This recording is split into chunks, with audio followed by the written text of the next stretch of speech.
Hello. Good morning, Jamie Howard. And good morning to you, Russell Gammon and partners. Good to be sitting here again for another great show that I'm sure will be of great interest to people globally, as this is the first live commentary by a pair of people or anybody as far as that goes for any national show. And here we are, 2021 Jersey Canada National Show in Ancaster. Well, congratulations to Jersey Canada on being trendsetters and pioneers.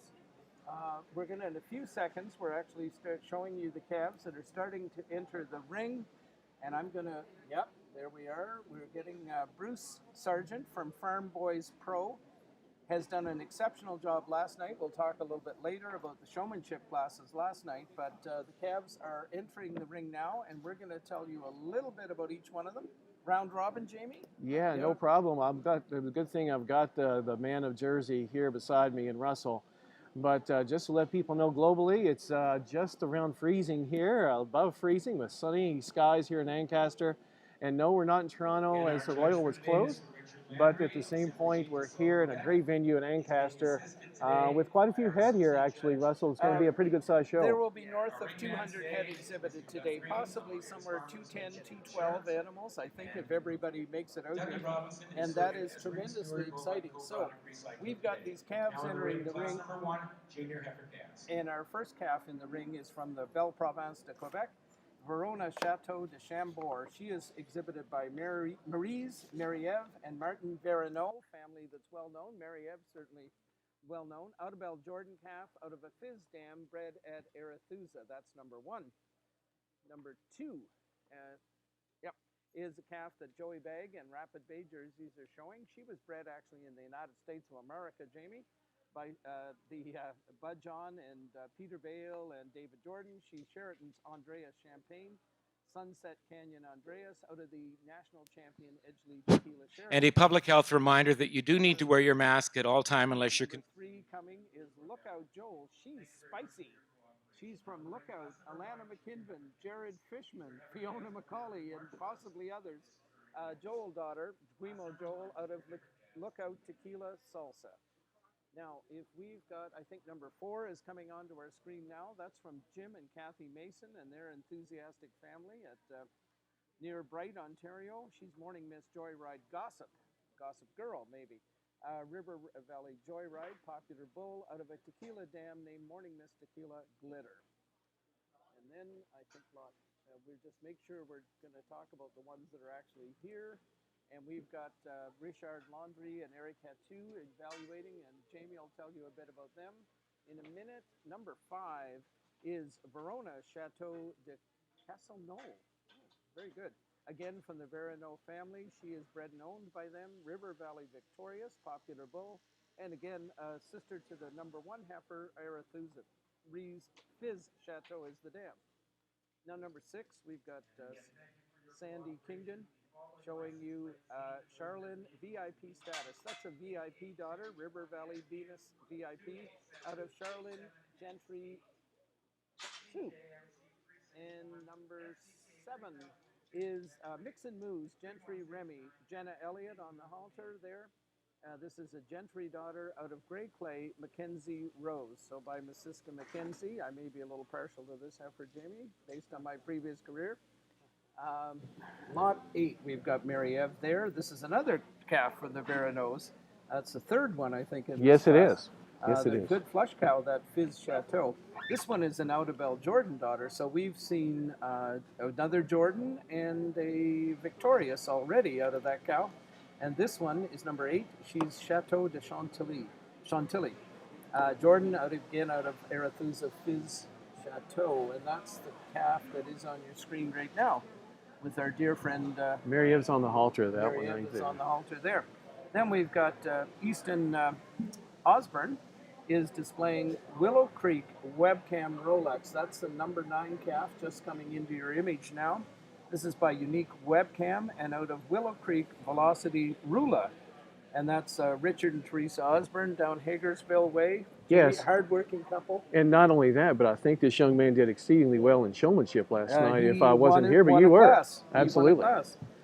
We've got number 10, and we've got Carol Ruda coming now from Glenholm Jerseys with Glenholm River Ecstasy.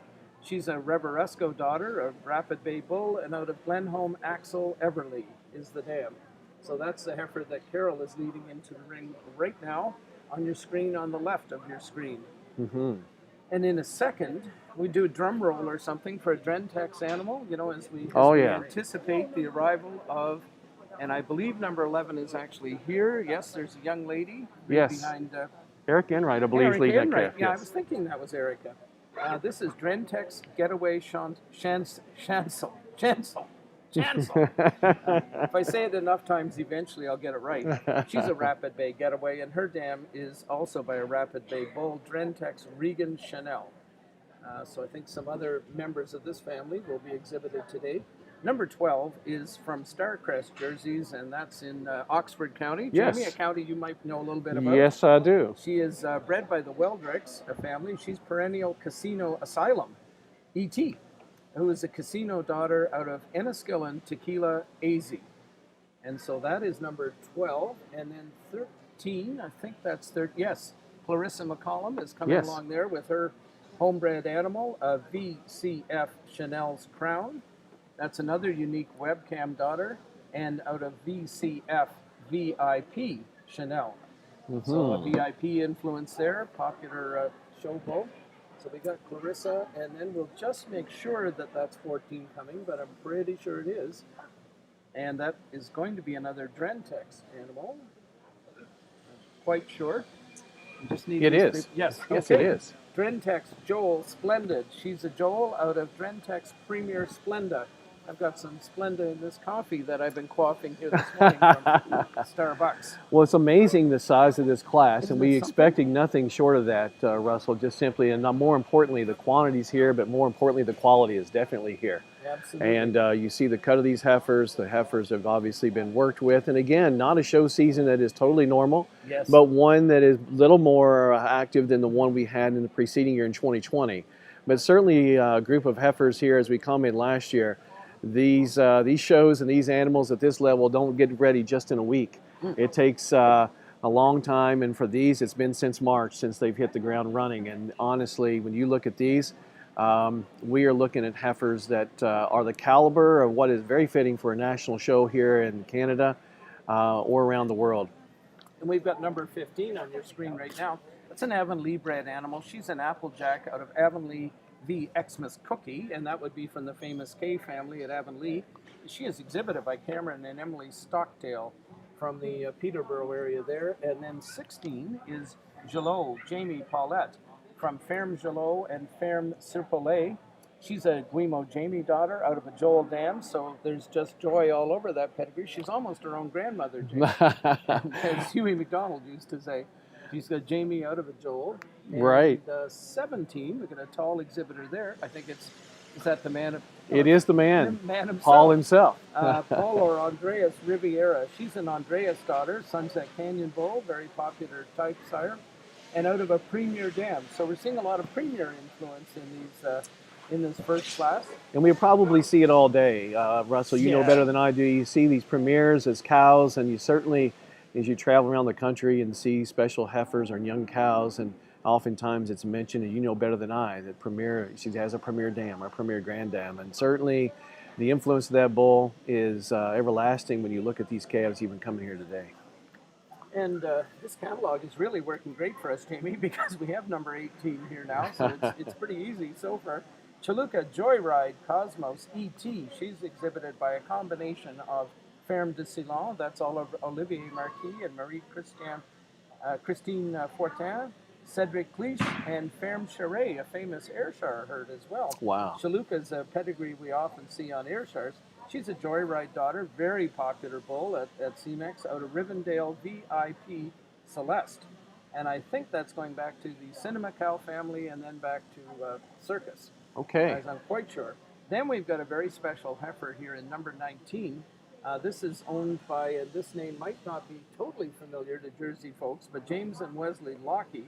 They are grandsons of Larry and Sue Sheardown, and they are continuing the Rexley heritage with this calf. Tremendous. I think the grandparents gave them 2 calves, and Grace Beckett is exhibiting the heifer for them today. And she's a joyride again out of a Dragon Dam, and one of the, well, we were going to say one of the last Rex Lees, but Rex Lee is going to go on with these two boys. Well, and not Wesley only and that, James. but boy, look at the calf she's leading too. And it's, if you're going to have a calf and save a couple back, that's certainly one to look at. And being by Joyride, the future is quite bright in regard to that. And then we have Mr. International himself, Mr. Worldwide, Pierre Boulet, who's been everywhere twice in the last month. This is a Drentex calf owned by Kenley Phillips from, I believe, the United States of America. She's Drentex GC Paisley. She's a Painside game changer out of Drentex Gunman Poppy.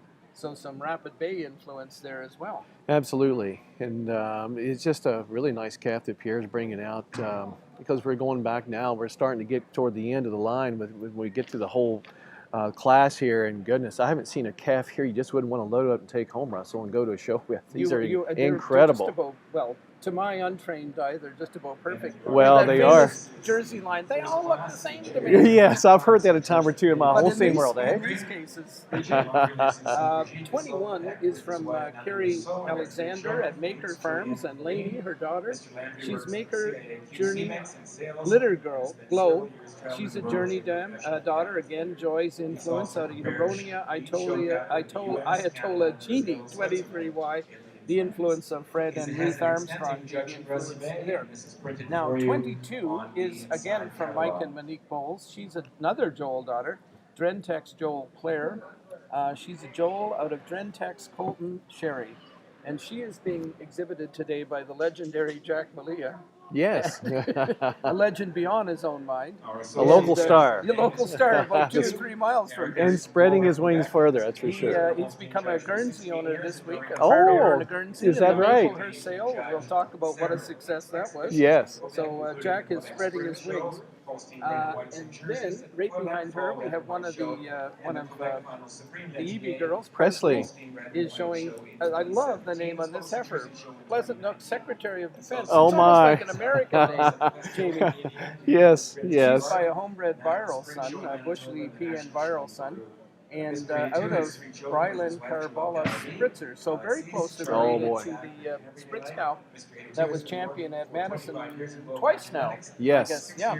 And I've had the opportunity to see this calf earlier in her show season this year, back in August, and boy, she just keeps on coming and developing quite nicely, and Presley does a really nice job exhibiting that heifer. Now, we've got another, I think one more calf. Yep. And she is a special calf. She is from the West. Robella Zimmer, Victorious, Nevada. Now, actually, I'm pretty sure this calf is actually now owned by Rapid Bay and Sheila Sundberg. Okay. Because they had purchased her out in the Westerner Dairy Classic in the middle October, where Pierre was, of course. And she's a Victorious daughter out of a very high production tequila dam, an excellent 95-point cow. And Lizon Cote is strapped on the whites there to exhibit her. It's great to see Lizon back here. Absolutely. And, this calf was actually, I think she was junior champion at Red Deer. Right. Yeah, just a glorious calf, a glorious March calf. And that's our class. Now, we are in a moment are going to be talking to Joanne Edwards, the president of Jersey Canada. Jamie, I may go look for her, and we're going to do a little interview with Joanne. Sounds great. Okay. That sounds great. You're glad that I'm leaving. No, not at all. But certainly Richard has his work cut out for him in this first class, and he'll be working hard all day, I'm sure. Just simply an incredible group of heifers out here, as you can see on the screen worldwide from our live stream. But certainly the right kind. Several sires and pedigrees that are represented here, which is very diverse and really good to see. We have a lot of animals here that are joy rides. We see the influence of that bull and Joel still, even in the calf classes that typically we see more emphasis in the cow classes. But just to reach out to everyone, it's certainly appreciated by everyone to be able to see this show online. The sponsors that we have, we'll be talking about those later on. But certainly to be able to see these calves out here in the whole show today is certainly something to behold. We're going to pass it over to Russell now as he has an interview set and ready to go. Russell?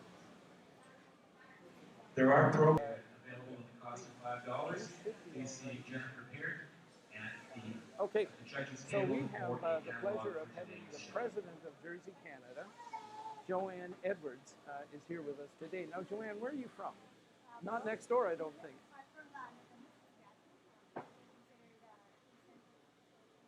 how far from Regina would that be? And from Saskatoon, so people 2 hours. Not so far from Humboldt, I don't think. Yep. Yeah, there you go. So Joanne, what's your operation like at home?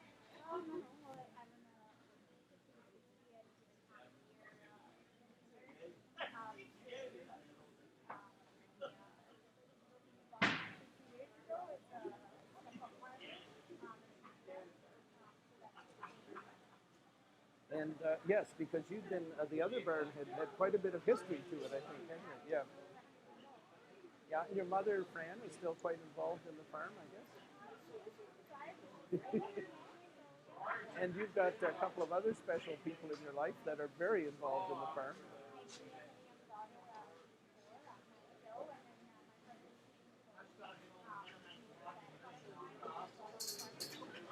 Yeah, so maybe tell us a little bit about what's going on with Jersey Canada these days. And you've had a lot of happening actually in 2021.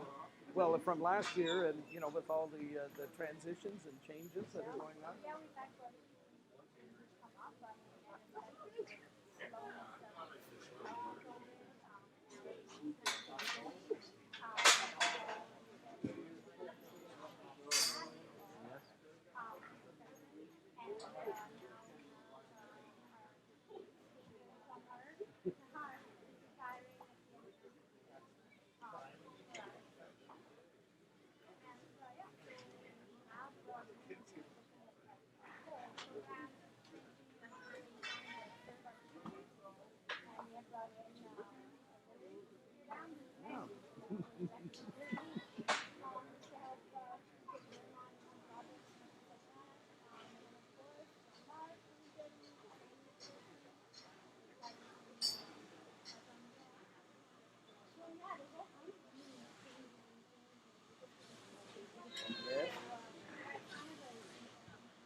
And Jacob Lokes is here.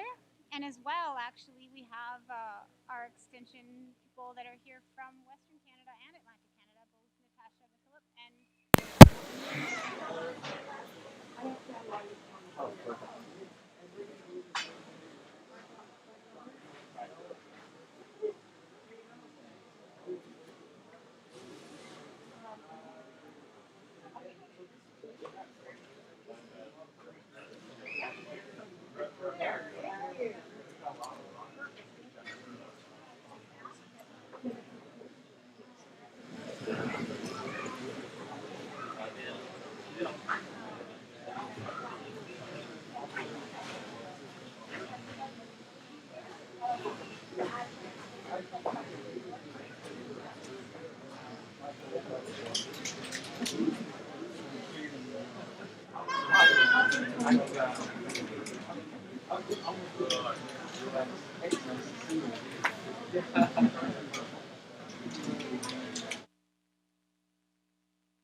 Hey, Danny. Or Adam, sorry. I muted it now. That was what.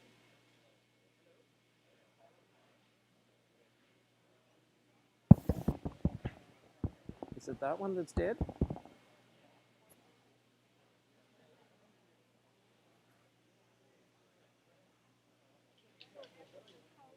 I know. Oh.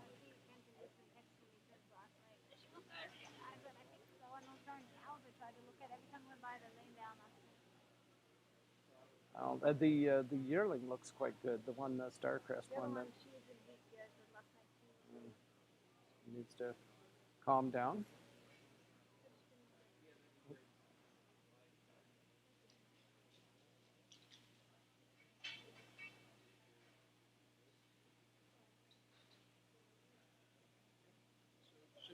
Okay. Did we have to start from? Do we want to do it again? Okay. Okay. Well, ladies and gentlemen, we're going to test and see how consistent Joanne Edwards is with her responses. Joanne is president of Jersey, Canada. Joanne, could you tell us where you're from? We know these questions now. The answers will be easy. Yes, I'm from Nakoma, Saskatchewan. It's in east central part of the province. I guess from your main centers, it's an hour and a half from Regina and 2 hours from Saskatoon. Good stuff. Thanks, Joanne. Tell us a little bit about your operation at home in Nokomis at the farm. Yes. Well, I run in between 50 and 60 cows any given time of the year. I farm with my partner, Stephen Defoe, a young daughter, Maddie Jo. Stephen also works at the potash mine that's local. My mother, Fran Edwards, the matriarch of the place, she is still living on the farm, but has retired now maybe 5 years ago. Ah, good stuff. And new facilities, Joanne, as you were saying. Yes, in 2019, in December of 2019, we moved into a new barn. It's a step up for us in a big way, but it's actually a step-up parlor, not highly robotic or anything, in a pack barn, which made us move to TMR as well, which we had not done in the past.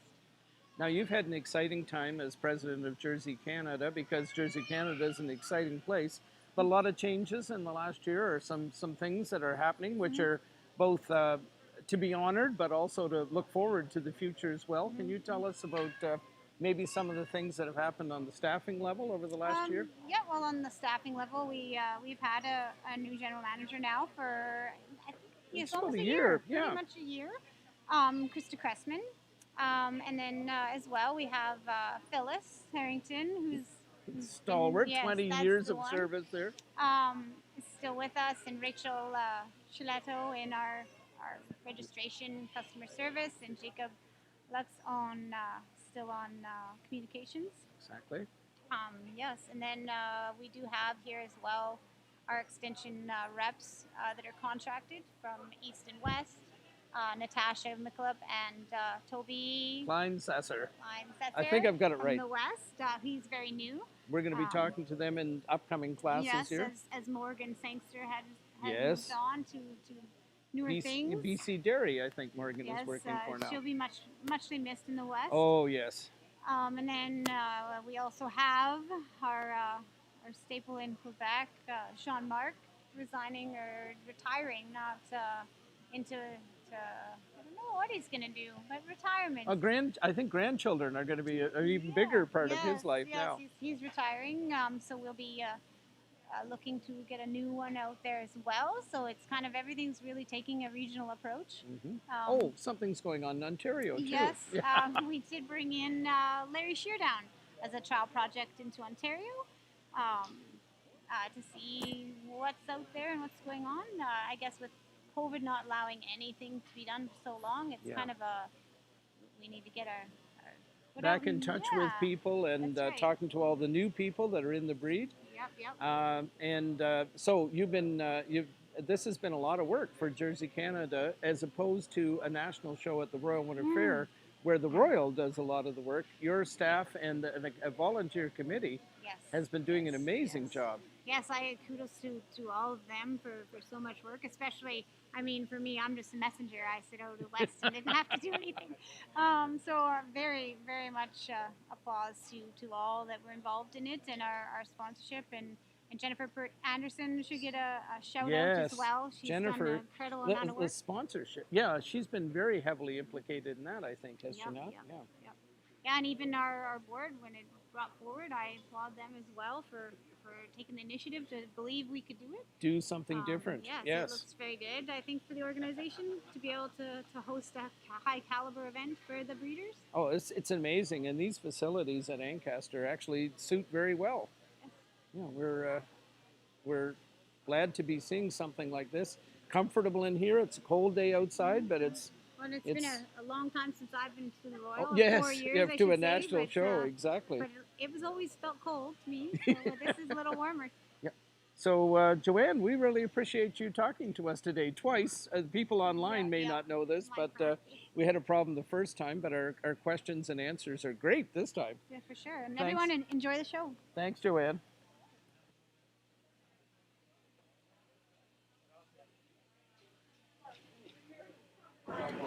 Well, Russell, that was certainly a good interview you had there. A lot of information. Twice. The first time you couldn't hear it, but well, that's okay. it was good practice. Dry run. Well, there you go. Well, We got the first pool in right now for this junior calf class here at the national show in Ancaster. So, in sponsor of this class is sponsored by Besley, Holsteins, and Jersey. So we should say maybe Jerseys and Holsteins today. So, and a touch. So Breanne Brown and Chris, we thank you very much for the sponsorship of this, as I'm sure all the Jersey breeders and exhibitors here do. So anyway, Pierre's been pulling first with ring number 20, Drentech GC Paisley, looks like. And we saw her coming around, that beautiful heifer. And so at this point in time, she's in first position, if I'm not mistaken. Yes, she is. I have, well, I've been doing 2 interviews in a row was Patty Jones being set up. That's correct. Interesting factoid about Patty.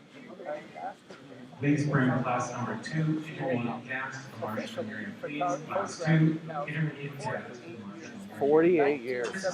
Wow. We got to look forward to some kind of celebration. Oh, goodness. That's exactly right. Well, world renowned, and not just for a picture, but certainly as a person. Patty does an extremely good job, and she exemplifies the passion that many people possess, and then many people wish they had. She is incredible, not only just at taking pictures, but a good eye for cattle, and certainly is invested in all jerseys. Oh, yes, Cow of the Year. Miranda, world-renowned, a big white cow that's done so many things for the breed of Holstein. So certainly hats off to Patty Jones. And yes, she'll be there to have and make several people happy with some of her great photos that she can take on these beautiful animals here today. She was, absolutely, and very much deserved.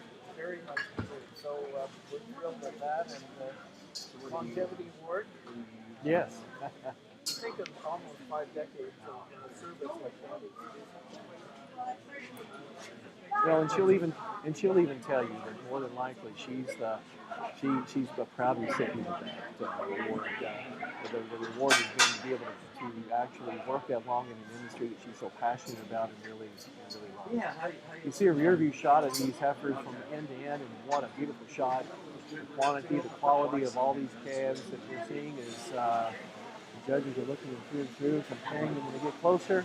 This is when you can start honing in and seeing if you feel the same about them comparatively as you do around the ring. Oh, you could say it better. No. So yeah, and Eric are having a good look and making sure they're places so Yeah. we're just getting bugs they've been doing that all day long, but that's okay. We're kids, we're just learning. And it's really exciting. I don't know Jamie, but he knows like the baby started and really good stuff. Retired in there. their background. But super successful guys who love cows and love working with cow people and really Oh, guys absolutely. that are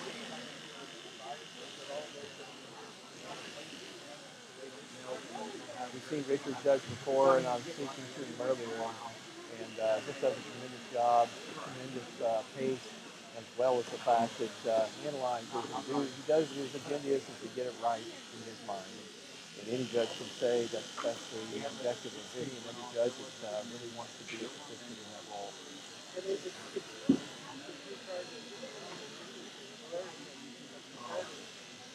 earned its stripes here and professionally enthusiastic, innovative, great person in the agriculture industry in Quebec. And I'm sure he is fabulous. No, that is for sure. So yeah, there's a deep conversation going on there right now. We're up at the top of the class that we've got where we want them to making changes or where they are. We'll find out momentarily here. But not only that, but we see a good crowd that's really intently watching, and I'll tell you, it really can't be transcended to Russell's and my voice today. But I will tell you, there is a buzz of excitement, there is a buzz of intensity, as you watch people intently watching, and it seems like business as usual, which I think a lot of us are trying to accept, and I'm glad to get to. It's really good to see the attendance of non-exhibitors who be passionate enough to come out and watch the show. Well, and it's people are very much involved in the mass mandates where, we've got to get credit to people. It's not easy. Wear glasses. Oh, fun at all. Are they? Absolutely. And so, we really appreciate the fact that there isn't any debate going on. People are just doing what they need to do to keep everybody safe, and it's a positive, super positive. Really turned up nicely. I like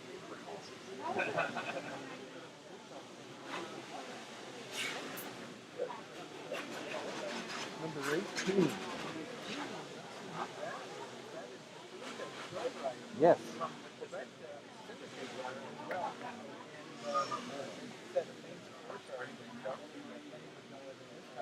But combination of three young, energetic folks in the lead, so they're in there battling out. Quebec is battling out with Quebec at the top of the class this morning. And Olivia and Marie Christine from Samar actually here.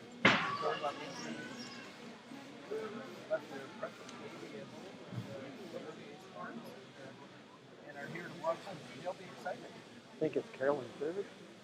I think so. Carolyn was right up there near the top at that moment. Yeah. Yes.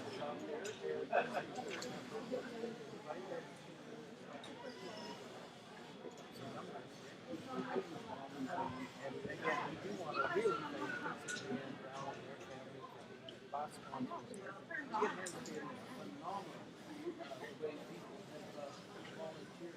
have volunteered to come up. We've got so much going on here, Jamie. We've got 7 different angles. We have a legend that disappeared looking for cartoons, and now he's disappeared. And anyway, we'll talk to that gentleman a little later. He's actually a sponsor of this show as well. We got caught up in the excitement here. I see Mary Eve is one of the folks that's being pulled out with one of those Verona calves from her family.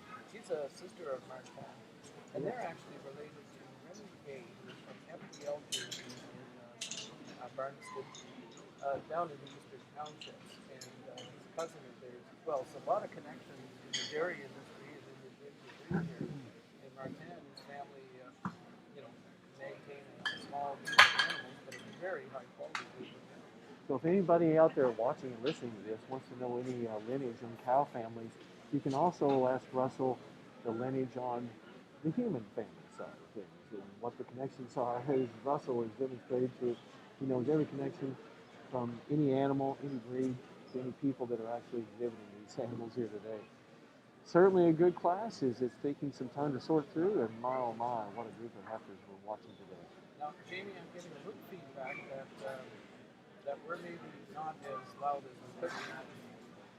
Okay, we'll have a look. 9:36. Your mic is really weird. One comment. So it's nice to be told that the mic is really weird, not the person. Not just sure if my They already know that. I can hardly hear you guys talking. We'll look into that. We will speak loudly and clearly, Jamie. Yes, we'll speak loudly, and the thing is these masks do inhibit a little bit of the sound, so we'll work on that. We're having a mic check here. So we'll do our best, folks, to be both informative but also clear. What's that word? You can hear something. It's not legible. That's handwriting. I don't know what you're trying to say, Russell. Obviously, I don't either. I don't. Well, leading around now, Audible, we'll give you audible. Audible. That's Okay, the word. there you go. Our decibel level is low. So anyway, Yes. but coming around now, we'll be able to tell you exactly where these heifers are landing at, so you as viewers at home can check these off of your list and view them appropriately. So once again, Russell, hand it over to you as Okay, we've Pierre got, comes around in Mr. first. International comes around here with Rentex GC Paisley. She's a game changer daughter. Doug and Jill Robinson will be having kitten fits right now. Game changer, of course, related to the famous mac and cheese. And we've got number 18, which is the calf from Quebec, Chaluka, Joyride Cosmos.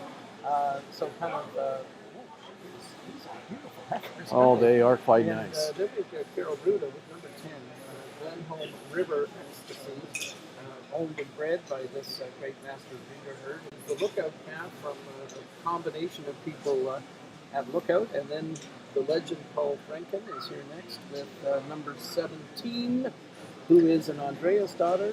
Got a move just now. Number 3 made the fourth place heifer moved up a slot. So she's third yep right now. So that's the Lookout Joel from Tequila Salsa. That I said look up. So Pierre is Down the third position. yep. And what do you got here? This is about fifth, sixth now, Jamie. Yeah, one Sixth. I think it's this heifer. seventh actually is number 16. 16. I must have missed one. Number 8, Mary Eve, is leading. Yeah. Oh, sorry, I missed Mary. How could we do that? So she had number 8, the Jordan heifer, and then 16.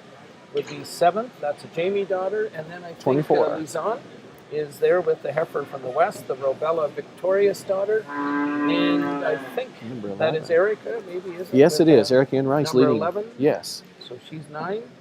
And then number 14. 10 is 14, and that's what will give you details here. That's a Joel daughter, also from Mike and Monique Bowles. Right. What a class! I think Oh. 24 heifers, Jamie. I think everything that's in the catalog is here in the ring, and that's 24 heifers to start the class. And you know, there's a lot of heifers beyond the ones we're mentioning in the placings you're seeing coming around that there is no doubt, having been there quite a few times before, Russell, you come to the show thinking, we got a chance to really win this from being in the top 5, and we're not.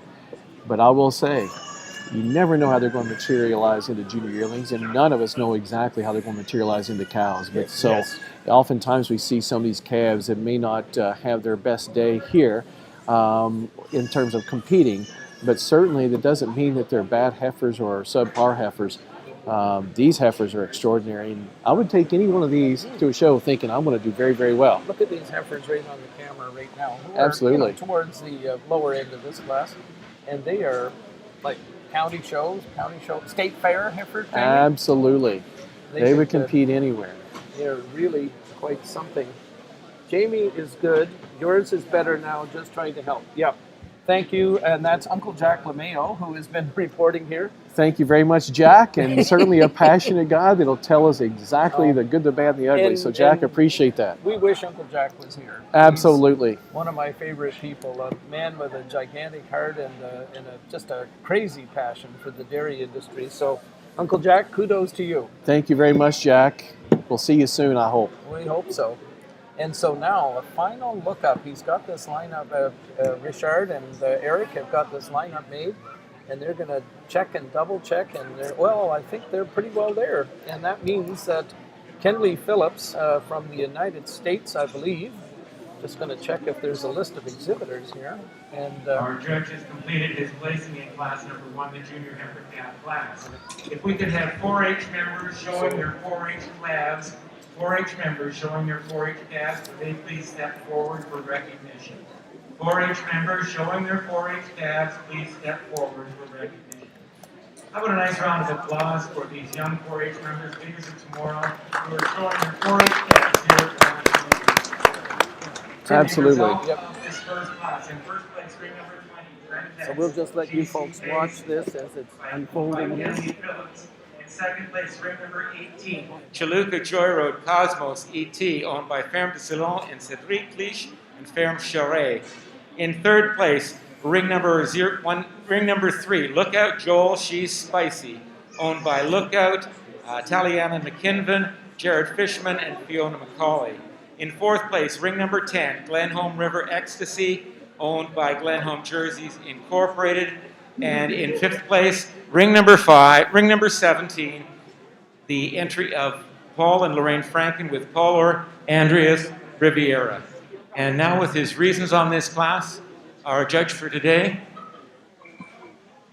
with the reasons on class number 1.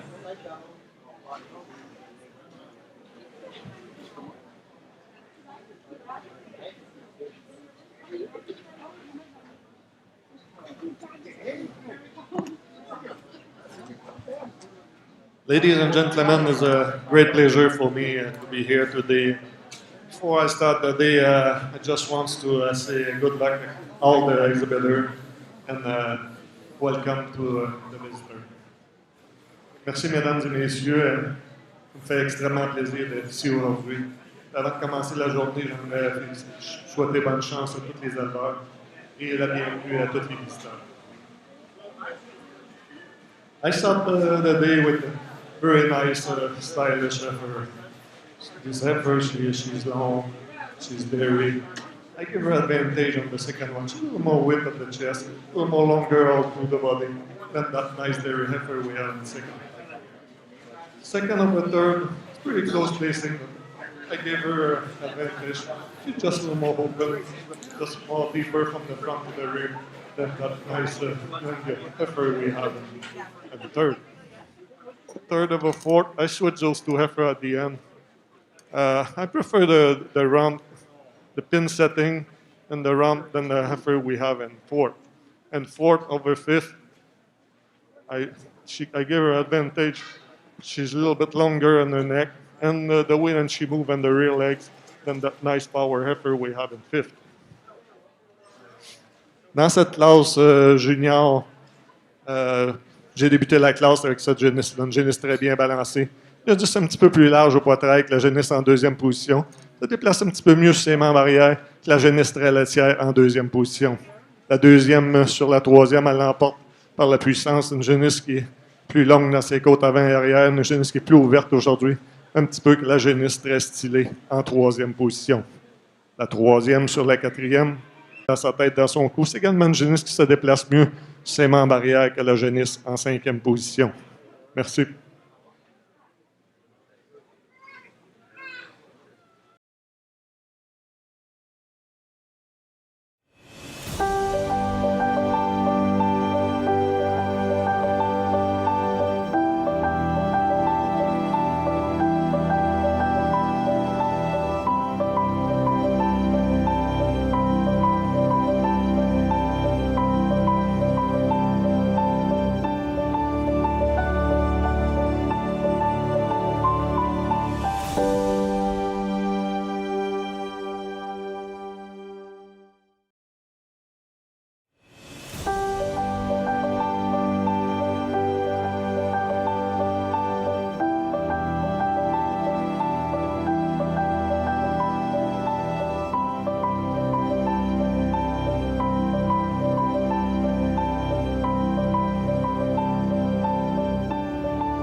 We're back, and we're in the intermediate calf class as we speak, so we got a little bit of catching up, but we're in good shape here. As you see, number 25 with Jeff Sales leading out.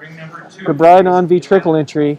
And Russell, I'll turn it to you to talk about these calves. She's a daughter of this popular Victorious bull from Select Sires and out of a chrome dam, so a lot of Select Sires in her pedigree. And number 28, Yes. that would be Sandy Kingdon. That is Charlene Riding Shotgun. I love the name of this heifer.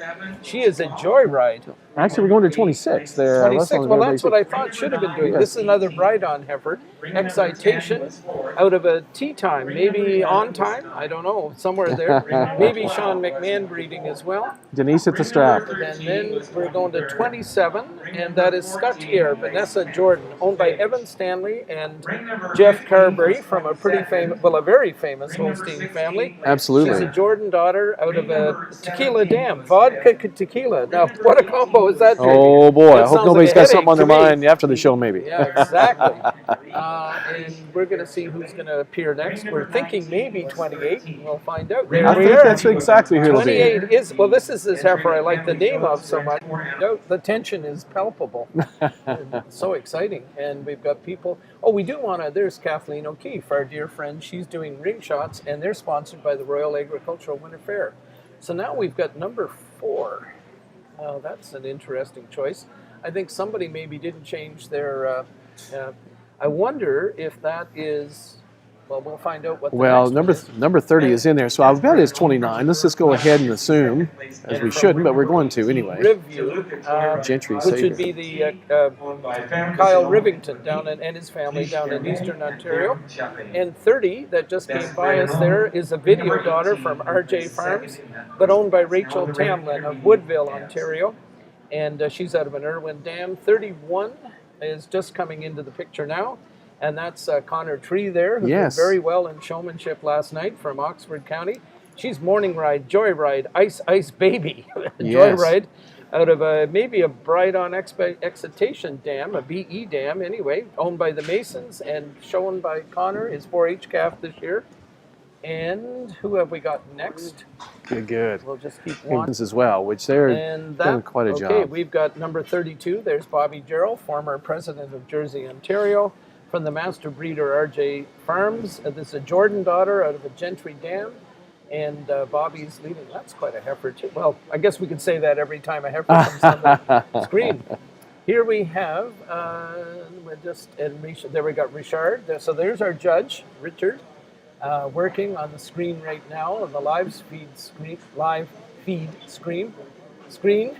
We've got Andrew Hunt out there. We've got Kathleen O'Keefe, and we've got Mary Ev is back with 33. Verona J. Gloss. This is a Jordan daughter again.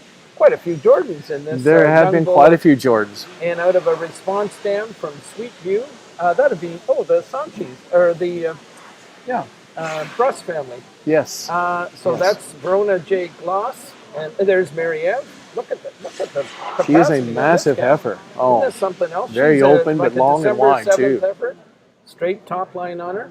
So that's 33, and we're going to anticipate 34. I think every It heifer is. that's in the catalog has come by us, Jamie, at Yes. this moment. Here we have one of the Evie girls showing Pleasant Nook. Keep it cute. I love these names. Oh, they're good. And she's a Joyride daughter out of Avonlea Premier Keep the Faith. So again, that great K family from Avonlea on display here.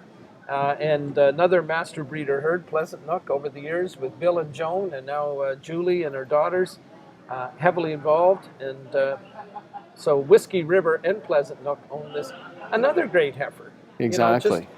They're so good, even I know they're good, Jamie. Well, believe you me, you would know it if anybody would. And the hits just keep on coming as they keep coming around. We don't want to sound redundant, but absolutely heifers that have been prepared to come here to do battle today. Talk about exciting. Now, I think we see the Hurricane herself, Brienne Brown, and I spell that Herricane. And Hurricane Brienne, she's got Strathburn, Besley, GM Emerald. Now, this is owned by an interesting partnership of Besley, Diane Borba out in California, Stacy Leopard, who is a Canadian but living Yes. in Australia, Yes. with her life love Daniel Bacon from the famous Right. Brookborough jerseys down there. This is a gunman out of a home ridge dam, and we're going to be talking about home ridge, I think, a few times today. And so that's quite a combination, but Brienne is a part owner of this exhibitor Absolutely. and part owner as well of a powerful heifer. Absolutely. And again, maybe a little, not maybe as tall as some of the other heifers we've seen, but she's got that barrel. She has a lot of balance, and she's open, and she's Hard wide. top and, Absolutely. yeah, just, you know, and it's interesting the somewhat different styles that they have. I think we are going to see an Enniskillen heifer next if we, well, we see Callum McKinnon on the halter of 36. She is Enniskillen Valentino Susie Q, so out of a famous cow family at Enniskillen. She is a Valentino daughter out of a premier dam, Suzette the 2, E.T., and Bob Murr Farms, Penny and Al Hawthorne, a very famous Holstein herd. Lots of good red and whites in there, I think, Jamie. Absolutely, and a passionate family with their kids. They do a great job, and certainly a nice calf for them to own and exhibit here today. And they did some shopping. I know Penny told me about dropping into Enniskillen and being just so amazed at that herd. She said, I didn't realize how great that herd was, all these cow families. And Bruce is in tears over here. He's so proud of us talking about Enniskillen. And, but we'll drive on. But Callum, they picked a pretty experienced guy to be leading that heifer. No, too, it's good to see. We have a contingent from a lot of places, as we'll talk about throughout this show, and even in this class. We'll get into that a bit. And now my phone is going. There must be some kind of messages coming here. Daniel and Steve. Oh, just in. Okay. Well, okay. Well, in any event, we will go on to.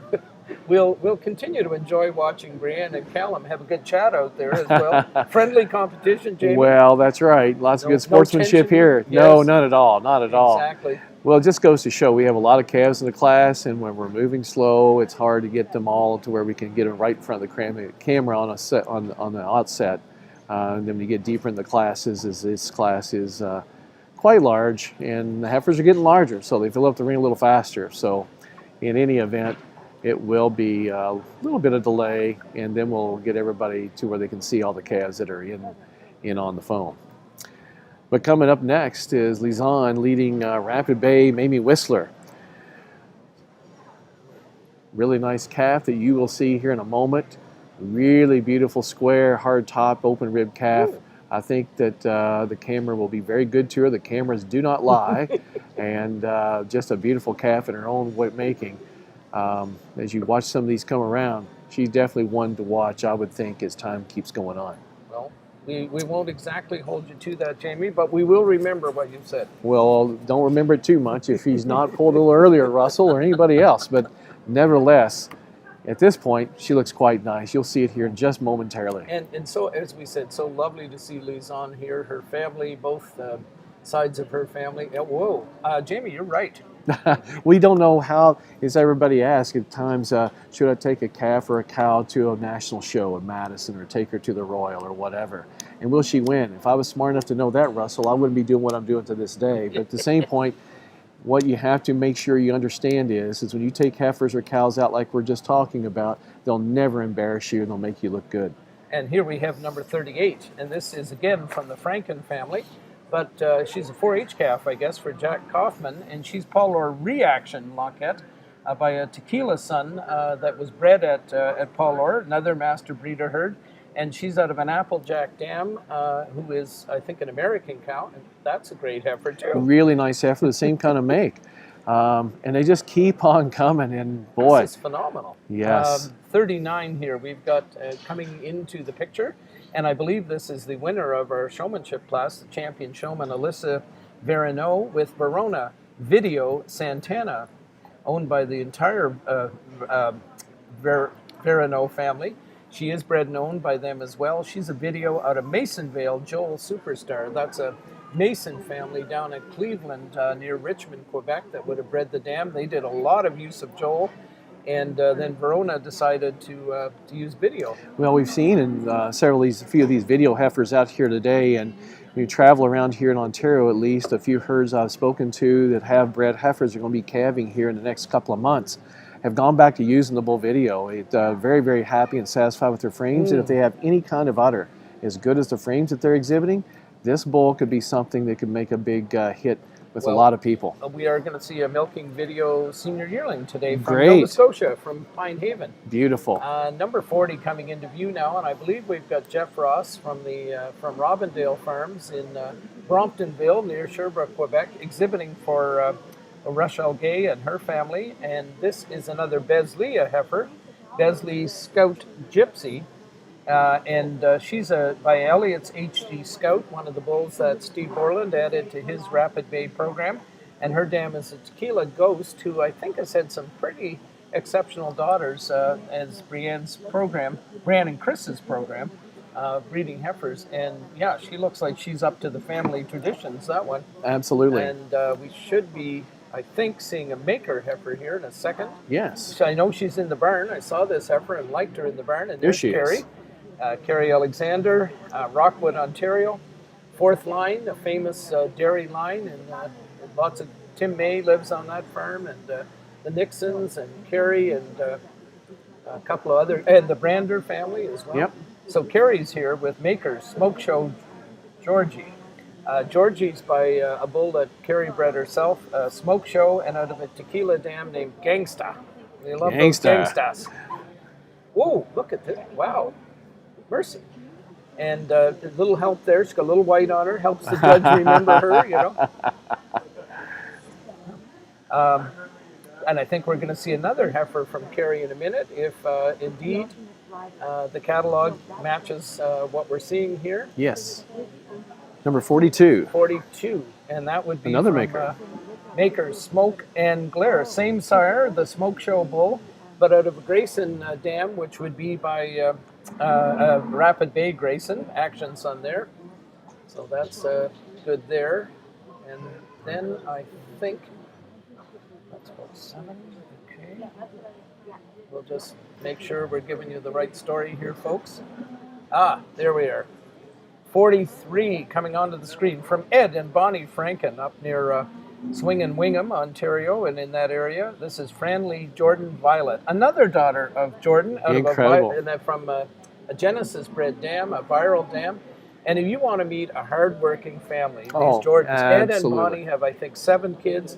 Every one of them has got an astounding work ethic. And I've also learned, Jamie, over the years, Bonnie's one of the best cooks you'd ever want to meet. Is that right? Oh, my. I was classifying goats there a few years ago, and I think we had 2 different meals in the same day. I went home, I weighed 20 pounds more than I got there. Oh, my. Well, I need to stay away from that. Trillium Joyride Marmalade, a Joyride daughter of Pleasant Nook, I think an on-time dam. This is owned by, or bred by Sarah Mason, member of the Mason family out there near Bright, Ontario. And bred known, we got a youngster showing that heifer and doing a nice job. And nice heifer, too. Absolutely. And we got about 3 more, I think, that we are going to be talking about here in a second. Richard Osborne. There we are. And that looks, yes, we're using the famous Willow Creek prefix from way back from the Hondrick family. Those of us 100 years old and over can remember Willow Creek, and Cameron Hondrick, a former executive secretary of Jersey, Canada. His son David and daughter-in-law Anne had the herd, and then Teresa, one of their daughters, and married to Richard. And so the Willow Creek jerseys and genetics carries on. This is a chocolatier daughter, that famous Joel son out of Chocolate Chip and out of a Courage dam.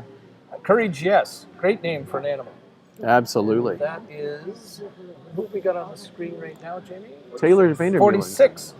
Taylor Vandermeulen, Avonlea CF Banshee, a Bright on Excitation, and Stony Point Grand B.O. She's got an amazing dam bred in Maryland, as a matter of fact, there. And then we have the legend himself, Michael Heath. MPH. Leading.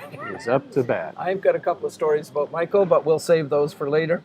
Galaxy Tequila Exuberance, another word that we really love and we're full of today. Actually owned by Angela and Alex Dolson. They're a young couple who farm out near Rockwood, fairly close to the 4th line, but not on the 4th line. That famous 4th line. She's tequila daughter out of an Ayatollah dam, and she is a gorgeous heifer. And we're going to be doing an interview in a few seconds, or we'll do another one in a few minutes. But at the moment, that's the class. I think we have them here, and again, I think it fits the catalog. Well, it does, and just an exuberance of quality, just the quality here is mind-blowing, and you're going to hear us say that too much, I'm sure, for a lot of you, but I don't know how else to say it. Not just the way they've got them ready, they bred them, got them ready, but exhibiting here today, they always say the better they are, it makes it easier for a judge, having been there.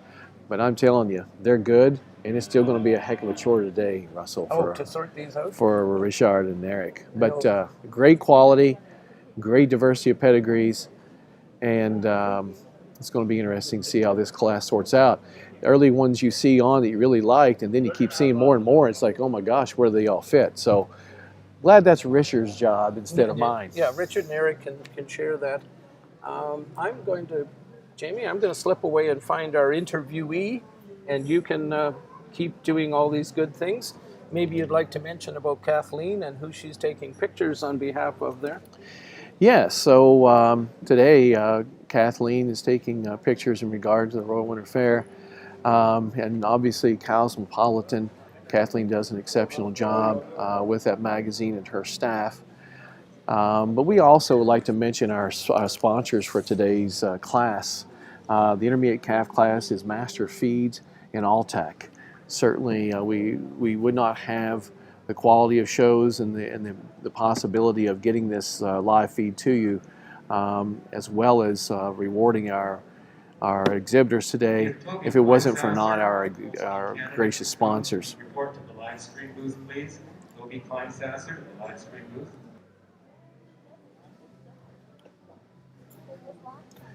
Again, Richard and Eric are looking at the heifers, and we'll be coming together shortly with a conversation under which they will make their tags and make their pulls to bring on in for the first pull of the intermediate calf class here at the National Jersey Show 2021.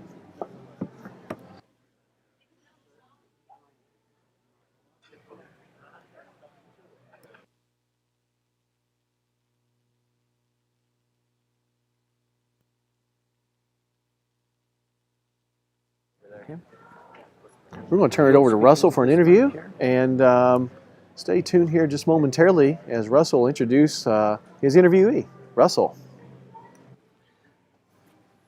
Okay, I think we're back live again. We have the pleasure this morning of meeting a new member of the Jerry Genetics team, I guess, across Canada. Toby Kleinsasser. Am I close, Toby? Yeah, right on. Some people can pronounce it, but Okay. Toby, you're a new hire at Holstein Canada. And what is exactly the title that you carry there now? So I'm the field service business partner. So yeah, I'll do like field service for Western Canada as well as the cattle assessments. And I think you are filling some pretty big shoes. Yeah, it's a big territory to fill. Morgan left a good rapport with her customers through Holstein Canada, so try and live up to her standards, I guess. Exactly. Can you tell us a little bit about your background? You've got we had a chat with you from the Guernsey perspective a few weeks ago, and it sounded like to Jesse Weir and I that you were perfectly suited to the job that you've taken on. Yeah, so I grew up in the dairy industry, southern Alberta. I was involved in 4-H and the WCC team. I worked for DHI for a year or so, and then the last 3 years at a vet clinic, kind of working with the dairy producers and like the drug orders and stuff, and then also milking cows on the side. And then this opportunity at Holstein Canada came along, and here I am. And you started when? October 4th. October 4th, yeah. It's a couple weeks in. And you've been down to Ontario a couple of times already, I think? Yeah, we made fun last night. I've been in Ontario more than I have in Western Canada. But... And I think we saw an Instagram picture you had. You can do some pretty long traveling days as well. Yeah, I do an average of around 650 kilometers a day, especially in Saskatchewan. So do you get to visit any farms on a day when you do 600 kilometers of driving? I got in 3 farms today, so that was a long day. That's pretty darn good. And talking about the services, you had mentioned you do cattle assessments, and this might be interesting for some folks that know a little bit, but maybe not a lot about the dairy industry. What's involved in doing a cattle assessment, and why are you doing them? Yeah, so we have a program called ProAction that each producer has to participate in, and there are 6 pillars of animal care. We do the animal care assessment, so essentially it's an animal welfare check. We look to make sure mobility is good, There's no swelling in the hocks and knees and the necks, and just make sure the animals are comfortable in their environment. Exactly, being treated well and in an environment that allows them to produce well and make milk, make components, and put that on there. Now, will you be going across all 4 provinces in your position? Yeah, so for now I'm doing all 4 Western provinces. Holstein Canada hopes to hire a second person for Saskatchewan and Manitoba. So I will be focusing on Alberta and BC in the future, but for now it's all 4 provinces. All 4, quite a, well, that's a vast area. Now, you're also doing some work not only for Holstein. You told me about an adventure you had recently with another breed, and then there's 2 other breeds, I think, on top of that as well. Yeah, so I'll also be doing field service for Jersey, Canada, Guernsey, as Russell mentioned, and there's a few Ayrshires that we take care of as well. So. Isn't that wonderful? Because Holstein does registrations for virtually every other breed other than Jersey, I guess, out of the Brantford office. So you've recently really got to know the team, I guess, in the last few days here over in Brantford, not far from here. Yeah, so we had our field service conference and met all the field staff from Atlantic Canada and also Ontario and Quebec, and then a few weeks ago we had the classifier conference. I got to meet the Ontario classifiers, and it was very interesting to hang out with them and get to know them a bit. Good stuff. Well, we are so appreciative of you taking extra time. I guess this is your own time being here today. Yeah, I wouldn't have missed it. So. Yeah, exactly. Well, it's well worth seeing, and we so appreciate you being here, and all the best in this new challenge as well. Yeah, thanks for your time. Okay, thanks, Toby. Thanks, Russell.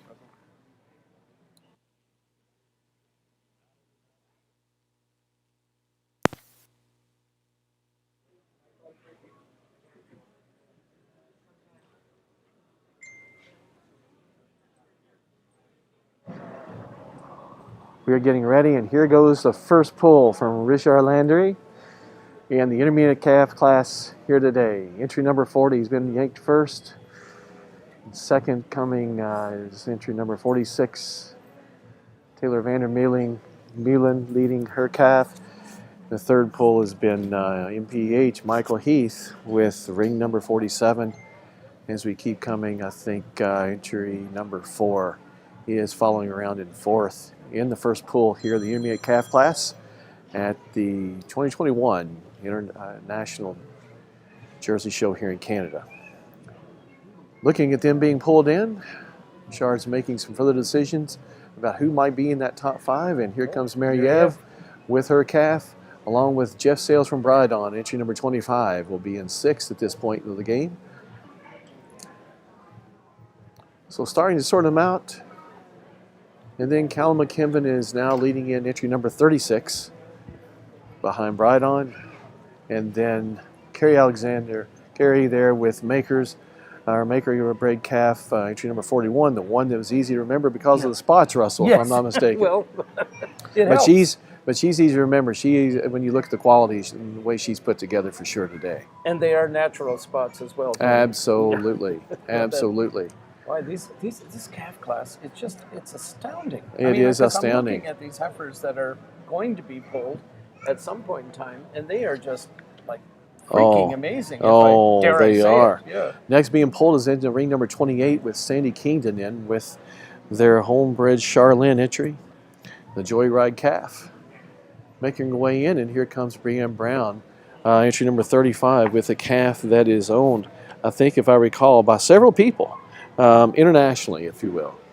Lizanne, the calf that I liked early on, it may have been premature to say she's going to be right there, but you know what? She's right there. When you talk that, but she's right in there, entry number 37. And then behind her, not getting a good view of what her ring number is.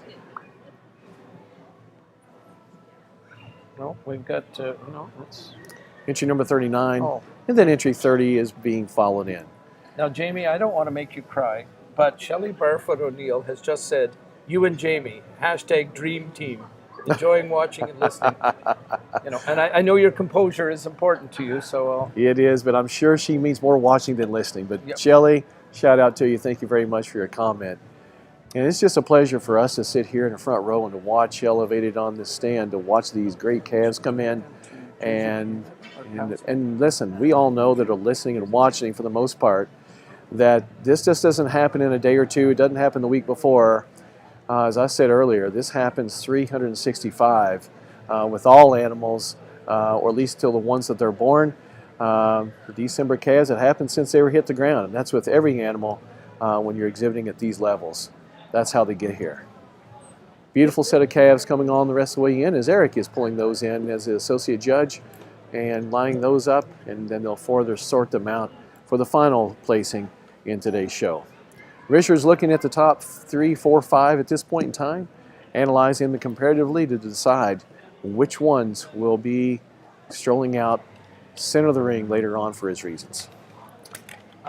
Jamie, it's fascinating because we live with our phones with us at all times these days. The number of people who have been contacting us when they were helpful about when they thought we needed to be a little clearer on the live feed, but just people, it'd be fascinating. I don't know if we can see here, and maybe Bruce can tell us exactly how many people are watching, but it seems to me there's a lot of people watching because my phone has been dinging here almost as much as a regular day. Right. And it is so great that we have this live feed and that Bruce is doing it, and we'll do a shout out to various sponsors, but this class, Master Feed, is the lead sponsor on this class. Bruce, we got any idea how many people are watching right now? And of course, there'll be an answer. 4. We've got 86 concurrent viewers. Currently, there are 86 people watching. Yeah. There have been 400.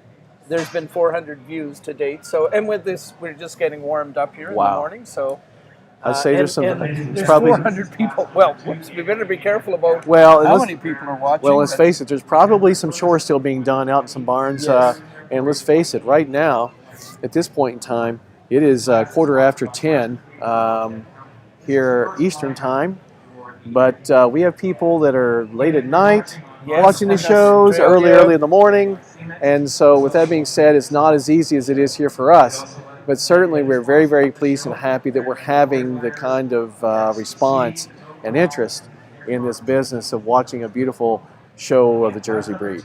And I'm sure within the limits of what this facility can hold, but tons of people watching the show. Oh, the absolutely. Ringside is just absolutely excellent. It is almost like being at the Royal Winter Fair itself with the crowds we get there. It truthfully is, because even at the Royal Winter Fair, you will see more people that will be stopping to watch and gaze at the show that have no agricultural interest, which is a great thing. And that's one thing we do miss about being in Toronto, is for people to witness and watch and to learn about where their dairy products come from, and to watch the beautiful animals that help produce a very healthy and safe product for them to consume.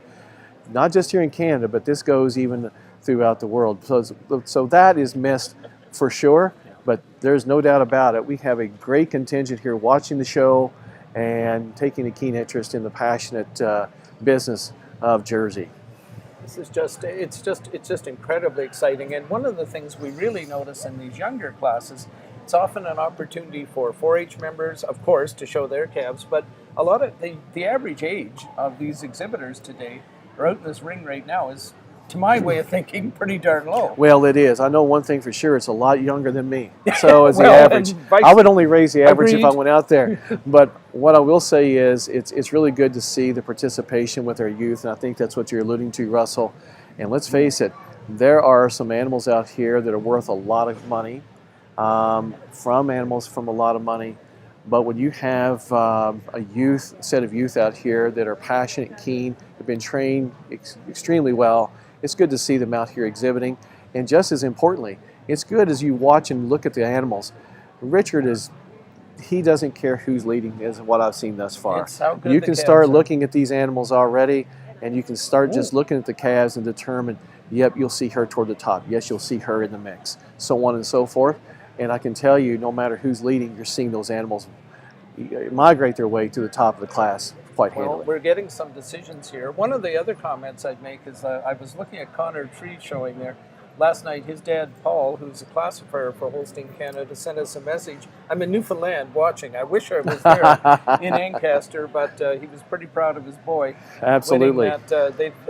Paul and Karen have 2 such wonderful sons in Braden and Connor, and Yeah, Paul was watching. Woody was watching from Yep. From Newfoundland, out there serving dairy producers out there as well. That's So, great to see. Yeah, it's coast to coast to coast. And now the gentlemen are making quite a few decisions here right now about getting a second lineup made. And Looks sorting like these Michael guys. Heath, Is- entry number 47, 47. if I'm not mistaken, Oh. is in the first position at this point in And time. there's now a case, and I'm not sure whether Alex and Angela are new entrants, but they are very new to the dairy industry, milking cows themselves. They have families that have involved in the industry, and I would suspect that Alex is, and maybe Angela as well, are somewhere here watching, and their little hearts will be beating like about 95,000 miles an hour. Guaranteed, guaranteed. That's what it's about. I do hope they're here somewhere. I'm suspecting that they made it down here to see this, and I'll keep my eyes open. If I see anybody fainting, I'll know that's Alex or Angela anyway. And they may even emit a little cheer when the class is placed. Well, this is truly, it's an exhibition of a lot of hard work breeding and preparing, but you know, I'll couple this, what we do here in showing animals, it basically, in my mind, it's a sport. And because it is a spirit of competition, it's a spirit of practicing, it's a spirit of preparation. And, you know, winning's great, and then the agony of defeat sometimes can be horrible, to coin the old phrase from ABC Sports. But certainly, this is what it's all about at the highest level. And for lots, when we go to World Dairy Expo, we go to Louisville, Kentucky, we go here in Ontario, Canada for the national shows as we present these animals and kind of comment on these animals. This is, to these individuals, this is their Super Bowl. This is their Stanley Cup. This is their championship. And it's blood, sweat, and tears goes into this. So when the hearts are beating fast, there's a reason for it, just like any other sport there is. And I think we know, Jamie, that everybody here is realistic enough to know that there is only one. We could ask a question here. I don't know whether Bruce knows this or not. Do we know if there's a catalog online? No. We've got the 90-year-old John Beerwert Sr. watching in Knowlton, Quebec, and his daughter Sheila has just said if there's a catalog online, she would love to print one off for her dad. Maybe we can ask some of the we'll get to that for sure. Absolutely. Yep. Good question. But Appreciate that's great. that coming John in. Beerwert, what a stalwart champion. Anyway, here we come. And Michael Heath is still leading the pack with Galaxy Tequila Exuberance. Now to think that a young couple a few years into the dairy industry, mainly a Holstein herd with some Jersey influence, would be leading the class is just so exciting. And they've got the master himself, MPH, miles per hour, as we call him, on the halter. And then number 4, now who did we figure out that number 4? Was that the Review Heifer, Jamie? I think maybe.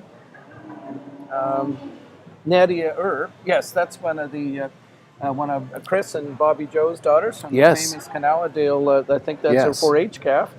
So she's. We're going to make a notation there that number 4 is also number 29.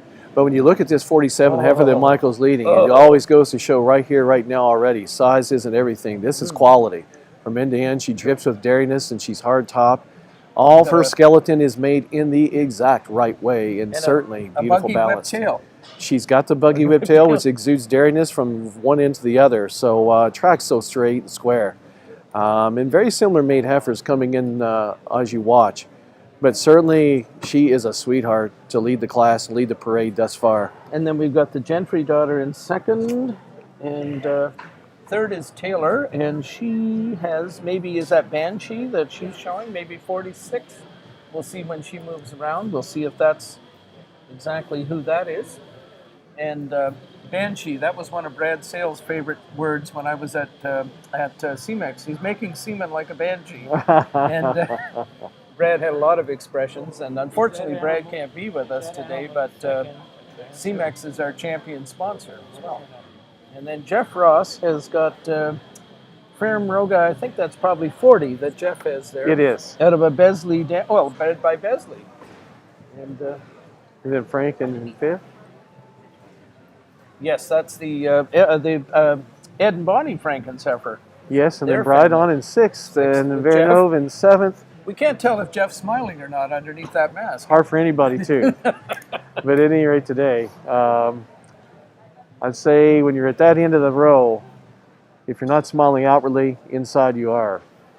But a lot of great heifers that we commented on all through the day in this class are walking their way up to that end of the row, and certainly a lot of great heifers that are on this side of the fence too that we really, really quite admire. Well, we're getting messages here to beat the band, which I guess is a good thing. They're awake somewhere on the Jersey, Canada. So we're okay. Okay, thank you, Tim.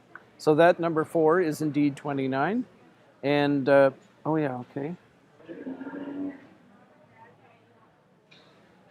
Okay, yes, and we do have the catalog is available on the Jersey Canada website. You can read along there or print it off or get another device, and because we all have devices, don't we? Oh, Yes.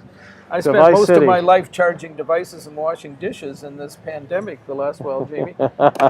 Occasionally I get to do something else. So Richard is going in with his explanations, and Mr. Heath is listening intently, and we'll take that message back to Alex and Angela. The result of class number here we 2, go. the intermediate calf class. In this class is sponsored by Master Pedigree. In first place, ring number 47, the entry of Alex and Angela Dolson with Galaxy Tequila Exuberance, also best bred and owned. If we could have the 4-H members showing their 4-H calves, please step forward. 4-H members showing their 4-H calves, please step forward. In second place, ring number 29, the entry of Ryview jerseys and shown by 4-H member Nadia with Ryview Gentry Savior. In third place, ring number 46, the entry of Avonlea Genetics and Sybil Fisher with Avonlea CF Banshee. In fourth place, ring number 40, Besley Scout Gypsy, Once we owned get by the Femme animals Regula into the ring, ENR. And in and fifth they're- place, ring and number you can kind of watch, 43, and you'll probably know the when entry we're of finished, and then Ed just come Bonnie up and Franken see us, and with we'll. Fran Lee, Jordan Violet. And now with his reasons on this class, our judge for today, Judge Landry.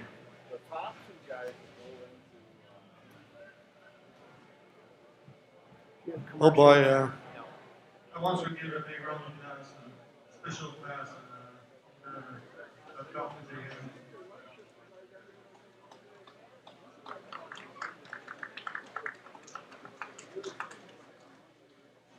I switched those two heifer for me at the end. It's a two most complete heifer in the class. It's a very nice pair of heifer. They have lots of limbs, lots of great character. And I get the base on the first shoulder, second, just full on everything on their head and neck on the nice heifer on the second place. Second of my third today, just have a little width on the chest. Just on the way that you move on the rear leg, then the nice stylish heifer we have in third. Third over fourth today, she's more clean on the body, she's a little more clean on the head and neck. She'll pull their nest and the nice leg curving heifer we have in fourth. Fourth over fifth today, she's a longer heifer, walk through the body, and deeper heifer than the nice heifer we have in fifth. Mesdames et messieurs, dans cette classe de jeunesse intermédiaire, très belle classe, vraiment spéciale. J'ai switché ces deux jeunesses, j'ai mis ces deux jeunesses. Pour moi aujourd'hui, c'est les deux jeunesses les plus complètes de la classe. C'est deux jeunesses très bien balancées, des jeunesses qui ont des très belles côtes, des jeunesses qui sont larges au poitrail. Un avantage à la première sur la deuxième, c'est un petit peu plus clean dans sa tête dans son cou que la jeunesse en deuxième position. La deuxième, là, sur la troisième aujourd'hui, c'est une jeunesse qui est plus large au niveau de son poitrail. Une jeunesse qui se déplace un petit peu plus sément en arrière que la jeunesse en troisième position. La troisième sur la quatrième aujourd'hui, c'est une jeunesse qui est plus de dégagement dans sa tête, dans son cou. C'est une jeunesse qui démontre un peu plus de caractère laitier que la jeunesse très puissante, quatrième.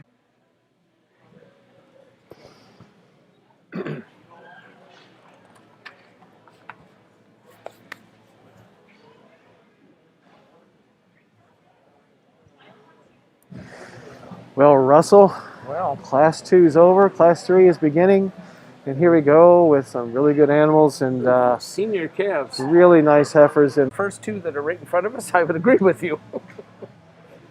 So we'll, in a second, we'll tell you who we're looking at here. And That's number 48. 48 is Mixing Moose Respect Clea. She is by Olam Kawin Respect, select sire's bull. And out of a midday dam, that'd be Paramount Midday, would be her sire, a bull that a bull that was in the program at CMEX. And then we get 49 is the entry of Lone Pine jerseys. Well, actually, Braden Sparks, I believe, is the exhibitor here. This is Lone Pine Journey Elixir. Probably, I think, from that Lone Pine sale a couple of weeks ago, they had with Wendon between two master breeder herds. Yes. And look at that calf. What a barrel she's got on her. Really nice calf. She's responded to the cold weather and said, I'm going to keep eating. Yeah, that's a good thing. she's gonna eat It's a and beautiful eat and thing eat. about showing calves and cows this time of year. Okay. The appetites are rampant. Here we have number 50 is Maple Home D Fizz Candy, shown by an extremely enthusiastic Diana Stalker and Emma Caldwell. She's a Fizz daughter out of an Arethusa bred Dragon Dam. 51 is a heifer you're really going to like too. Another Joel daughter from Morning Mist. Another good one, Jaegerbomb. I wonder what that means, Jamie. I'm so naive. I've never heard of that either. But a Joel out of an impression. The Masons again, showing us so many beautiful heifers. Absolutely. And they've got beautiful cows too. So Sarah doing a nice job on the halter there. Yes. I wouldn't want to accuse George of actually naming that heifer. He may explain to us later what the Jaegerbomb actually means. We'll get George Mason to explain. We'll insist that he tells us what they're talking about. Yeah, I have no idea. Now here's an interesting heifer coming into the ring. Elaine Briard, and Elaine I think did very well in showmanship last night, if I'm not mistaken. And I will double check, but I'm sure.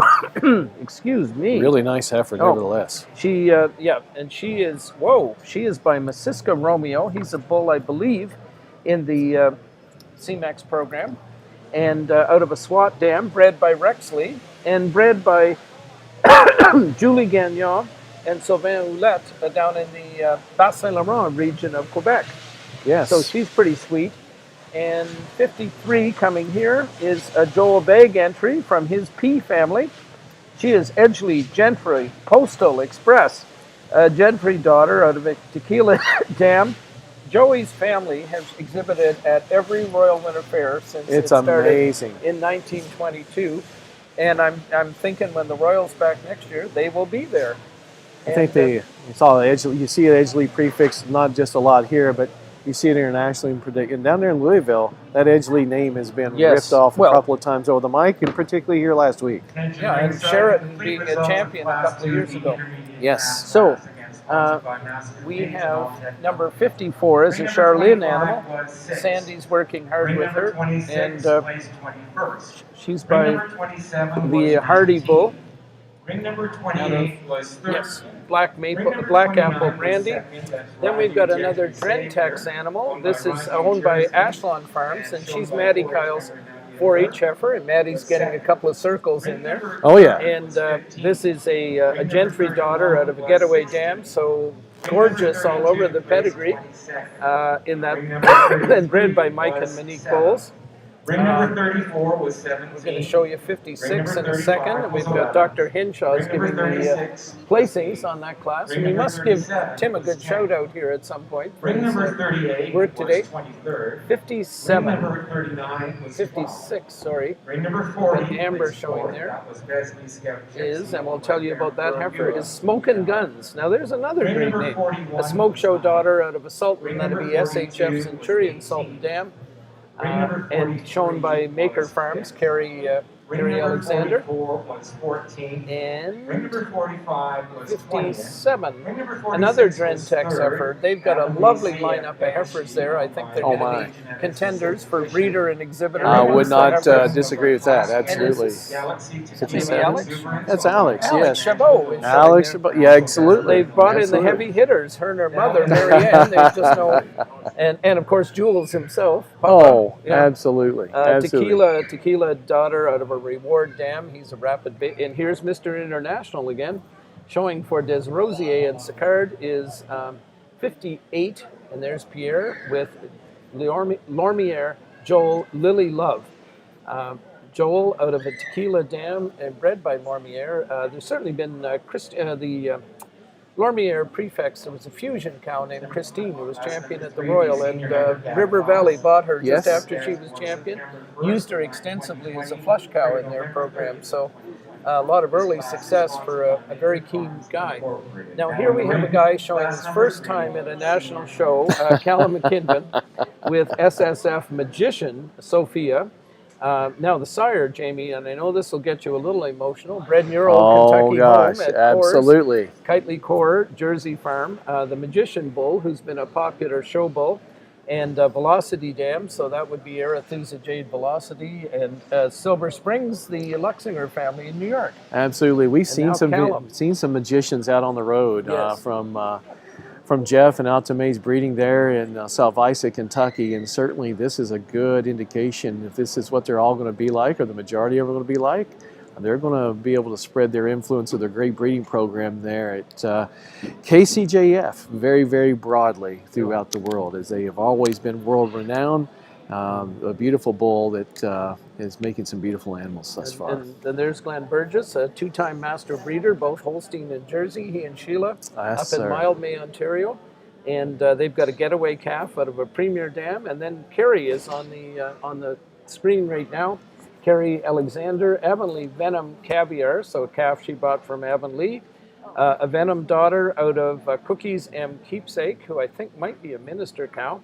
And a famous K family again. It just goes on and on and on. Oh, and it's going to keep going on and on with this one heifer too. Yeah, it's one to get excited about there. That's a beautiful calf, very balanced and very correct in every way you look. And really nice purchase. And one thing that has made people real happy is to see a nice return from Rapid Bay Farms in Ormstown, or O-Town as we call it, Quebec. Yes. And they've got Brian Carskadden is leading their heifer from the Moreland family. Now we've got 3 generations of Borlands here, because Candace and John Urin have got their son Archie, who's named after Steve's dad, Archie. That's great. Here, and so Steve is here, Candace, John, and Archie are all here. And it's great to see Rapid Bay coming back into the absolutely, with some knockout animals as well. Well, they've like always this had one. them. They've always had them, and they certainly are picked up where they left off. Even though they really didn't leave off, the breeding has always been there, doing a great job. And a fascinating operation in that they also breed Wagyu, red Wagyu. Yes. However you say it. The I'll red let you have Wagyu that one. cows, and they are amazing cows. They had 10 of them on display at the Fall Festival in Ormstown a little while ago. Yes. Now, I think we have got, Melissa Sargent might be leading this Enniskillen animal here. That is, we're seeing a fair bit of Melissa right here on the screen. And she's got Chrome Suzette. So that's by the very popular Chrome Bull bred at River Valley. And out of Premier Suzette, who I believe is one of the high-value cows in the Enniskillen herd. Might have been one of Ben's 4-H calves, I think. Or Bruce is saying it was his 4-H calf. Presumably your last 4-H calf, Bruce. And once again, Premier. Of course, they is last popping his forever name at out. Enniskillen, the herd that has stood the test of time. Absolutely. And the Sargents have done such a good job carrying on with what Frank and Ruth Stenger did, and the Stengers, Frank's parents before them. A Canadian success story. Absolutely. So that's that was 63 was the heifer Melissa showing, and one of 5 members of that family who this year launched a full-fledged dairy and creamery at the farm in Enniskillen, and so they have no spare time at that place at all. That's a fact. We'll just introduce you to a couple more calves in a minute, and. So again, this catalog is great because it's getting us there. Actually, Jamie, we are going to be talking, speaking of the cores, we've got Nathan Wade at your suggestion. Yes. Nathan is going to talk to us during the milking yearling class today. And Nathan's on a high with his herd's Colton Dream animal he and his family bred. Yes. Being champion at a national champion at the U.S. The All-American Jersey Show, second time in her lifetime, 3 years apart. Absolutely. 10 years old now. Well, yeah. Nathan is going to, in his modest, humble way, will fill us in on that. Well, talking to Nathan, we will, and that's great because, what they'll all tell you is they're living the dream, and they truthfully Both the are. Cores and the Wades. Yeah. But congratulations, And the, even right now, going out to the Exactly. Cores and all the team down there that helped with Herb's Colton Dream, and a shout out to Nathan Wade, his family, for breeding such a great cow and entrusting great people and great preparers and developers of great Yes. jerseys, and Jeff and Alta May and their family. And we've learned how that this ring can really get filled up with excellence. Oh boy. With this class in here right now, it's pretty astounding to see the number of calves in here and the number of good ones that are in here as well. And so we're going to introduce the rest of the heifers here in a second to you. I think number 64 will be your next entry. Oh, yeah, okay. Yep. Well, 64 is coming in here, and we're going to tell you about her regardless of, it's getting bunched up in the corner, so it's a bit of a challenge to present them, but Besley, Strathburn, Jen, Exhale. Now, Strathburn is quite a well-known Ayrshire prefix. The Sangster family down at Lancaster, Ontario, are partners here because Jessica and her dad, Andrew, work with the Besleys and to make some really interesting animals. And this one is a Gentry daughter out of Homeridge P. Ella. So we're drawing in that famous Homeridge herd down in East Farnham, Quebec as well on that. And I guess speaking of Nathan Wade, I believe the man himself is... Well, he's right here in front of the table with entry number getting 65. ready for his interview this afternoon, butterflies all over his stomach. And it's an Andreas daughter out of a Voltage dam. And so speak of the angel and he shall appear. There you go. There you go.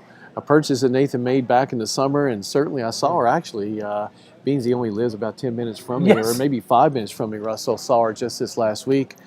I loved her in the stall. I love her here in the ring. Really a beautiful calf that has a great future.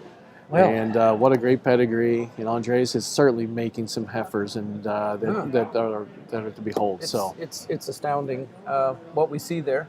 And then at some point, Sarah Mason, we're going to get to, you'll get to see her more than once, I'm sure, in this class with Morning Mist, Joel, and now, again, I love these names. G. Willikers. G. Willikers. I haven't said G. Willikers in quite some time. Is that anything to do with Jaeger Bomb or not? I don't know. That's what the other calf from Morning Mist was named in this class or what have you. So anyway. If Sarah wasn't busy showing this calf, we'd ask her or we'd tell her to get George up here so we could interrogate him. But G. Willikers was out of Grits. Now, Jamie, you would like this one. Well, Grits. listen, I know grits somewhat come from where I'm from, but that's one thing that I didn't like to eat was grits. Well, boring? Did you find them boring? I did. Well, everybody likes to put either a pound of butter or a pound of sugar in them, so I don't know why they do that if they like them so much. But anyway, grits are grits, and there's a lot of people that like them. I'm just not one of them. Is a biscuit and grits that we do?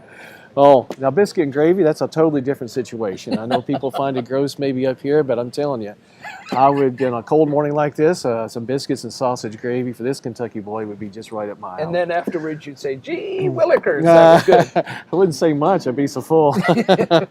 Well, 67 is here in the ring, and the great Al Cunnington, Grandpa as I call him, is leading that heifer. She's Alley Cat Blaze Kite, who is TLC Blaze, Thomas and Leanne Cunnington, and Cheeseman are there, and that's the sire in a Marlborough dam. That'd be the Marshall brothers, famous herd out in Huntington. I'm getting very specific here on my geography. But a herd that bred a lot of good cows, both Holsteins and Jerseys, and an on-the-money dam on 67. Beautiful calf. And 68 is Intense Video Shelby. Now, she might have come from the sale this summer, I'm wondering. Bred in Quebec by Kevin Jacobs and his family. Absolutely. Member of the famous Jacobs family, but has a Jersey bent on his herd as well. And so she's a video daughter, that popular bull we've been talking about, and a Budgeon Vale dam. Oh, so my. Quite something there. This is quite a heifer, too. Nice pedigree, but once again, another video that we've spoken about, and I think we'll be talking about this bull, not just today, but for years to come. Looks like she's Taylor's 4-H calf this year. Absolutely. And 69 is, Review, and I think that's Kyle himself. It is. Showing that, or someone said Ryview last night, and I said, I think it's Review, because their name is Rivington, down at Carp, Ontario, and Just an amazing, the Glenholm herd of, the 2N Glenholm yes. herd of Holsteins, master breeder herd, I believe, and if not, will be. And working towards a master breeder Jersey herd in this calf is Boy, this smoking. is absolutely. Even I can tell she's good. Oh gosh, Russell. Everybody knows you know. Well, Jeff Ross with number 70, another Jordan daughter. So Jordan, Joel, video. It's fascinating, some of these bulls that we hear at Gentry's, you know, that are so common in these heifer classes. And she's out of a Colton dam, bred down in the United States there, Entourage. And an ET cow, so deep pedigree on this heifer. And she is awfully nice too. Oh, she is. And our grand finale with one of the EB daughters showing here is Pleasant Nook Casino, Montreal, a casino out of a tequila dam from bred at Pleasant Nook as well. And this is Riley, I believe. Showing It is this heifer Riley. here. It absolutely And, is. She's doing really, really well. Fantastic and that job. is a big, strong heifer, too. Oh, not just big and strong, but she is absolutely correct. And here's Richard. I don't know if he's going to leave or he's going to... I think I he's. think I've had enough. I can't handle it. I think he wants to see this calf a little closer. What a nice calf. She's open, she's dairy, and absolutely a beautiful set of rear legs, and she tracks out nice when you watch her move. Oh, he is, and I bet he's having the time of his life. Oh, yeah.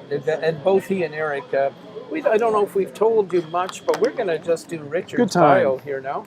And then we're going to get Natasha McKillip over for an interview. Absolutely. That's so great. Richard is the head judge, and we'll just read you his story very quickly.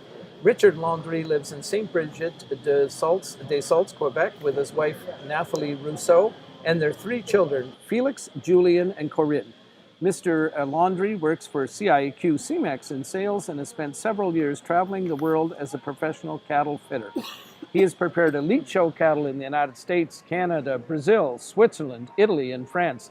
Most notably, Mr. Landry prepared Through Lane James Rose as she earned her supreme titles at both the Royal Winter Fair and World Dairy Expo. Mr. Landry has an extensive judging resume, including officiating numerous North American, provincial, state, and national shows, including the Jersey and Ayrshire shows at the RAWF, the International Brown Swiss Show, the Holstein Canada National Convention Show, the Quebec International Holstein Show, the Supreme Quebec Brown Swiss, and he spends all his time judging. I think he's judged a time or two. Yeah, and the Quebec Spring Jersey and the Brown Swiss shows. He's judged national and provincial shows in Brazil, Switzerland, Belgium, France.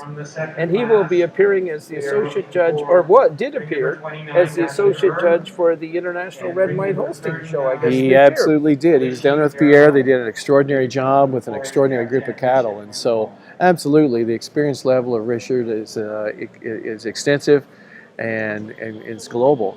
And not only that, but with other breeds. So, I mean, he knows cattle and works with them all the time. So we're very, very fortunate to have Richard here to judge this show. And before we do our interview, we want to say that Maker Farms, Carrie Alexander and her daughter Lainey, are the sponsors of this stupendous, I think is one word we could use. We're running out of superlatives, I think, this morning. Well, my vocabulary is limited, but you know what? When you use words that actually tell the truth and basically say what it is, we can keep using them. But a great, great class, and thanks to Carrie for their sponsorship. Absolutely.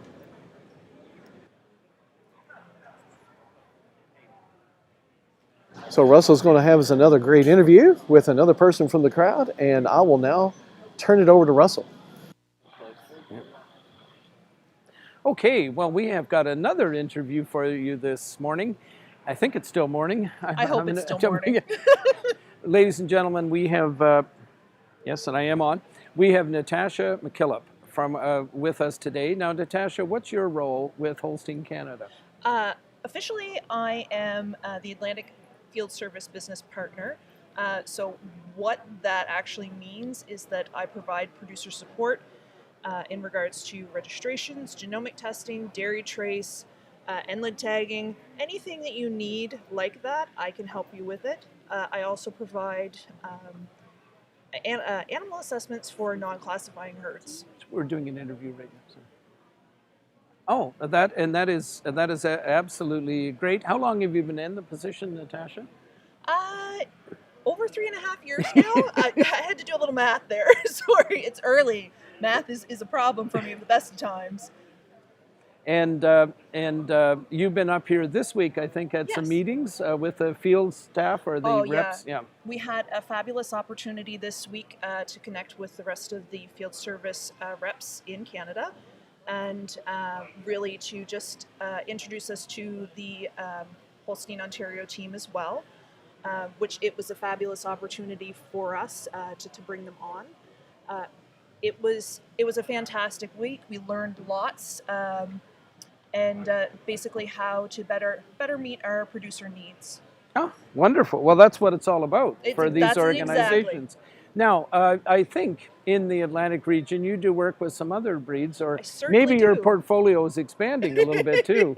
No, I provide field service for Jersey, Canada, as well as Guernsey, Canada, and I'm extremely happy about that opportunity.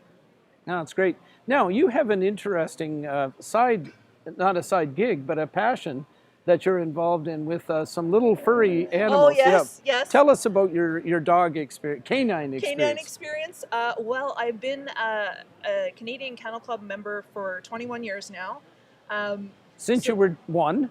No, exactly. So basically what I do with them, I've exhibited dogs for a very long time. I guess I shouldn't probably date myself again. We've already done that once. And in all aspects of the sport, through performance events as well as conformation events. Now, you have a particular breed you're working with right now? I have Pembroke Welsh Corgis. Is that now, are Pembrokes what the Queen Elizabeth has? That is exactly what Queen Elizabeth has, yep. She and I both have good taste. How many dogs do you have? I only have 2 at the moment. Okay. And you do a lot of showing and a lot of... I do, yes, I do. I show other breeds as well.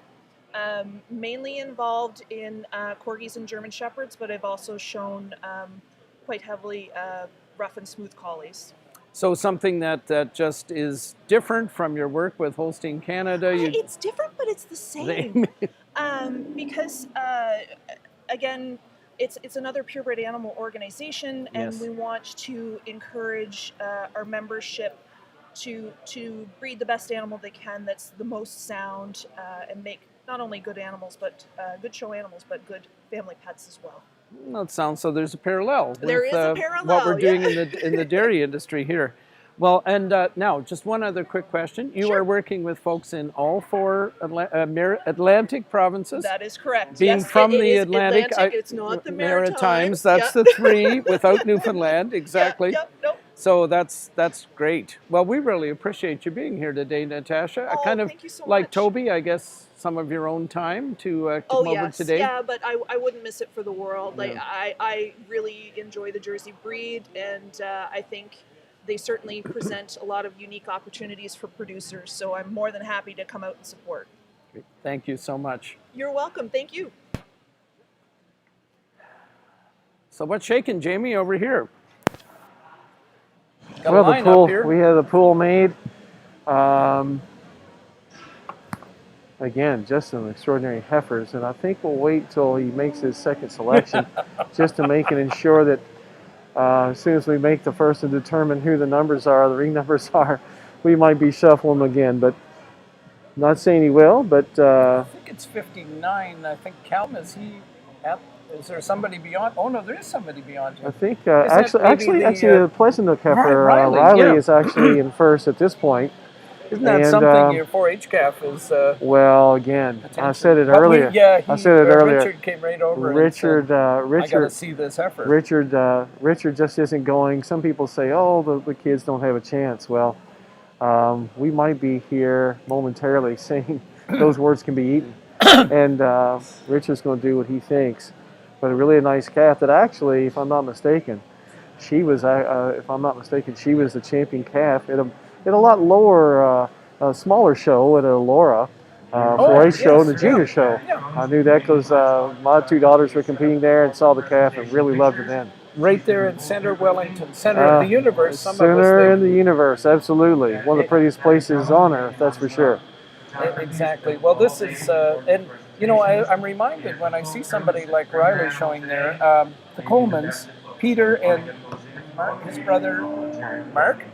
Mark was showing a heifer one time at the Royal with all the professionals, ended up second or third, Is maybe that even won the right? class as a real little guy, like probably 10, 12, early in his 4-H Oh, career. that's great. And you could see the look on his face, and I'm sure it was Mark. I know Peter's done a lot of showing as well, but it was Mark in that case who Yes. his 4-H calf or his calf, and so his dad and brother probably said, you know, you go out there and do it. Yeah. So- No, that's right. And I think that, hey, let's face it, how do you get experience? You go out and Look get at knocked this. around. Look at this. Beautiful calf, And beautiful job, set up appropriately. And I hate to say it, Jamie, but I can remember Riley's mother, Julie, when she was that age. She's Oh. almost a carbon copy of Mom, you know, who was so intense and so excited, and her dad, Bill, and Joan would be. Well, and not only that, but Yeah, and you know, there's Julie watching right over Yeah. there in the white. and I can tell you, there's no better. There's one of the better fitters, one of the better preparers, one of the better leadsmen too is her father, Rob. He did Yeah. just an extraordinary good job in getting cattle ready from a young age, and even to this day, he's one of the best So, in the business. Riley's got it all over her pedigree, and Absolutely. and you know, when you think about Bill Fletcher and what he did there as well, Mr. Passion, Mr. Energy, Mr. Excitement and Tension, and there's Callum. Oh, no, they're still, I think, in the same order there. They When you are. look at Callum things, and yep. Callum and Pierre were both. That's what they were pulled. Callum, I think, has got that magician. Received some texts that are just too much information here this morning, Jamie, but it's good. People are watching. We're getting a love response from Sheila Beerworth. We got the catalog for her dad, Great. John, and but this class is just. What would Michael or Heath say?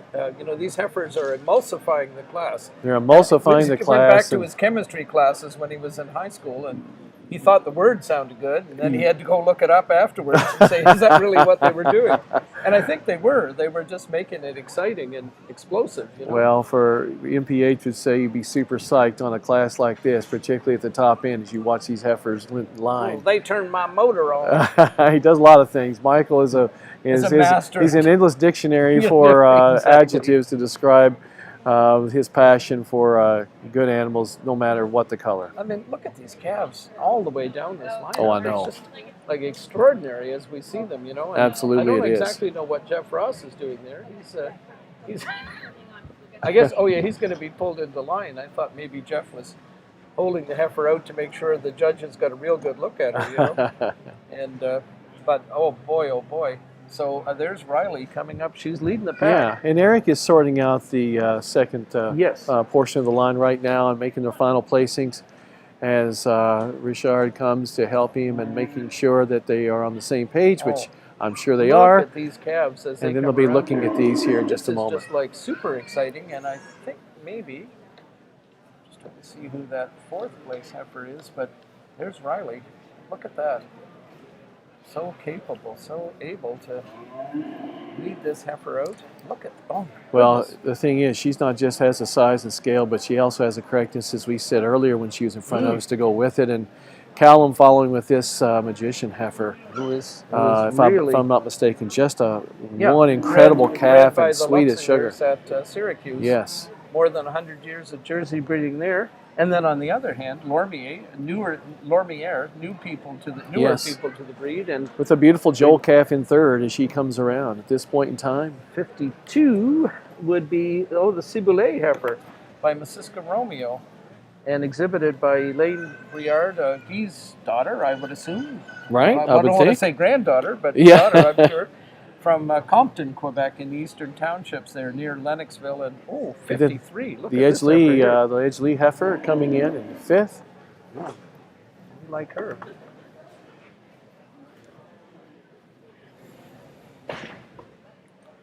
And then the Avonlea heifer, Avonlea Venom Caviar, that's owned by Maker Farms, is coming on in. A beautiful calf.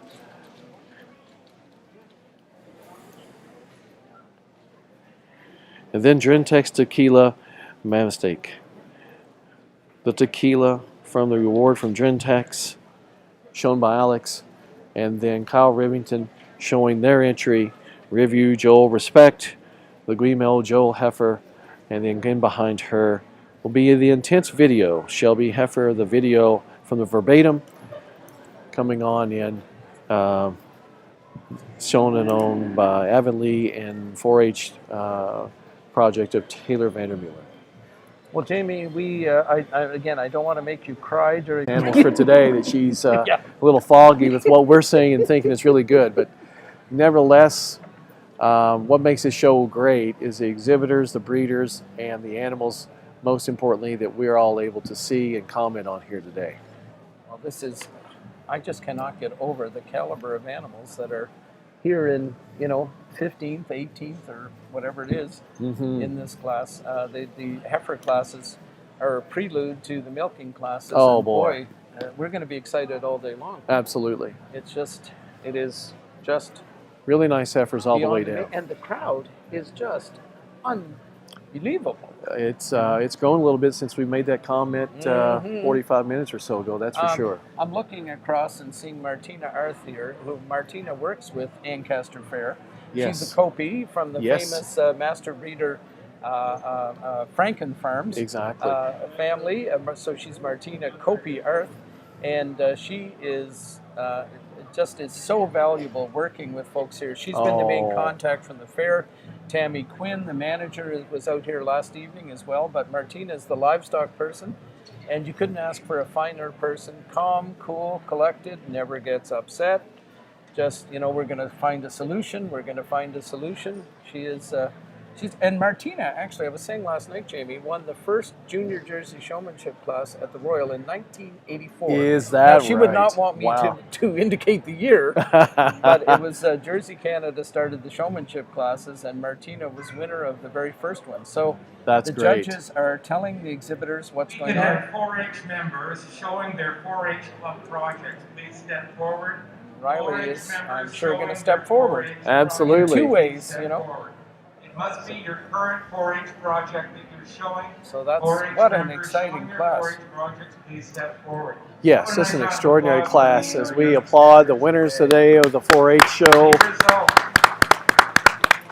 of class number 3, the senior So Tim calf Henshaw class. is doing the In placings first now. place, ring number 71, owned by Pleasant Oak Jerseys. Best bred and owned and shown by 4-H member Riley Eby is Pleasant Nook Casino, Montreal. In second place, ring number 59, the entry of Lookout Farm and Pierre Goulet, change of ownership, with SSF Magician Sophia. In third place, ring number 58, the entry of Christine Derosier, Julian and C.A. Sicard, with Lormier, Joel, Lily Love. In fourth place, ring number 52, the entry of Eliane Bouillard with Ciboulay, Romeo, Eve. And in fifth place, ring number 53, the entry of Joel Bagg with Edge Leah, Gentry, Postal Express. Now, with his reasons on this class, our judge for today, Judge Landry.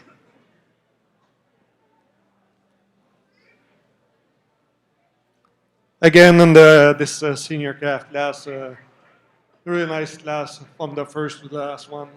But for me, this one today, she's an easy winner. She got nice power. She's hot top, nice head and legs. I give advantage on the second one. She just have more heifer, deeper on the front to the rear than that nice stylish heifer we have in second. Second over the third place, it's a close placing for me. I give advantage on the second one. She's just a little more really nice, just a longer heifer, and she have a better run than the heifer we have in fifth. In this senior, dans cette classe de jeunesse senior, pour moi, on a une jeunesse une gagnante à la deuxième. C'est une jeunesse qui est mieux affilée au garrot. C'est une jeunesse qui est plus longue dans son cou que la jeunesse très puissante en troisième position. La troisième sur la quatrième, aujourd'hui, c'est une jeunesse qui est plus large au poitrail. C'est une jeunesse qui est plus longue dans ses côtes avant-arrière. Et ça déplace des membres un petit peu plus désirables que la jeunesse en quatrième position. Et la quatrième sur la cinquième, c'est une jeunesse qui l'emporte. C'est une jeunesse qui est plus longue dans son ensemble. C'est également une jeunesse qui possède une meilleure structure de croupe que la jeunesse en cinquième position.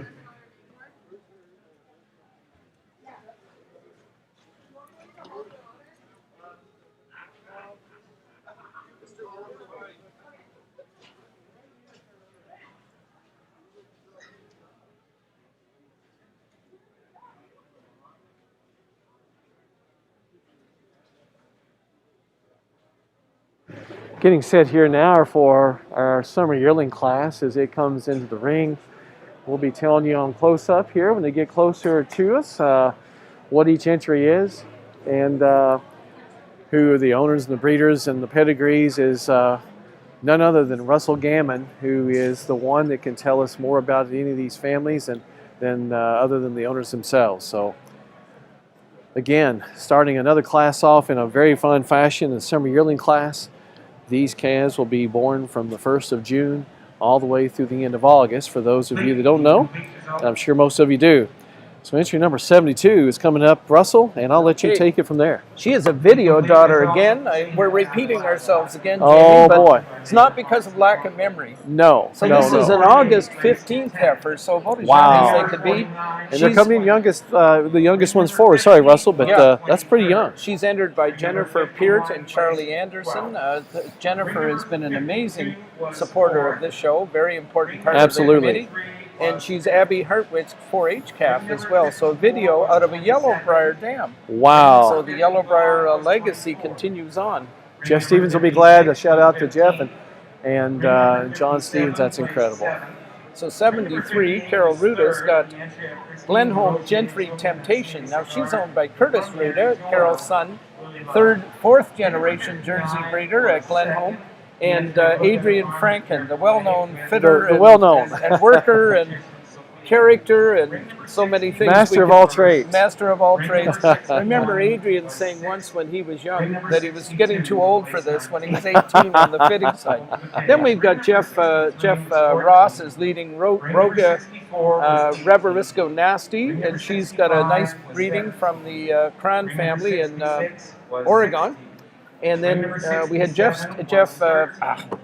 Kingdon, who has been very instrumental in this show, showing Charlotte Perennial Naughty Natsky. Now I wonder, we could ask about that name too. Getaway out of an Impression Dam. And then we've got, I think, number 76 is in front of us right now. Richard is looking at her as well. That's a Gentry GC Giselle. She's a game changer out of an Amadeo. And she's from Mike and Monique Bowles at Russell, Ontario. I think one of the best named towns in the world. Well, that'll be one of your favorites, wouldn't it? I've got buttons that say I love Russell. They can mean whatever you want them to. There you go. So that's that heifer there. And I think 77 should be our next one. And she's Spruce Ride, Joyride Lucy. Spruce Lay, Joyride Lucy.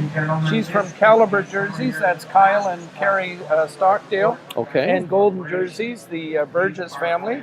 She's a Joyride, and she's out of a golden bred dam by Dragon.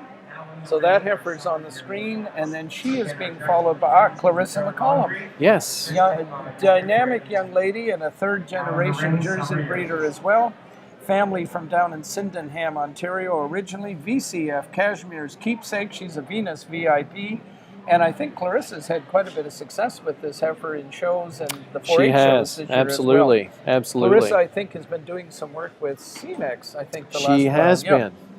And she's got a very important friend. I don't see him out showing here, but a Brant County boy who's, let's just call him important to her. 79, and we've got Jeff Carberry back again. He's really getting to like showing these jerseys. Glenholm River Calling, a Riveresco daughter born in June, so almost full age here. And then, if we are correct, now I see Glenn Burgess here. I don't know if he is is he 80? He is 80. Yes, he is. Yeah, and he's showing for Adam Vervoort from down the Norwood way. Adam is actually the sponsor of this class as well, Vervoort Professional Corporation. Adam had a banking career and a Jersey breeding career and a fancy poultry career. He's got all three of them. And he's established his own company recently, and so he's the sponsor of this class, and we really appreciate that. Absolutely. From Adam, and he's got a Reveresco out of maybe a front runner dam, Golden Runner Lucille. So Adam that's his heifer with, I think, Glenn Burgess on the halter. Makes sense, breeder of the dam. 81 would be from, and that's miles per hour again here. Rapid Bay Rev, Miss Sensation, with the great Michael Heath on the halter. Reveresco out of a Gunman Sensation dam, so a lot of both gorgeous, and rumor in there. 82 is from Claire Swale, and that's Claire herself, all the way from Absolutely, the UK. absolutely. And Bowties Farms, a very famous Holstein operation as well. Charlene Black Apple Extract. Bought in one of the sales this summer, one of the online sales, and she was bred by the Kingdon family and now owned by Claire and Veldhuis, so another international connection, and we're always thrilled to see Claire over here. Yes. Got fleur-de-lis on her pants there, I think. And, yeah. And so we've got 83. We should have 83, and we do. It is, yes. With Grandpa Al Cunnington on there. So he and Julie, his wife, own the key Yes. we're looking at there. And 84 would be the Riview, or Ryview, as some call it, Whistler Summit, a daughter of a bull from yesterday in some ways, Bonnie Bernalli Whistler, out of a verbatim dam. So we've got some Veronica in that pedigree through the sire of the dam. Mm-hmm. And boy, that's a lovely heifer as well. 84, and then Mr. Joel Bagg, his entry is 85, and I think we'll just check whatchamacallit, harnesses to make sure we are talking about the right animals, but I think we are. Julie Anderson on the halter right Yes. now. And so that would make sense maybe for a Yes. review animal. Yeah. And sorry, a Joey show it animal. We're just going to give that a second. Sometimes we need to be able to yell at these exhibitors, turn around. And boy, that is a heifer with a lot of barrel. Now this could be then Edgley Viral Petite. And I think she probably is, because she's right in front of Callum there, our lookout heifer. Right, right. Callum showing. And if she is a viral out of Tequila Peyton. So that P family of Joey's, again, a line that he's developed. And Marcy, that is one big, powerful heifer. She is indeed. And then I think we'll have Callum coming next, and he should have 86, which would be Lookout TB Cheers Bourbon. Cheers Bourbon. Now, Jamie, that sounds like an interesting combo. It If does. indeed that is right. Oh no, 86 is there. behind. So Callum would be showing, maybe he's showing 87.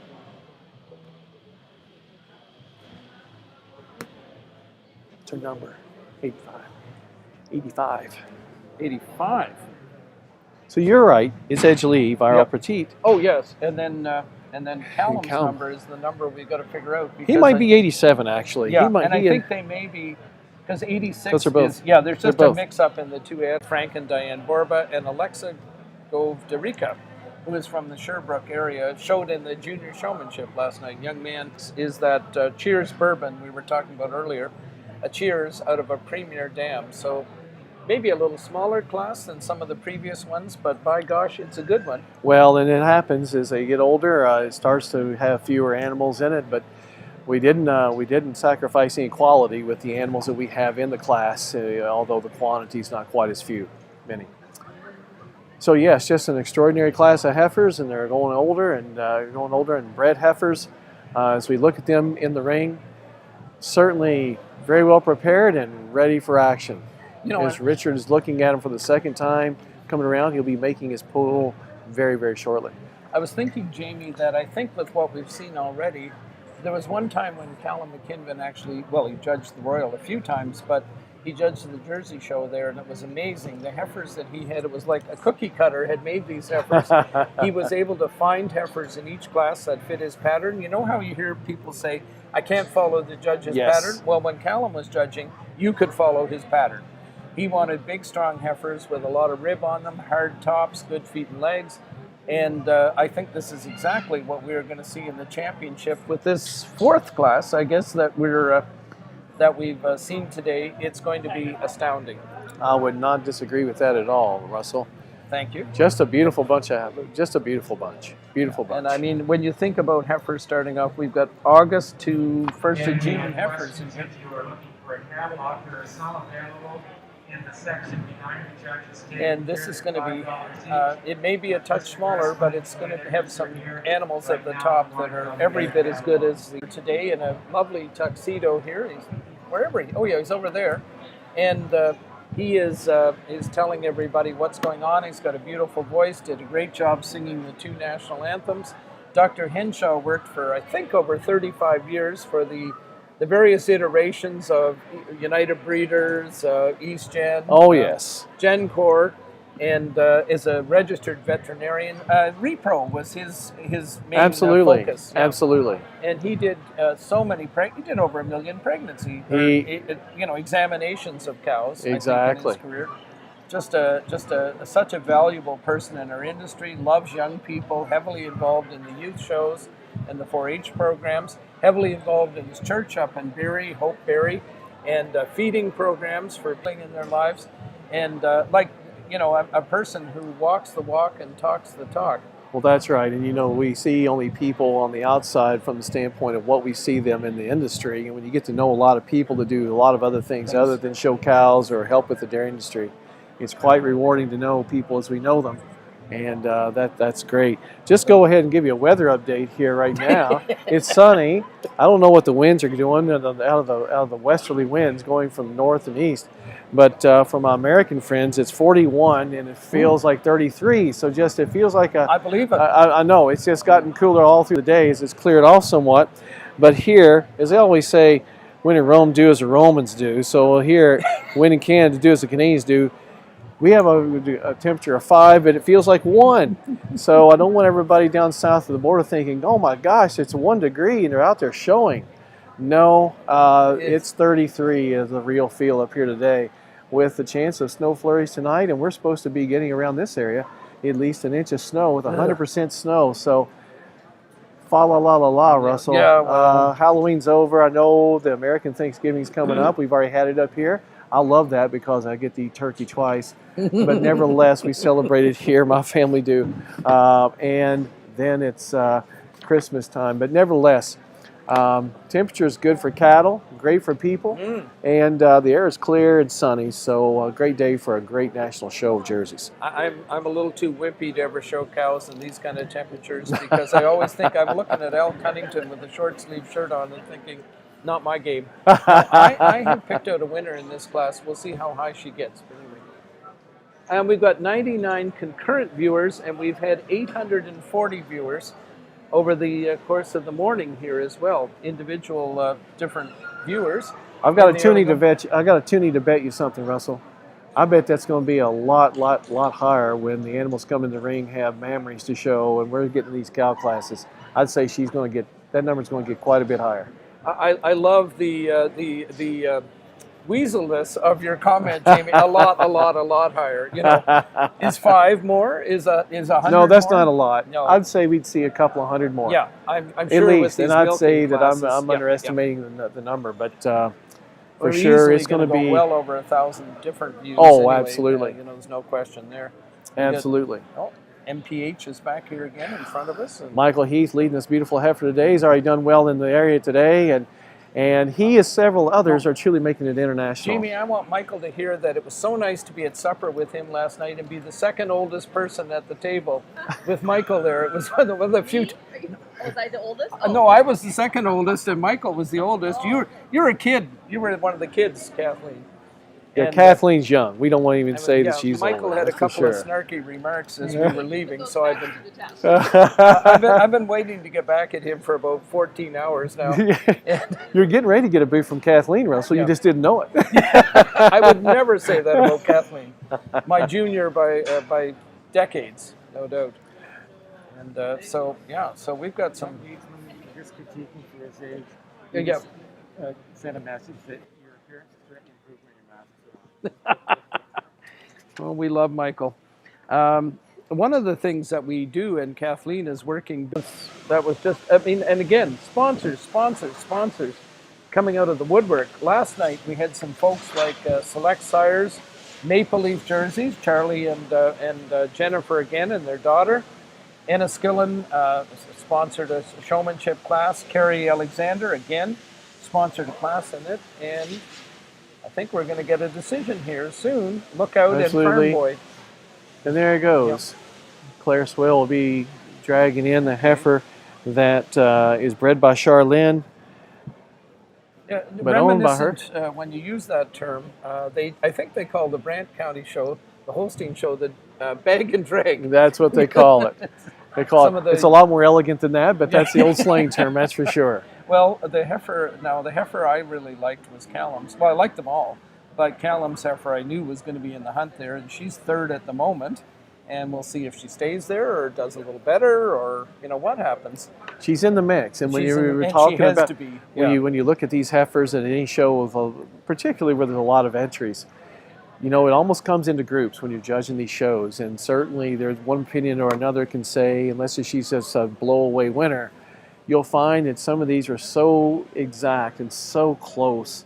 And it comes to a personal preference of what a judge and his associate or her associate approves of. And so when you're in the grouping, that's the great thing. And then if you get the head of the class, that's even icing on the cake. Well, once again, I'm sure Claire is thinking the trip over from the UK was well worth it to be leading an animal like this, and where she ended up as well. No, absolutely.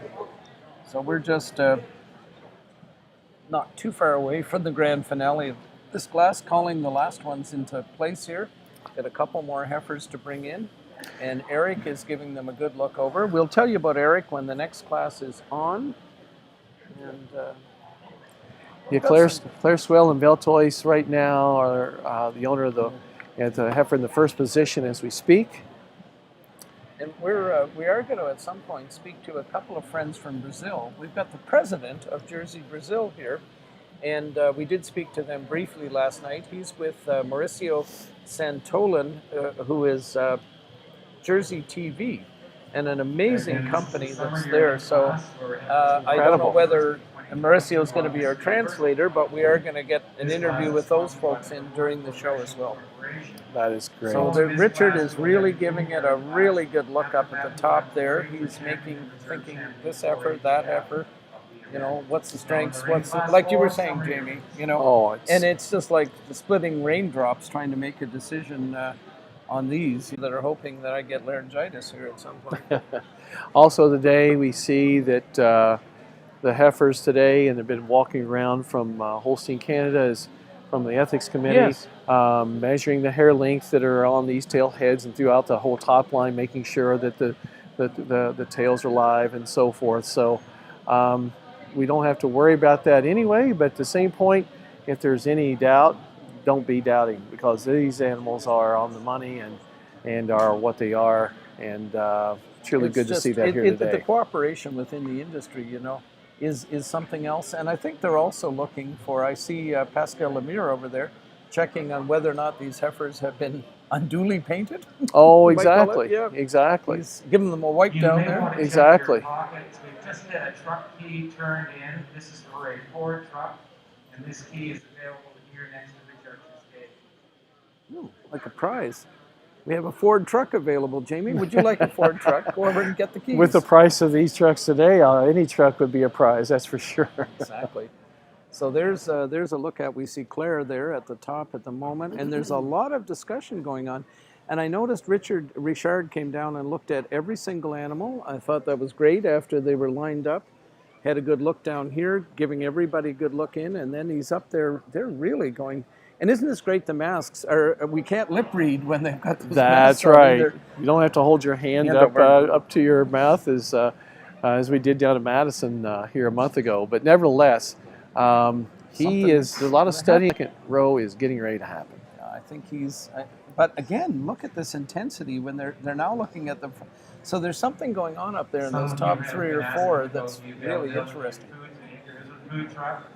Between this building and I think the heifer that's been in first is staying first. Claire is leading out It must be a great feeling when they give them that intense look and they keep you there. Oh, yes. Or they move you there. Yeah. Even better. Yeah, even better. I was second and now I'm first. Miss Charlene Black Apple Extract is pulling into the first position, and she was already. I'm trying to think whether she was, I hate to Spiral has done, having from my CMAX days, and I can, sometime, Jamie, when we're out at Madison, I'll show you the exact spot that Wayne Kuhn from Bushley and I stood when we made the deal on that. Oh, that is great. Getting them genomic tested, and then one of there were 2 brothers, and one of them brought into the CMAX program. So I am a little partial to my grand animals, That's okay. But I'm third as well. they are really, really giving it some thought. Mm-hmm. So it's, One change you just made is, and going above is, I think, Glenholm River yes, Calling, I believe. yes, it's been moved up a touch 1979. Yes. from where she was, and Carol will be She'll be in the 5th agreeing position. with that. Yes, Yeah, absolutely. saying, yeah, you can keep moving me if you want.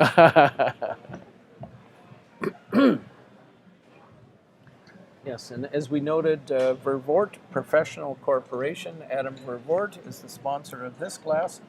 Young, milking Jersey cows, has started a Jersey herd in the last 3 to 4 years, I would say. Actually, I think Carol's the one that moved up, was one over her own. Oh. 73 went over 79 just a few moments ago in Yes. Glenholm Gentry Temptation, and 79 Glenholm River Calling is in the I guess next that's okay position. if you're It's in all the- shuffling your own, yeah. Yeah, if it's in the same house, that's okay, And right? you didn't live, assuming she is from that Glow family that's been Shamrock Giller Glow, and it goes back actually into I think some Bonnieburn breeding, so it kind of goes between Eastern Townships and up at Guelph, and Sean McMahon had his hands on that family for a while, and now it's back. Oh my goodness, these heifers are something else, aren't they? They absolutely These, are. I can see why these top 3 or 4 really took a lot of time Oh, to absolutely. make sure, and they're still looking. Yes. The intensity is something else, and those boys, those gentlemen are carefully walking backwards. I don't think that there's a runaway here in the way they're looking. Those 3 seem to be, and maybe this 4th heifer too, but those top handles yes. or feet and legs. Well, it'll be fascinating to hear Richard's reasons on this class. Absolutely. When he is finished up, but boy, they're still looking. They're still looking so intensely at these this top group, and then of course now looking at the heifers that are just below them. But those heifers are flat out amazing. It's thrilling to see these kind of heifers in the Jersey breed. And there are probably people, Jamie, well, it's going to be an Ancaster. It's not the Royal Winter Fair. I wonder what it's going to be like. Well, it's like. It is. It is. Anybody thinks that we've lost anything?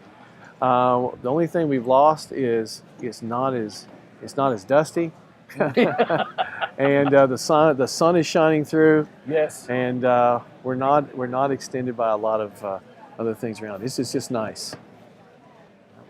We thought we were getting some advice from Mr. Sargent there. Someday, Bruce, you'll be able to get to retire and come and be a commentator instead. He's saying no, but he could easily do it. Just such a capable guy, and Bruce Sargent. He's been such a part of the creamery and the new developments at Enniskillen Farm, and certainly knows a lot about the way the farm itself works, but he's been a leader in the family on the development of the marketing and so on. So I think they're still looking. I think he's saying absolutely. 4-H members showing their 4-H project. And listening so intently to his comments, and 4-H members, it is going to be fascinating to hear the reasons on this class. It will be a fun time. No, that's for sure.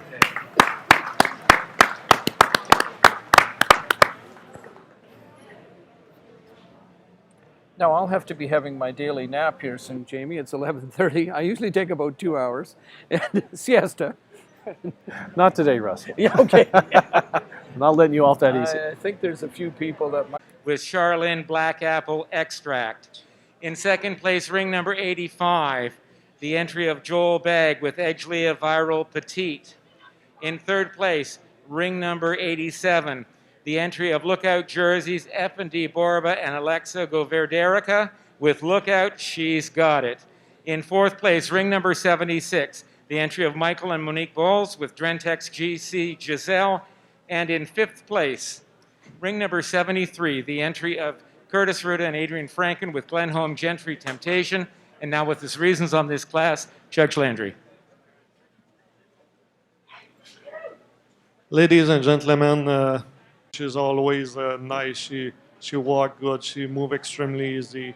She had that nice dairy character. I give advantage on the second one, just a little more sharper at the front than the nice heifer we have in second.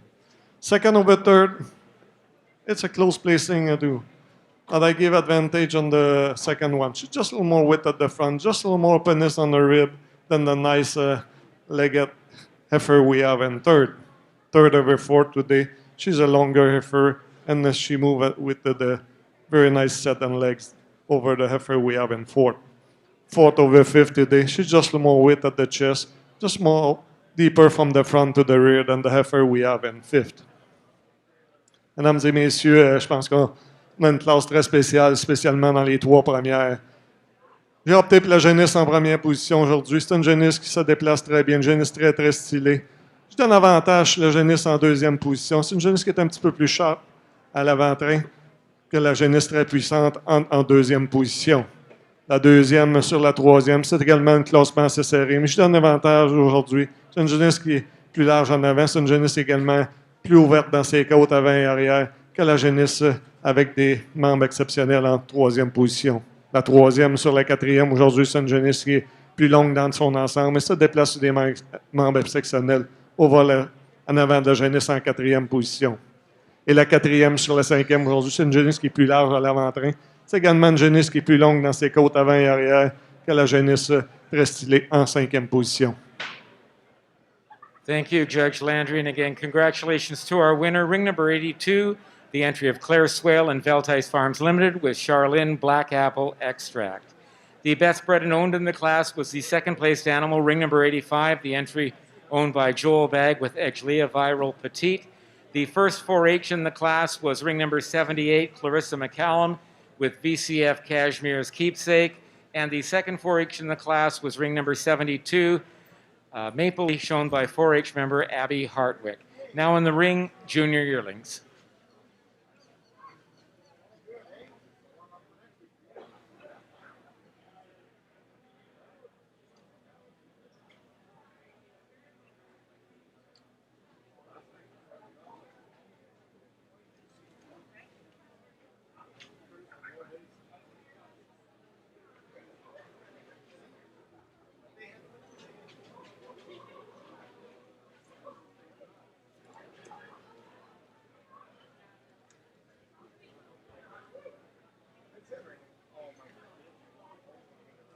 The complete results of Class 4, the summer yearling class.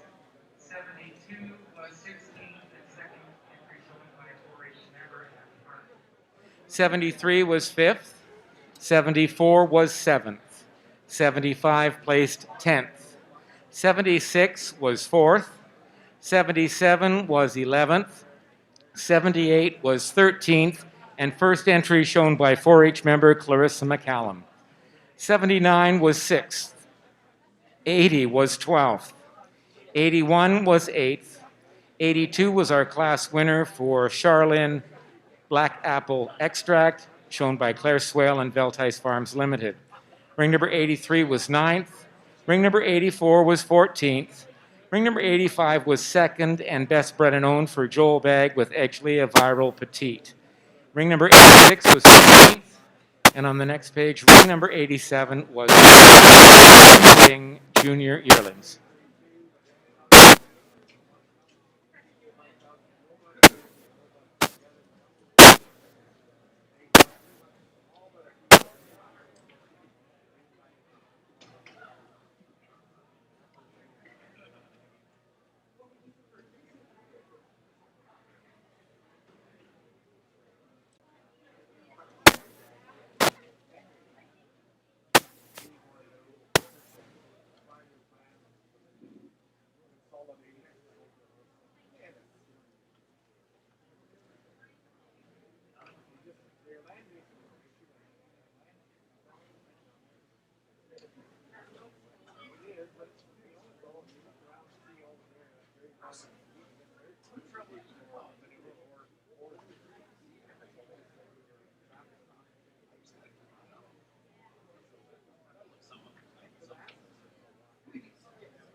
Now in the junior yearling class here at the 2021 National Jersey Show in Ancaster.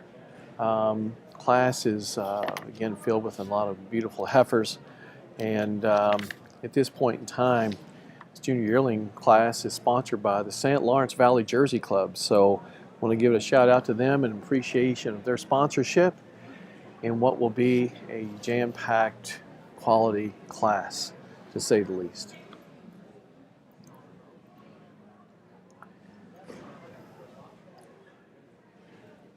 Again, if you're tuning in just now with us, we want to thank you for tuning in. This Farm Boys production here at Ancaster. I'm Jamie Howard alongside of Russell Gammon. They'll be giving commentary on today's show. And certainly we've had a great show in the first 4 classes. And in the 5th class, Class 5 Junior Yearlings, we're starting to look at some of these animals that are in the ring. And alongside of me, Russell Gammon will start giving you some of the lowdown, the ones we're seeing up close that you see on your screen, for a little more intel in regard to who they are. Russell? Well, thanks, Jamie. I went to see a man about a horse. That was the expression I used, I think. And what we got here? We got 94 on the screen right now. That's Maker Gentry Sassalicious. Now Jamie's going to see a man about a horse, but anyway. She's a Gentry daughter, and she's from Carrie Alexander up in Rockwood, Ontario, not too far from Fergus, center of the universe. And she's got a gold mine dam. And what a lovely heifer to be the first one we see on the screen. I think she's going to be followed. In fact, I know. She's going to be followed by number 95, who is M Signature Magician T. Marie, from the famous Tina Marie family that had some time at Piedmont as well. Her dam's got an interesting name, M Signature Tina Marie Pinot Noir. And Ferme Seroplay Cartier is the exhibitor there. So those are the 2 heifers, 94 and 95, that are on our screen at the moment. And these are the junior yearlings, and we would say that this class is sponsored by the St. Lawrence Jersey Club. Now the St. Lawrence Valley Jersey Club, which is down near Ottawa in that region, up through, I think in Renfrew is one of the parts of the area, but down around Finch and Winchester as well, Morrisburg would all be covered by the St. Lawrence Valley Jersey Club. And I know that we've got a very active Jersey breeder in Theo Wilson here today from that area, Mike Bowles, of course. Mike and Monique are members of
Okay. Oh, that may be, yes, Bruce, it looks like on the screen here. Yeah, we should be back. Anyway, sorry about that, folks. These things happen with technology. No matter what is going on, it's going to be there.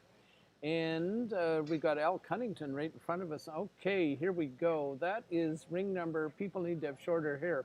Ring number 98, I believe. And that would be Avonlea Applejack or Ajax Curly Fry. Will Vandermeulen's 4-H heifer this year, but being exhibited by his sister Taylor, an Applejack out of Fizz Chips Ahoy. Now that sounds like a famous cow family. 99 is Cedar Villa Engineer T. Swizzle from Randy and Tara Bullock and family. This is an engineer daughter and a skilled bull out of a premier dam. Quite nice. 100 on your screen is Drentex Applejack Kira.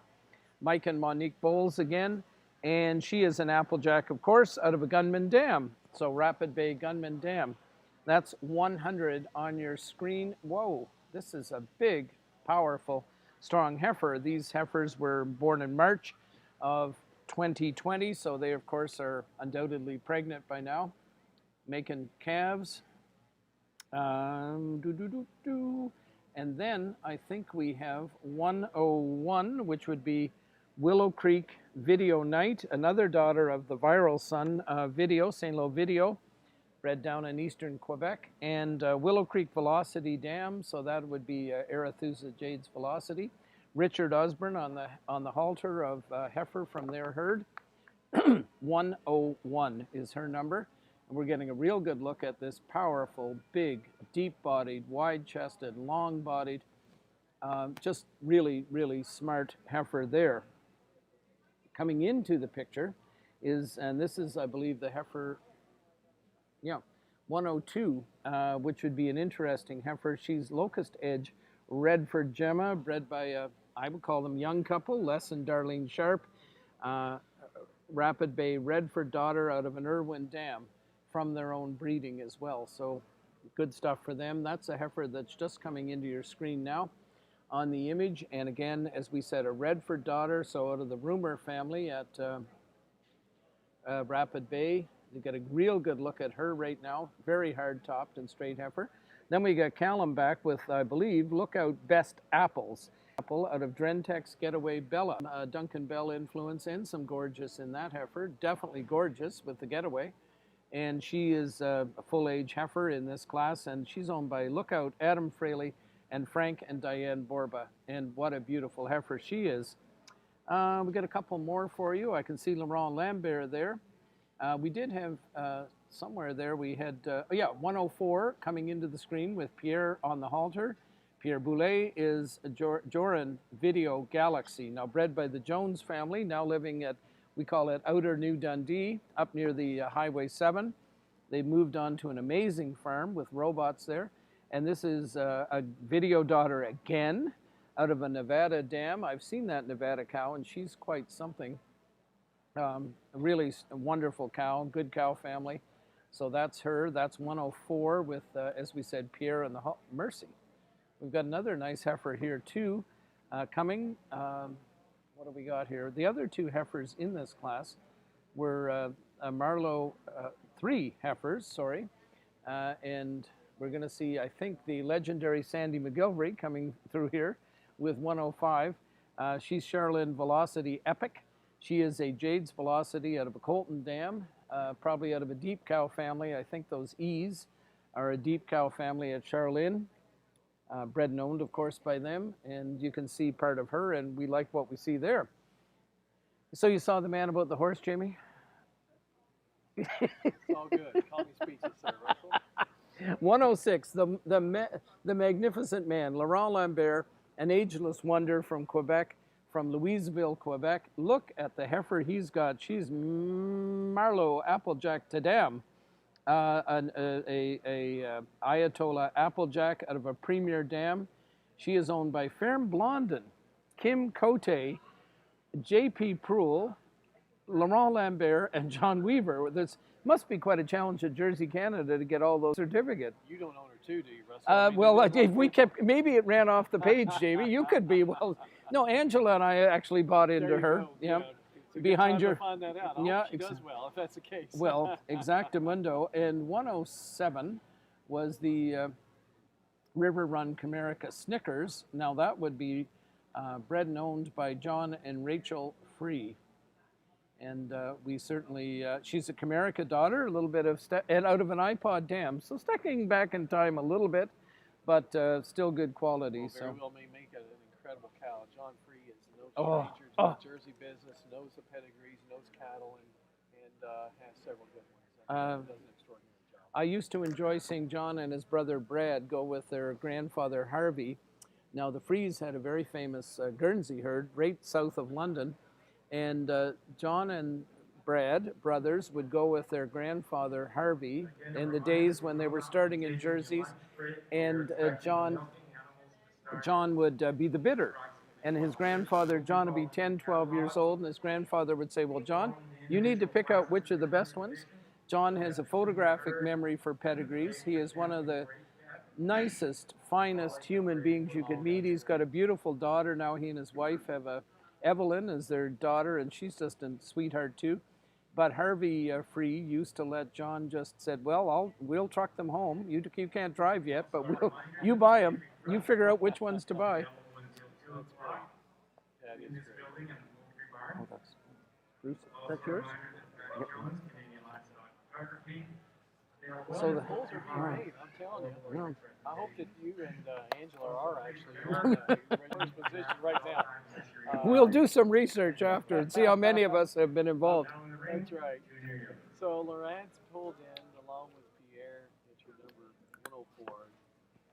The video, Heifer, the video we've been talking about all day in Callan. Joneses, yeah. Now it'll be interesting. Val was telling me that they were asked for a price on that heifer that's in second now. Yes. Last night she mentioned that to me. Probably wondering if I wanted to get the price too. Yeah. For interest sake. Means your interest, you're already in on Yeah, one. first and second. Why not? Well, I guess we've been talking about John Free, and the man himself is leading that heifer. 107 or whatever her number is. Yeah. Absolutely. He was kind of hoping maybe they do them in order, with 106 being first, and then he'd say, well, I'll just walk in second.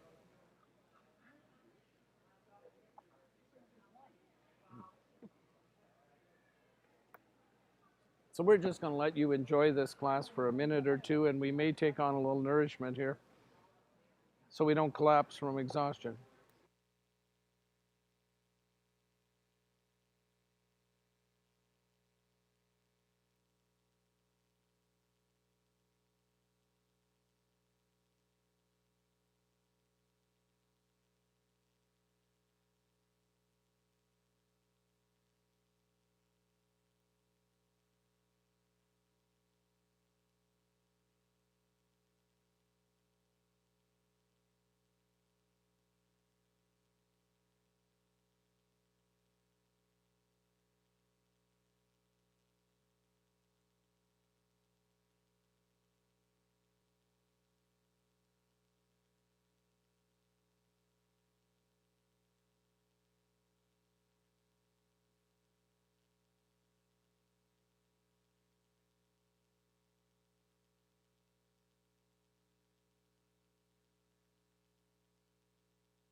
Yeah. Okay. So we're back, folks. We're sorry to be stuffing our faces here. Well, we got these junior yearlings, and we've got Laurent Lambert. Picture 106. 106, the Applejack heifer out of the Premier Dam. Whoa, what a heifer. And Pierre Boulet is number 104. That's from the Joneses at New Dundee, Ontario, and they must be very excited. Val and her boys. So I don't know if Shane's here today, but the boys are here, and they'll be thrilled with how this heifer did. And then Callum with 103. Lookout Best Apples. How do you like them apples? Owned by Lookout Adam Fraley and Frank and Diane Borba out of a Drentex dam. And what a great group of heifers. Again, a little smaller maybe than some of the earlier heifer classes, but the quality is superb. Absolutely. And Par this for good. course, and then coming out entry number 100 with Alex leading her. And Drentex Applejack here. Leading for the neighbors. Leading for the neighbors, exactly.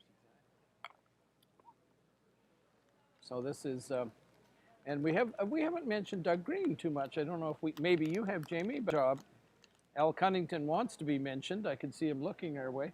And, but look at this heifer that Laurent has there. Like she is a winning heifer. There's no question about that. She deserves to be right up at the top. But Doug Green, what a competent man. Kind of has taken on, I think, where Murray Reisner used to do a lot of ring work, and Doug is now doing it. Doug works for Air Farmers Mutual, brought some beautiful stylus pens this morning. Life is all about stylus pens in my world. There you go. And Doug was from an Ayrshire family, actually, Sunny Acres Ayrshire, and now Silvertip Speckle Park. Huey O'Neill's farm is on their former Sunny Acres farm, now actually within Brantford. Right. I can remember, because I'm 1,000 years old, visiting Greens a long time ago when they were out in the country where they were living, and now they got the airport west of them. The Brantford Airport is west of them, and houses everywhere. So I don't know how much longer Huey and Dan Boers and that team are going to be at that particular location, but they had a great Speckle Park sale there about, I don't know, a few weeks ago. Right. Was down in the evening, and great hospitality and a great sale too. Thousands of dollars changing hands on these lovely Speckle Parks. So the show within the show here, down here as we're pulling them in, the Osborne family, Richard and Teresa, are together. Are together, and they'll be able to hold hands when they get in line. Well, Rich, I don't know if they will or not. Richard actually got one up by Teresa, who's behind him, and then Richard gave her the shove above Richard Osborne, her husband. So a lot of nice chuckles in there in regard to that. Good sports, both very competitive with a great brood of kids that we've already mentioned. Their son did really well in showmanship last night. So congratulations to them. Great family. Tim is congratulating the 4-H members that are showing. Ferme Blondin, Kim Cote, J.P. Proul, Jay Lambert, and Jay Weaver with 106, Marlaw Applejack Tatum. In second place, ring number 104, the entry of Joran Jerseys with Joran Video Galaxy. In third place, ring number 103, the entry of Lookout Adam Fraley, Frank and Diane Borba with Lookout Best Apples. In fourth place, ring number 98, the entry of Avonlea Genetics Incorporated with his reasons on this class are judge for today, Judge Landry. Again, in this junior yearling class, we have a very nice class of heifer, especially on top 5. I goes with this heifer on top. This one, she's long. She walks really nice. I gave advantage on the second one. She's longer all through the body, and she's a little more openness on the. As a heifer, she's just a little more width at the front than the nice heifer we have in fourth. And the fourth over fifth today, she's longer all through the body. She's just cleaner all through than the heifer we have in fifth. Dans cette classe de génisse, un junior, on a une très belle classe, surtout dans les 4-5 premières. La génisse en première position, c'est une génisse qui se déplace très bien. C'est une génisse qui est très longue. Donne avantage à la génisse en deuxième. Une génisse qui est plus longue dans toutes ses parties que la génisse avec très, très puissante en deuxième position. La deuxième sur la troisième aujourd'hui, c'est une génisse qui est plus ouverte dans ses côtes avant et arrière. C'est une génisse qui monte un petit peu plus de caractère laitier que la génisse en troisième position. La troisième sur la quatrième aujourd'hui, c'est une génisse qui est plus large au poitrail. C'est une génisse qui se place mieux sur les membres avant que la génisse en quatrième position. Et la quatrième sur la cinquième aujourd'hui, c'est une génisse qui est plus longue dans son ensemble. C'est une génisse qui monte un petit peu plus de netteté dans sa tête, dans son cou, que la génisse très puissante en cinquième position.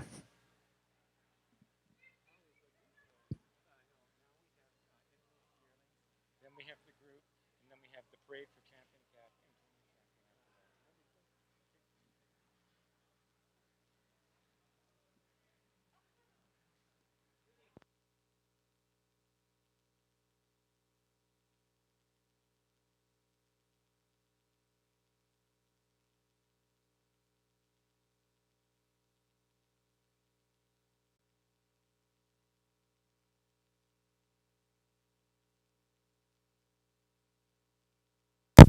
For sponsorship in this class. We have Teresa Osborne and with on the halter of 108, Willow Creek Viral Vegas. She is a Bush League PN Viral daughter. I could tell you that story about Viral again, Jamie, but it could get a little pedantic. And she's out of a Reveresco dam. Big, powerful heifer. Of course, these heifers are probably very close to calving. Absolutely. Another few weeks, they'll have some nice December calves, possibly, or on through the winter. Sure. So we can see Teresa right on the screen here right now. And talk about a hard-working couple. Do they milk 100 cows, Jamie? It's close to that, if not. Yes, they do a really nice job of Holsteins and Jerseys both in a tie barn. That they just do a wonderful, wonderful job, and the quality of the animals is a showing of the quality of their work. Well, they're getting very decisive in this class. Richard must want lunch. So I think it's 110. Tainside DB or Spruce, maybe. Yes. She is 109. Yes. Who is the Cedar Villa heifer from the Bullocks. Tara, maybe fairly recently president of Holstein, Ontario. And Randy, I think, on the executive of Holstein, maybe the president this year of Jersey, Ontario as well. So a family who's dead. Now we're just going to have to figure out what this. Oh, there was a fifth heifer arrived. So I think we have our full complement anyway, and quite quickly, and she is quite impressive. She's holding the position at this point, for sure. Yeah. So now they're going to come in close and give a good second look and think about it on this small but lovely class, and we'll see. Doug and Jill Robinson, if they're not here, will be celebrating all over the house on Highway 43 at Finch, doing dancing and, like teenagers. And their two boys are wonderful. Dougie's one of the 4-H ambassadors for the whole province of Ontario this year. Their eldest boy, and Bobby, is a character too, and a very, we got the ring. Jeff Stevens and somebody's playing with hoses here. Jeff Stevens and Martina are watering down the ring to keep the dust down. Look at this. Oh my. I think this we is can one see beautiful why this heifer. is where she is. And 112 is a gentry heifer from Brent Jolie and Campbell Jerseys in Quebec. And, well, she's pretty special too. If the first one wasn't here, she'd make a nice winner. Oh, absolutely. 109 third, that's the gentry heifer from Bullocks. Teresa's in the 4 spot right here with the Viral daughter. And then 5 is another Viral from Diana Stalker, Eastern Ontario, but a young lady who's at Regwall Holsteins working with Alex Wallace. I don't know if she goes to the gym as much as Alex does with his strongman competitions, but anyway, up in the western part of PEI near O'Leary there. And Regwall, of course, a name that was well known in the Holstein breed with Alex's late dad, Reg. But I'm getting historical here. Better historical than hysterical. Couldn't agree more. I think we're going to have junior breeders' herds after this. Yes, absolutely. So we got our placings, I guess, in this class. And then the breeders' herd, and then the junior champion. Right. And what's amazing is 11 entries in the junior breeders' herd. 11 entries. That is just astounding. You know what? There's 2 more. The 2 more. Oh, 13. 13. Well, that's Angela just and I'll great. see if we can buy some real quick. Oh, that's okay. That's okay. 13's good then. That is incredible. That's It really as many is. as we get at the Royal, that's for sure. Yes, so. no, for sure. Well, today This is the National Show in 2021, and we're very glad to see the participation, the passion of this show. And Stall Farm, again, just congratulations and thanks to them. And just let's hope that nobody gets Martina turned around here. That can be cold.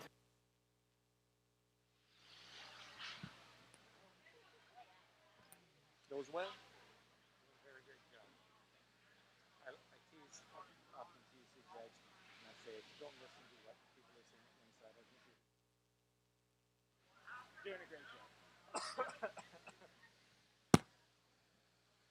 And bit of the chest deeper from the front to the rear. I give advantage on the second one. Just more heifer, just a little more width, longer than the heifer we have in second place. Second over third is pretty close placing, but just shows more, a little more dariness than the over fifth today. She's more dariness all through the heifer. And dans cette classe, un intermédiaire, juste 5 animaux, mais 5 très bons. La première génisse en première position, je pense une gagnante facile, une génisse qui est très grande, très longue, avec beaucoup de caractère laitier. Donne avantage sur la deuxième, l'emporte dans son caractère laitier, dans son ouverture de côte avant et arrière, sur la génisse en deuxième position, la deuxième sur la troisième. C'est un classement un peu plus serré. Donne avantage à la deuxième. Aujourd'hui, c'est une génisse qui est plus large, un petit peu à l'avant-train. C'est également une génisse qui démontre un peu plus de caractère laitier que la génisse très bien balancée en troisième position. La troisième sur la quatrième aujourd'hui, c'est une génisse un petit peu plus solide à l'arrière de l'épaule. Également une génisse qui se déplace d'excellents membres sur la génisse en quatrième position. Et la quatrième sur la cinquième aujourd'hui, c'est une génisse qui montre plus de caractère laitier dans tout son ensemble. Merci. Thank you, Richard. And again, the results of class number 6, the dry intermediate yearling 108 was 4th, 109 was 3rd, Cedar Village Gentry Chip, owned by Randy and Tara Bullock. 110 was our class winner, Painside DBR Spruce and Pine, owned by Kark Valley Holsteins. 111 was 5th, and 112 was 2nd and best bred and owned, Campbell TB Gentry Jetsia, Campbell Jerseys at ET Trailblazer Jerseys. Next into the ring, we have the junior herd. But while we're calling the junior herd is coming in, we would ask the first and second placed entries shown by 4-H members to come to the ring for the marshalling area. From the junior calf class, we have number 19, Grace Beckett, and number 23, Presley Eby. From the intermediate calf class, we have contestant 39, Alicia Verano, and contestant 30, Rachel Tamlin. From the senior calf class, we have contestant 71, Riley Eby, and contestant 68, Taylor Vandermeulen. From the summer yearling class, we have ring number 78, Clarissa McCallum, and ring number 72, Abby Hartwick. And from the junior yearlings, competitor 90, Savannah Crack, and competitor 93, Emily Unger. If these would come to the marshalling area now for the parade for champion 4-H calf after this junior herd.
Thank you. Well, I hope they're alive somewhere. Ladies and gentlemen, we've just got a pretty amazing thing here. We're going to potentially have 15 junior breeders herds here. We should probably away from the desk here and helping out the family here with the Enniskillen herd. Yeah, is it do you think we're going to have everybody that was? I'm talking to Jennifer Peart here, and we're just trying to figure out if we're going to have the 15. How many of them are actually here? 1, 2, 3, 4, 5, 6, 7, 8, 9. We've got 9 or 10 anyway. Oh, sorry. I apologize. And what happened at the Royal Winter Fair, as we noted, and it's been a tremendous heifer show, overwhelming in some ways, in a great way, in the best way. And again, if we can have the first and 1, second 2, place 3, entries shown 4, by 5, 4-H 6, members, 7, Marshalling 8. area. Oh yeah, we got the 4-H champion, Jamie, before the actual overall junior champion. No, that's right, Russell. But you know, I think 9 or people, 10? everybody enters and with the utmost of expectations, as we all do, but everybody can't win. We realize that. But with that being said, if we didn't have if you don't have quite a good a placing, that's probably why they think best is stay in the barn. Yeah. Let them stay in the pack. But really good turnout thus far. So we just had confirmation that Randy Bullock is president of Jersey, Ontario. And with Tara, I think just about June, maybe finishing her reign, and Wilf Strensky, I think from Breslau, is, or Blooming, whatever they call that place north of the Highway 7, Bloomingdale, Mint Valley Farms, that Wilf is current president of Holstein, Ontario. And we think 9 or 10 herds. Right. Tim, you were supposed to be doing your math there and give us a number. 9?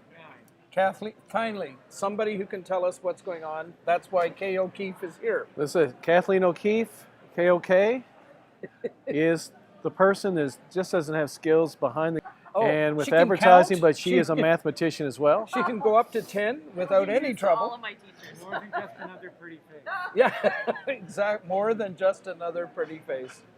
We so appreciate the work that Kathleen and her team do on Cosmopolitan. Absolutely. With the magazine, with the print version, with the social media platforms, with the coverage of these shows. Their pictures are spectacular. Yes, Jennifer? Oh. Okay.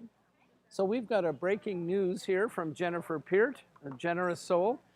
In reverse order, in the premier sire of the junior show, Steinhauer's Ayatollah Applejack was third. His son, I think, or his relative, Rapid Bay Black Apple, is second. And with a number of more points, Rapid Bay Indiana Gentry is the premier sire of the junior show. No, that's right. The heifer show, those are your 3 sires, and winning it is Gentry. So congratulations to those breeders of those sires as we go forward with the decision of the junior best 3 females, breeders' herds, here momentarily. And another tough one for these gentlemen. Richard and Richard and Eric here today. And we will get you introduced to Eric and give you some details on him at some point here. We've got a nice bio on him. He's from Warwick, Quebec. Great dairy area, and something's going to happen. Here we go.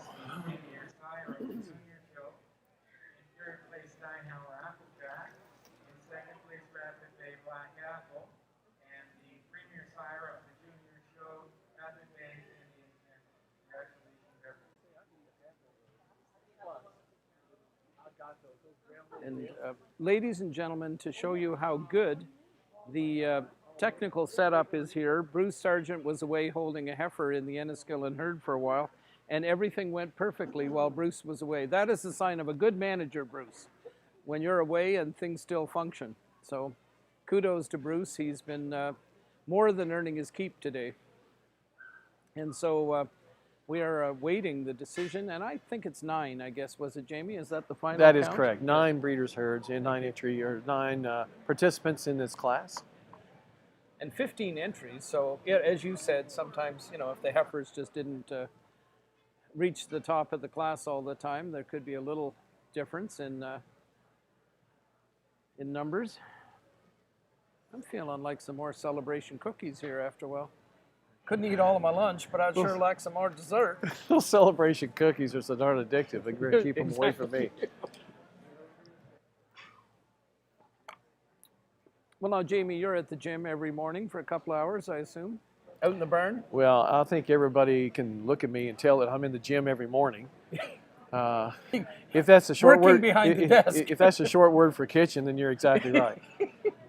But no, I am not. But I am in the barn every morning. Yes. Now, Jamie, have you still got the smallest milking herd in Ontario? Well, right now it's all dry. Okay. But no, actually, I have a Vacation few of time. those that are my good friends, Fraser Dones down in Yes. Norwich. And Catherine. And then, and so I have at this point in time my little group of hobby animals. I think there's 21 heifers and some dry cows that reside at our place right now. So there's a few animals to get fed, to say the least. And we now, it looks like we're starting to have some. Can I dare to add? Oh, we've got an extra entry. We have an extra here. entry. It has made its Now, way in. Jamie, you know, not to break the internet with news, but anything in the plans for 2022 at your place? Well, we're thinking. I heard a rumor last night. We might be looking at having a small sale. We don't know. We haven't made the final decision what kind of sale, whether it be online or tag. But if we have to start bedding down the garage to house some animals, it's time to have a sale. So that's where we're at. It's like anything, if it grows a little bit, it grows a lot, and we're at that point that we've had so much fun raising, breeding, and developing some what we think are pretty elite pedigreed animals, and that can show for next year. We're going to try to get rid of a few. So that is one thing that we're going to do on the side note for sure, Russell. Absolutely. And after today, you might say if you could find some friends that had a couple of jerseys, why not? Well, why not? And actually, we do have a couple of jerseys that reside at Howard View or Howard Home? the emphasis. Well, actually, they reside. They are milking females and a couple of calves at Nathan Wade's at where Living Dream We have 10 works. junior herds. Oh, 10 junior herds. Dr. Yeah, Henshaw's. Dr. Henshaw is He a little can late come- on his breaking news because we already saw that, but we appreciate the update. Could we have Kathleen go out and check for sure? They're going to be sorted out. One thing for sure, everybody's going to make the top 10, and boom, here we go. Oh, and Looks like is this Lookout is coming to the Yeah, forefront. there's Steve. Steve is here too. Yes. Callum's son-in-law, Steve Glode. Yep. Yeah, Glode, I think it is. From And then Eastern Ontario. Avonlea's boy following who's along the in family. second. So we got Lookout. We got Avonlea. Oh, sorry.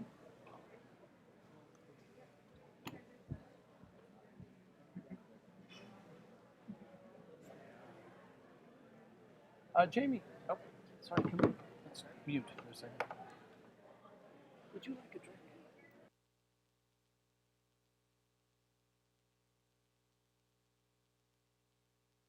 Anything in particular? I don't know what he's got.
I am.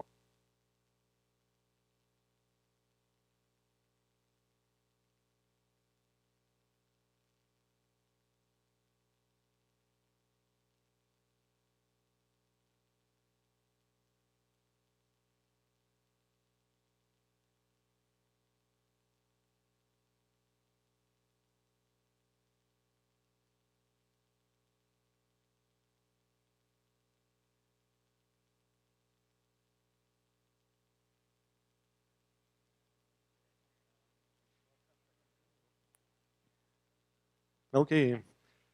Ladies and gentlemen, I want to give a big round of applause for those exhibitors.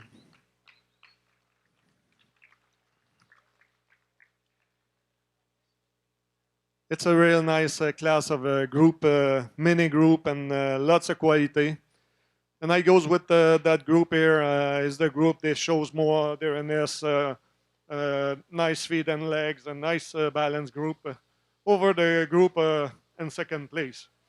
Second over third today, she just shows more daringness and more length than the heifer we have in the third group. Third group over the fourth group is the group with the more power, more daringness than the group heifer we have in fourth. And fourth over fifth today, they just show me more in the head and neck, more breed character than the heifer we have in fifth. Dans cette classe de groupe, on a une excellente classe de groupe d'un bout à la fin. J'ai opté pour le groupe en première position. C'est le groupe qui montre le plus de caractère laitier, plus de largeur au poitrail, avec des excellents membres à l'arrière. Le groupe en deuxième, en deuxième sur le troisième, c'est un groupe qui monte un peu plus de longueur dans son ensemble. C'est des génisses qui aiment le groupe très puissant en troisième position. Le groupe de troisième en avant du groupe en quatrième, c'est des génisses qui sont plus puissantes dans l'ensemble que le groupe en quatrième position. Et le groupe en quatrième sur le groupe en cinquième, c'est l'enjancement du cou, la tête versus le groupe avec trois excellentes génisses en cinquième position. Thank you, Richard. And again, the results of the junior breeders herd. In first place, 238, the entry of Lookout Holsteins in jerseys.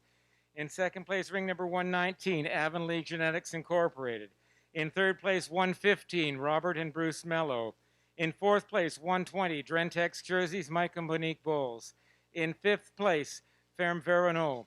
In sixth place, ring number 113, Joel Bagg, Edgelea jerseys. In seventh place, 122, Kyle Rivington. In eighth place, 117, Kerry Alexander Maker jerseys. In ninth place, 237, Pleasant Nook. And in 10th place, 234, Enniskillen Farms. A great, great group of junior herds. That's a nice round of applause as they're leaving. 10 junior herds, a good signed calf class. Clarissa McCallum, Abby Hartwick from the summer yearling class, Savannah Crack, and Emily Unger from the junior yearling class. Next into the ring, the parade for junior champion 4-H calf. Champion 4-H calf.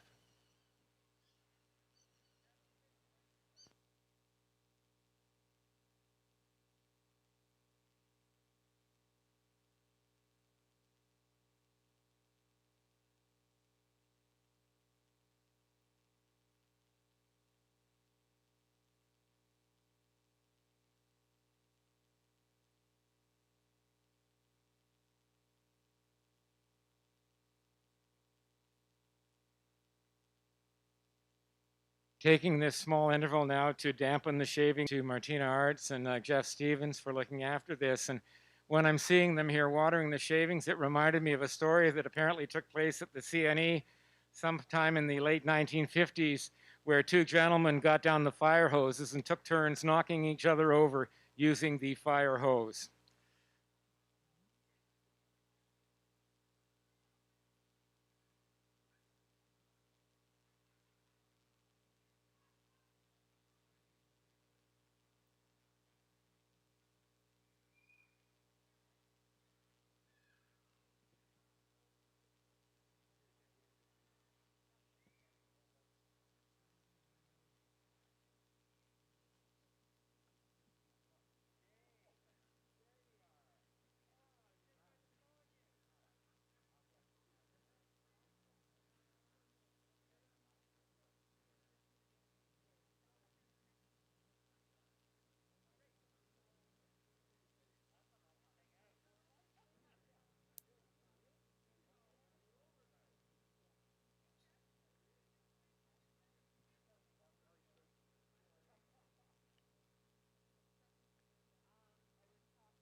Gentlemen, this is a parade for champion 4-H champion calf. coming in here. From Isn't the this junior amazing? calf class, we have ring Incredible. number 19, Incredible. Grace Beckett. And you'll with see some of these kids that I was thinking about Julie having her The daughter intermediate showing calf this class, calf we have that won an Alicia open show, a Verano massive and open Rachel show Tamlin. plus. So that is And you know, not saying I need to number show the calf. 39. Get the young person out there. It's your 4-H calf. Verona You Video show it. Santana. Yeah, no, for Rachel parents here Tamlin, that who is ring number that have 30, actually had with these heifers RJF leading, Video that Malaysia. these kids are leading, that they don't, they just not drag them out here. They're showing them, doing a fabulous job with them, and that's a credit to the leaders. But I'm sure the parents serve as leaders and mentors and guides and teachers of how to do such a great job. And it's credit to the parents for their students and also their children for doing such a great job out here today.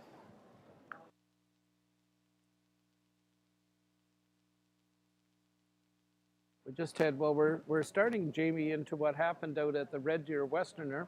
Instead of changing ownership on an animal that's going to be showing a little later this afternoon.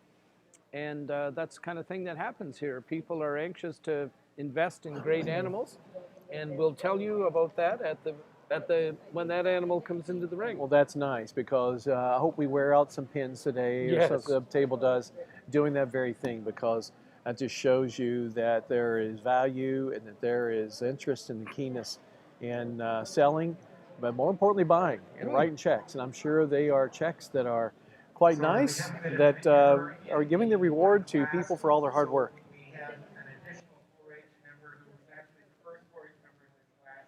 This is Rebecca Franklin, ring number 43, with Cranley George Fire. What he said. Okay. And we have to really admire Richard and Eric, because they've been going nonstop here today. There hasn't been any break, and I guess there may not be any break here because we were supposed to start cows at 12:30, and it is 12:34 now. Right, I think you're right. This might be a good time while they're starting to make a job of this, is to read a bit about Eric's. Yes. We haven't just been saying that. We're actually going to do it. And so, being that I'm not the best reader in the world, and Russell is, I'll hand it over to Russell so he can tell you a little bit more about Eric. Russell. Monsieur Eric Etou est du village de Warwick, Quebec. He is from Warwick, Quebec. Earlier, he has had the opportunity to judge several exhibitions. He has also judged outside the province at the Festival Acadien de l'Île de Prince Edward, as some would know, PEI, Prince Edward Island, the Spring Show in Manitoba, and the National Show in Peru. Eric has 3 children with his wife, Joelle Paradis, Alexis, who is 18, Charlie, who is 15, and Zachary, who is 14. In everyday life, Mr. Etou has been working for 25 years in bovine genetics and for 6 years as a regional director for CIAQ. He also operated the Cam Lake Holstein farm with his wife. The Cam Lake herd consisted of 70 head, including 40 milking. Their classification was 12 excellent and 25 very good. Since January 2020, he stopped being a dairy farmer directly, but has remained with his Cam Lake breeding as well. So Eric, a very well-rounded person in terms of judging experience, in terms of breeding cattle, in terms of actual experience milking cows, and so therefore is a very appropriate choice to be our associate judge today. And from this Warwick area, which is just west of Victoriaville, and a tremendous dairy area. If you go up through there, Jamie, you'll see silos everywhere. The upright silos that were once the signature on dairy farms, and it is spectacular out in that Warwick area, seeing the number of farms still there. Real dairy milk shed. No, it's great. And Eric is, everybody knows after you've heard his bio from Russell, just an extraordinary talent and such a great person to have if you're Richard Landry out there making some crucial decisions with quite the volume of cattle that are so well prepared and exhibited here today. So we are very thankful for Eric, and we're thankful for Richard. And as Doug Green was mentioned earlier by Russell, we have a spectacular team out here to move this show in the direction it needs to go to give the proper placings and direction of the show. Now, perhaps the one thing we haven't done yet, and we will rectify that immediately, is that the Dumfries Mutual Insurance Company is the sponsor of this 4-H Grand Champion. There will be the selection of at least a grand and reserve and possibly an honorable mention by our judges, I think depending on their preference, and they are going to go in and start probably picking out a few calves to be in the final lineup. Looks like it's getting Hold ready for to happen. junior champion. As Exactly. it looks like that maybe that junior calf is going to find her way there, and she's number 19. We'll talk about the hearts that are beating on these youngsters out here in this national show, parading their calves around and then getting selected, and in hopes they will also get to be selected to parade up through the middle of the ring is quite something. But there's the hearts that are being faster than theirs, I'm sure, are the parents of these youngsters. I can promise you that. Well, just a great job all. And if this isn't touching, this is Grace Beckett, and she's got the Rexley calf, the 5th generation of the Sheardown family. James and Wesley own this calf, given to them by their grandparents, Larry and Sue Sheardown. Their mom is Elise Sheardown Lockie, and she was the first 4-H calf in that junior calf class, and she is now out here for consideration for Grand Champion 4-H calf today. And Larry was telling me that he had pretty high hopes for how this heifer was going to do. So the young man has developed his eye. He knows what kind of product he had. And, no, that's for certain. And just, I think, meant a lot to Larry and Sue to be able to see their grandsons, you know, take those cows up to Sutton, where the Lockie family farms, and where Elise lives with her husband Andrew. No. I think his name is Andrew. No, that's awesome. And then we've got, is it maybe Clarissa and Paula, maybe, in the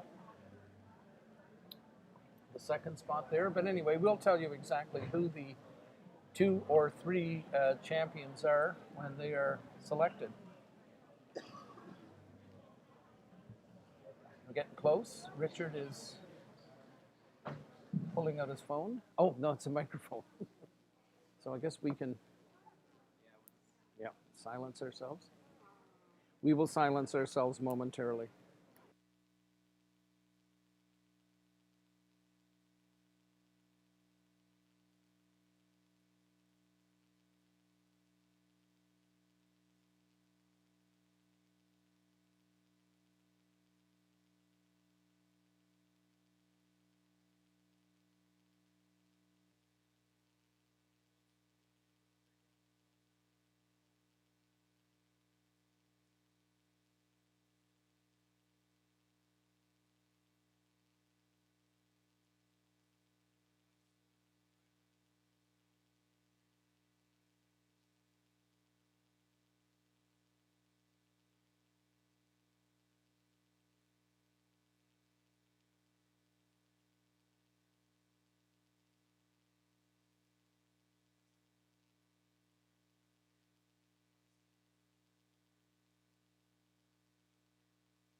Yes, congratulations. Nice round of applause for all of our participants.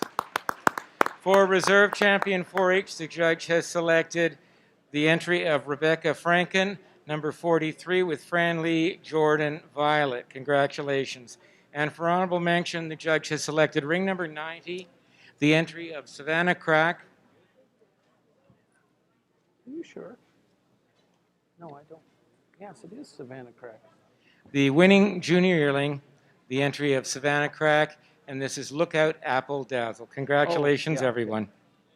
Well, folks, we have got the placings in the 4-H champion and the champion calf, and she was the winner of her own class in the senior heifer calf class in the open show, is ring number 71, Pleasant Nook Casino, Montreal. She is exhibited by Riley Eby, daughter of Rob Eby and Julie Fletcher Eby from Ayr, Ontario, and that's a casino calf that is the champion 4-H calf. The reserve, number 43, from the Edenbonny Franken family herd, and shown by Rebecca Franken, is Franley Jordan Violet. She's a Jordan daughter out of a viral dam, so Jamie, that should make her from Quebec. Yes. Really up in the high levels as well. So we've got 3 lovely heifers there, and now we're going to be ready for the junior champion. Now this is going to be exciting. We'll remind you of who these heifers are coming into the ring as we go through here. If we should have Drentex, and I think that's Erica Enright, maybe leading tech GC Paisley, owned by Kenley Phillips. And I'm quite sure Kenley Phillips is from the United States of America. I think that heifer was sold down there. And second is the Chaluka Joyride Cosmos. That's a Joyride daughter from the combination of Ferme Ducillon, Cedric Cliche, and Ferme Charret. As we noted, an Ayrshire connection there as well with that family. She's a Joyride out of a Rivendell VIP Celeste, and I believe going back to Pleasant Nook F-Prize Circus as well. Now in the next class, which is the intermediate calves, first place, and we have Michael Heath leading, Galaxy Tequila Exuberance, exhibited by Alex and Angela Dolson. And as we said, we sure hope the Dolsons are here today with that beautiful calf of theirs that was first. Second place in that class went to Rivview or Ryview, Gentry Savior, a Gentry daughter from a Joel Dam. So that's 2 beautiful calves from the intermediate heifers. Then we see Callum McKinvin on your screen. He has got, not exactly sure what's going on there. Oh, Riley Eby, of course, is bringing back her calf, the Pleasant Nook Casino Montreal, number 71 in your catalogs. And then Callum is leading, I believe, SSF Magician Sophia. And so that's the second prize calf in the senior calf class, a Magician daughter, bred by the Luxingers in Syracuse, New York. Then after that, we have partnership with Veltois Farms from around Osgood, Ontario, somewhere in there. Metcalf, Osgood, the Veltois family, Rapid Bay Black Apple, and out of a Charlene Dam, and Charlene bred Black Apple Extract.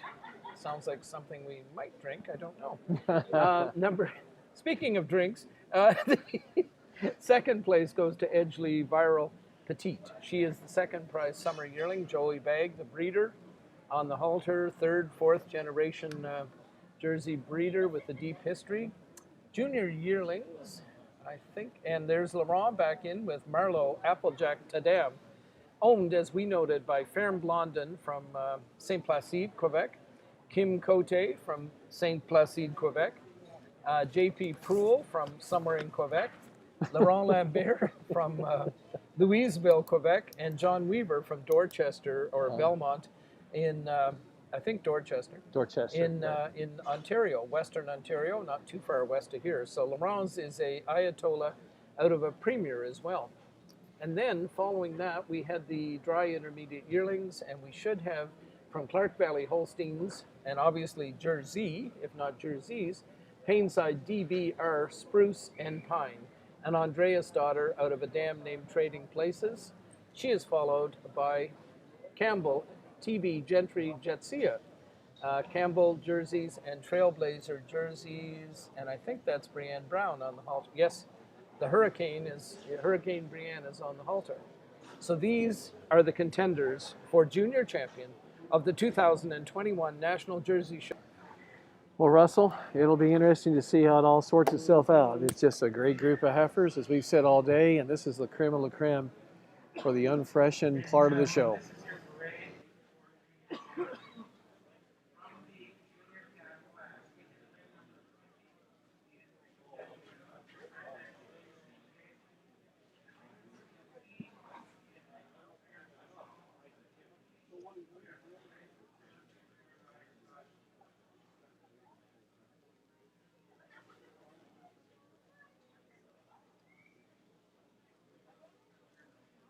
From the intermediate cattle class, we have ring number 47, the entry of Alex Angela Olson with Galaxy Killer Exuberance, and ring number 29, Marduke Henry Savior by Riding Jersey. These are the intermediate.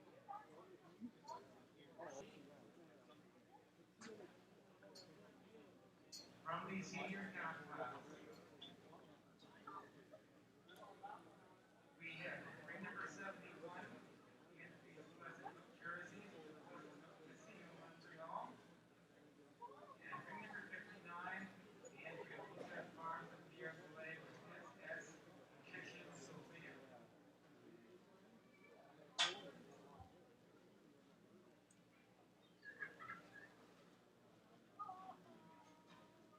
From the summer yearling class, we have ring number 82, the entry of Claire Swale and Delta Farms Limited with Chardonnay Black Apple Extract. And ring number 85, the entry of Full Bag with Dixie and Mount Peak. These are the summer yearling.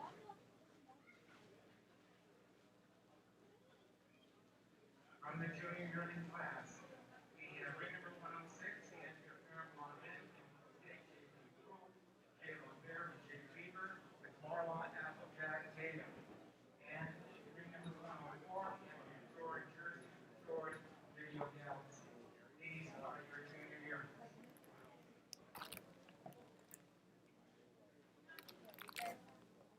Completing the parade for junior champion, we have the intermediate yearlings on cab with 110 Painside DBR Spruce and Pine, the entry of Clark Valley Holsteins, and 112, the entry of Campbell Jerseys and Trailblazer Jerseys with Campbell, TB, Gentry, Jet Seal. Ladies and gentlemen, this is the parade for junior champion. Please give them a round of applause. Well, okay, oops. This is going to be amazing, Jamie, to see what the choice is here. There's so many good heifers. Almost any one of them could make a junior champion at the national level that we'd all be proud of. Well, that's a fact, and I've seen heifers that I don't know if I've seen quite as strong a heifer show in the Jersey breed as we've seen today, particularly at the top. And nothing to take away from all the way through. The quantity's been exceptional. The quality's been even more exceptional. But if you take this group of heifers out here, first and second, this is about as good as you can get, anytime, anywhere. In second place, look out Holsteins and Jerseys from Canton de Hatley, Quebec. In first place, Junior Premier Breeder, Drentex Jerseys, Mike and Monique Bowles of Russell, Ontario. Congratulations. And for the Junior Premier Exhibitor, in third place, we have Ferme Rogueois from Stansted, Quebec. Second place is Atayo and Glenholm Jerseys of Bolton, Ontario. And for Junior Premier Exhibitor, we have a tie. We have Joel Bagg of Little Britain and Mike and Monique Bowles tied for Junior Premier Exhibitor. Congratulations. Perfect. Oh, I'm so glad they got one. Yeah, well, I just texted him. Do you want to hold it? Yeah, they should. They needed to. Yeah. Thank you. Look at this. I didn't let him off the hook. I was going to just say we understand. Yeah. That'd be wimpy. Yeah, we'll wait. Yeah. But not for long. No. Human lives are at stake. That's I want to give a big round of applause for the fantastic group of heifer here in front of us. I'm gonna select six heifer. I can select more than that because the quality is very high. But today, for me, 6 is going to be enough.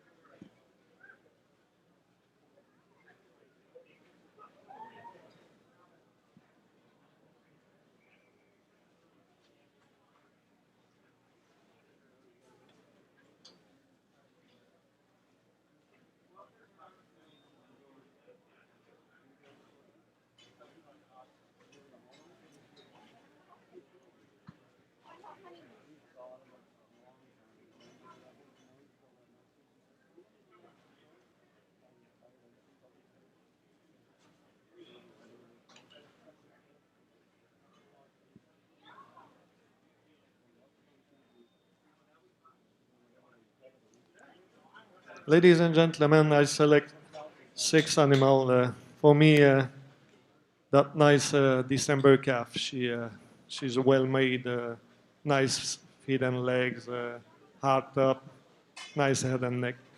And that nice September calf, lots of power, lots of daringness, nice feet and legs too. And that summer yearling here, very sweet, nice, nice head and neck, nice heifer, dairy heifer. And the pair of junior yearling, two nice heifer, two very strong heifer. And the nice winter yearling. She stood the test of time. She's still real nice, hard top, nice feet and legs too. And I want to give her a big round of applause for that group again. Mesdames et messieurs, j'ai choisi ces 6 génisses-là. Pour moi, c'est des génisses qui se déplacent d'excellents membres. Le génisse du mois de décembre, une génisse qui est très bien constituée, d'excellents membres. La génisse, une génisse du mois de septembre avec beaucoup de puissance, beaucoup de caractéristiques, également très solide sur les pieds et membres. Et la génisse, un an d'été, une génisse très, très féminine, une génisse qui a beaucoup de style, très laitière également. La paire de un an junior, c'est 2 génisses également très puissantes, très proches dans leur classe. Et également la un an intermédiaire, c'est une génisse qui, avec les années, encore très, très belle, très bien conservée, très laitière, également avec d'excellents membres. Sans plus tarder, je vais choisir la championne, la réserve et la mention.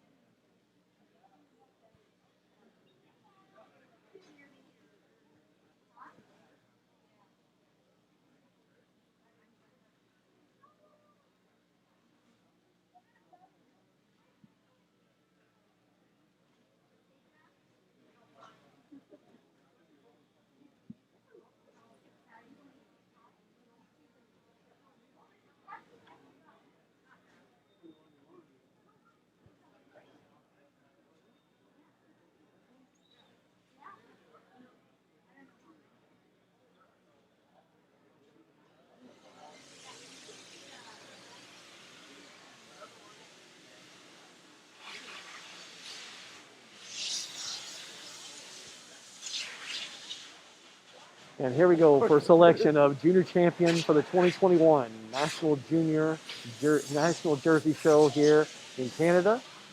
Richard is circling around with his microphone right now, looking at him one more time to make his selection.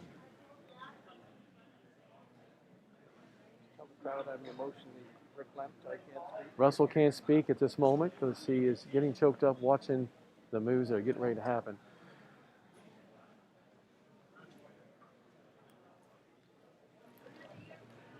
Verklempt is the word.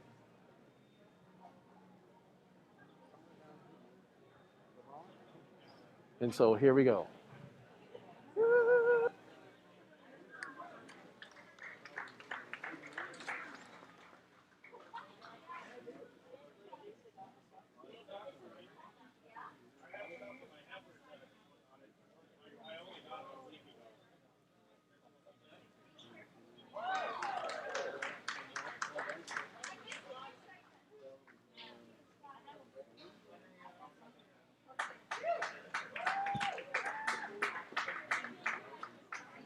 And there I you took are, folks. the winterling for me.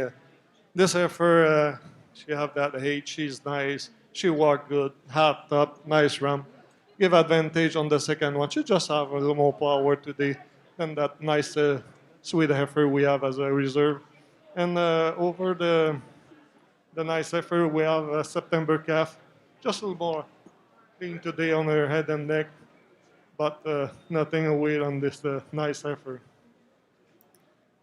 Pour moi, aujourd'hui, la championne junior, la jeunesse un intermédiaire, une jeunesse qui se déplace très bien, une jeunesse qui est large dans sa croupe. Je pense que faut respecter l'âge de ça. En avant de la jeunesse du mois de juin, une jeunesse qui est peut-être un petit peu plus puissante aujourd'hui que la jeunesse comme réserve. Et la réserve en avant de la mention. C'est une jeunesse qui est un petit peu plus dégagée dans son coup aujourd'hui, mais rien enlevé à cette jeunesse du mois de septembre-là avec des membres exceptionnels, avec beaucoup de caractéristiques, beaucoup de puissance. Merci. Félicitations. Well, Jamie, there we are. Thank you very much, Richard, and congratulations to the junior champion, number 110, the winning intermediate yearling, Painside, DBR, Spruce and Pine, the entry of Clark Valley. In second place, for reserve champion, the judge has gone to the number 82,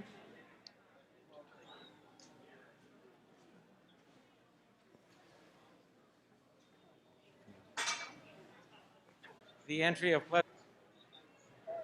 We back? Okay, well, Jamie, that was fascinating and interesting. We've got two Holstein people in a sense.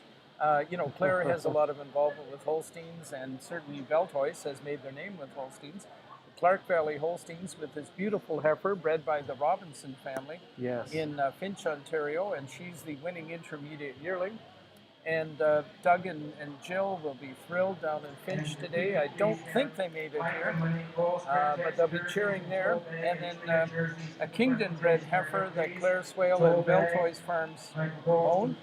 Now, Jamie, do you recall where Clark Valley is situated? I'm trying to remember. Is it Barry-ish? No, south of that.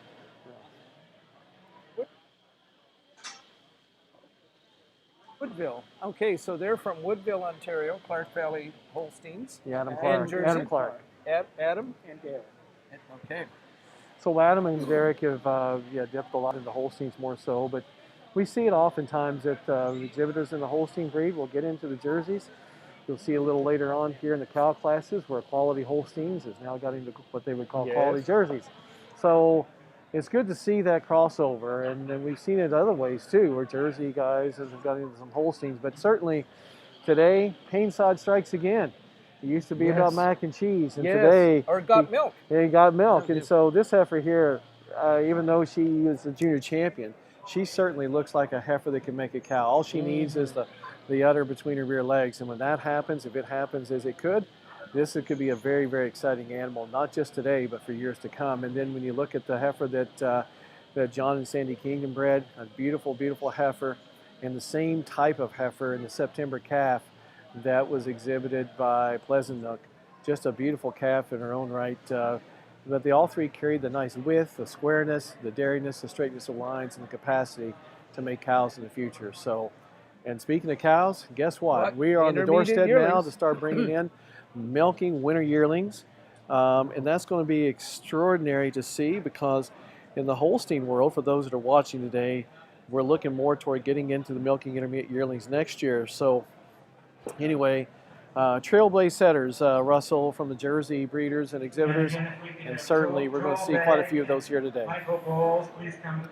And Jamie, do we have results of the junior breeder and exhibitor? I think someone supplied those to you. And you could, okay, you would be, okay. There was a tie for a third on the junior premier breeder, and that was between Avonlea and Sybil Fisher, based at Brighton, Ontario, but Sybil being everywhere, and Edgeley Joel Begg. Second place with 5 more points went to Lookout from Canton de Hatley in beautiful Quebec. And first place went to Drentex, Mike and Monique Bowles of Russell, Ontario. And then, with a flip of your fingers, we will have the junior exhibitor. Now, isn't this lovely? Third went to Ferme Roga. That'd be Rachel Gay and her family at Stansted, Quebec. Relatively new to the Jersey breed, but making a big splash. We had a tie for second between Rivview, or as one person calls it, Ryview jerseys. That's the Rivingtons at Carp, Ontario. Carp, you should say it in an Eastern Ontario way. And Glenholm jerseys at Bolton, Ontario. So it's all good stuff. But yeah, the other thing we want to mention is that there was a sponsor that I will take full responsibility for this. We did not mention that the junior champion family from Dalkeith, Ontario, are the sponsors of this class, and we had the opportunity to drive by that farm last Sunday when I went to a memorial service for great Jersey breeder Cliff Berry in Lachute, Quebec. Bob Gerald and I traveled up Highway 34 from the 401, and all of a sudden we were driving by Glenneil Farms. Wow. And the Frasers, and they have a nice looking operation there. Just really great folks who were breed Holsteins and Jerseys and excited about both. And just a wonderful, wonderful family. So we've got the intermediate yearlings here, and we're going to expect either 3 or 4 in that class. We've definitely got 3, and maybe it is only 3. Next, coming into the ring, we have the intermediate milking yearling. This is for an animal born between December. So we've got 124 is definitely here, and she's being led by Jeff Ross, and she's from Rochelle Gay's herd and her family at Stansted, Quebec. And we have 126 is the Drentex animal, but she's owned by Joey Begg, Al Cunnington, and Mike Bowles. And she is the second animal in the ring, being led by Greg McLean. And then, if I'm not mistaken, we have 127, all the way from Nova Scotia. I think perhaps our only maritime or Atlantic entry this year. And this heifer was bred by RJ and Jennifer Dillman at Oxford, Nova Scotia. And that's a long haul for this video daughter here out of an All-Star Anthems All-Star Dam. So we've got a Gentry, a Black Apple, and a video, and I believe we probably have one animal that was entered that's not showing here. So we've got 3 milking intermediate yearlings to start this class. In this class sponsored by Glenneil Holsteins and Jerseys at Dalkeith, Ontario. So nice to see 3 heifers here Yeah. in their wedding clothes showing today. They're 23 months of age. Yes. And so obviously they didn't calve just there in the last week. I can tell you that by looking at them, or at least they looks that way. If they did, they got ready real fast. But nevertheless, the bottom line is, it is. I mean, we always talk about how the show should fit maybe the commercial world in regard to milking cows, everyday cows that don't have a halter on their head. And so here we are in the Jersey breed with animals that are exhibiting these beautiful frames that are quite square, quite well grown, with mammary systems that look like they can milk and produce large volumes of high quality, high butter, fat, and protein milk. And they just are at the beginning at 23 months of age. And when you look at that, we have heifers here that are not just born in December, but are born in January. This so heifer would actually still be 22 months of absolutely. age, So she more likely calved in at 21 months of age, and that are productive cows at this age. So, and that's the same with our Holstein breeders as well. But we're talking Jersey today, and you can see these 3 animals with the mammaries they have, and the frames they have at that age. It speaks to everybody that milks cows, particularly milks Jerseys. Oh, beautifully said, Jim. I couldn't have said it any better myself. Oh, I'd say you could, but anyway. No, it is quite amazing, and we're really we're watching. These guys are really working on the job, and Richard and Eric trying to have a little lunch, because they are, they were working hard in those heifer classes, and a well-deserved lunch, I would say. I would agree, and not only that, but they're going to be. This was an easy task by any means. These 3 calf heifers that they're placing. But their work's going to start getting a little more stringent, a little more power and heavy lifting here as we go on forward in the cow classes to come. And it's not going to be very much longer. They're going to be doing just that.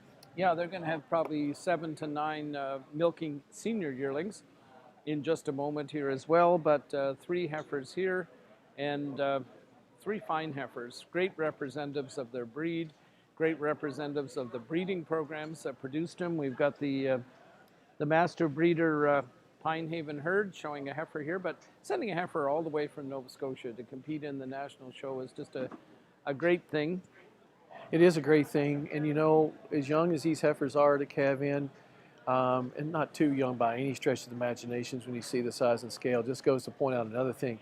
These breeders and exhibitors take so great care of their animals. The animal husbandry that's practiced with not only the people here, but our home milking cows every day, that give these beautiful cows the beautiful hotels, as we like to refer to it as, but the room and board these cows all they have and the heifers they have, my goodness, they should be, it's very good to see. Ring number 126, the entry of Toby Kleinsasser, Alan Huntington, and Mike Bowles with Drentex Black Apple Gracious.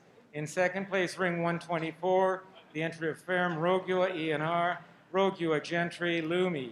And in third place, 127, the entry of Pine Haven Farms Limited with Pine Haven Video Melly.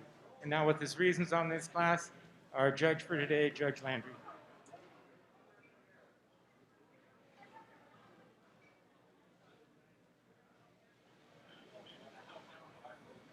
We start this afternoon with 3 really nice young cow.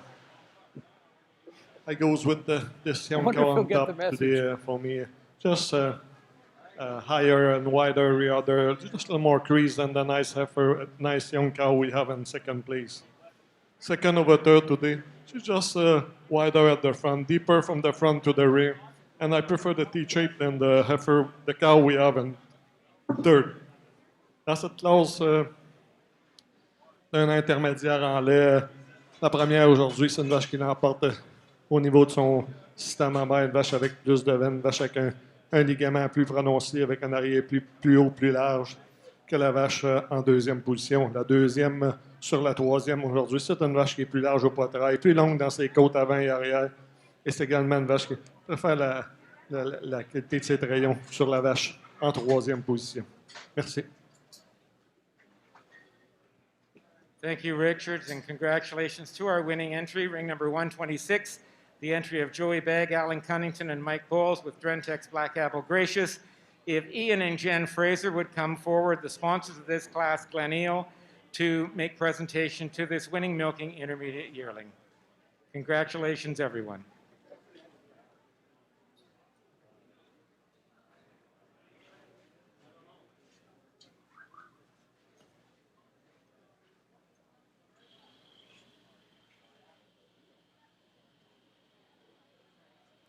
Jerseys.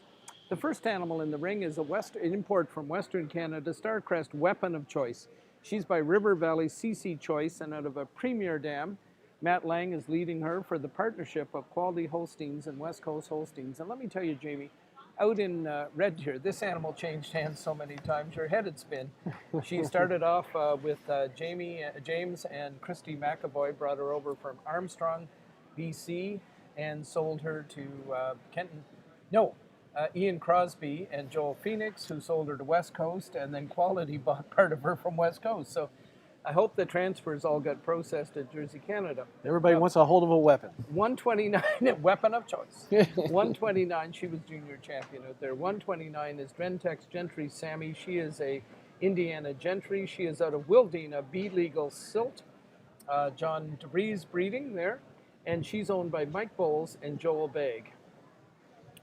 Pierre Boulet is leading Intense Joel Omi, E.T. She is owned by Desrosiers Sicard and Pierre Boulet.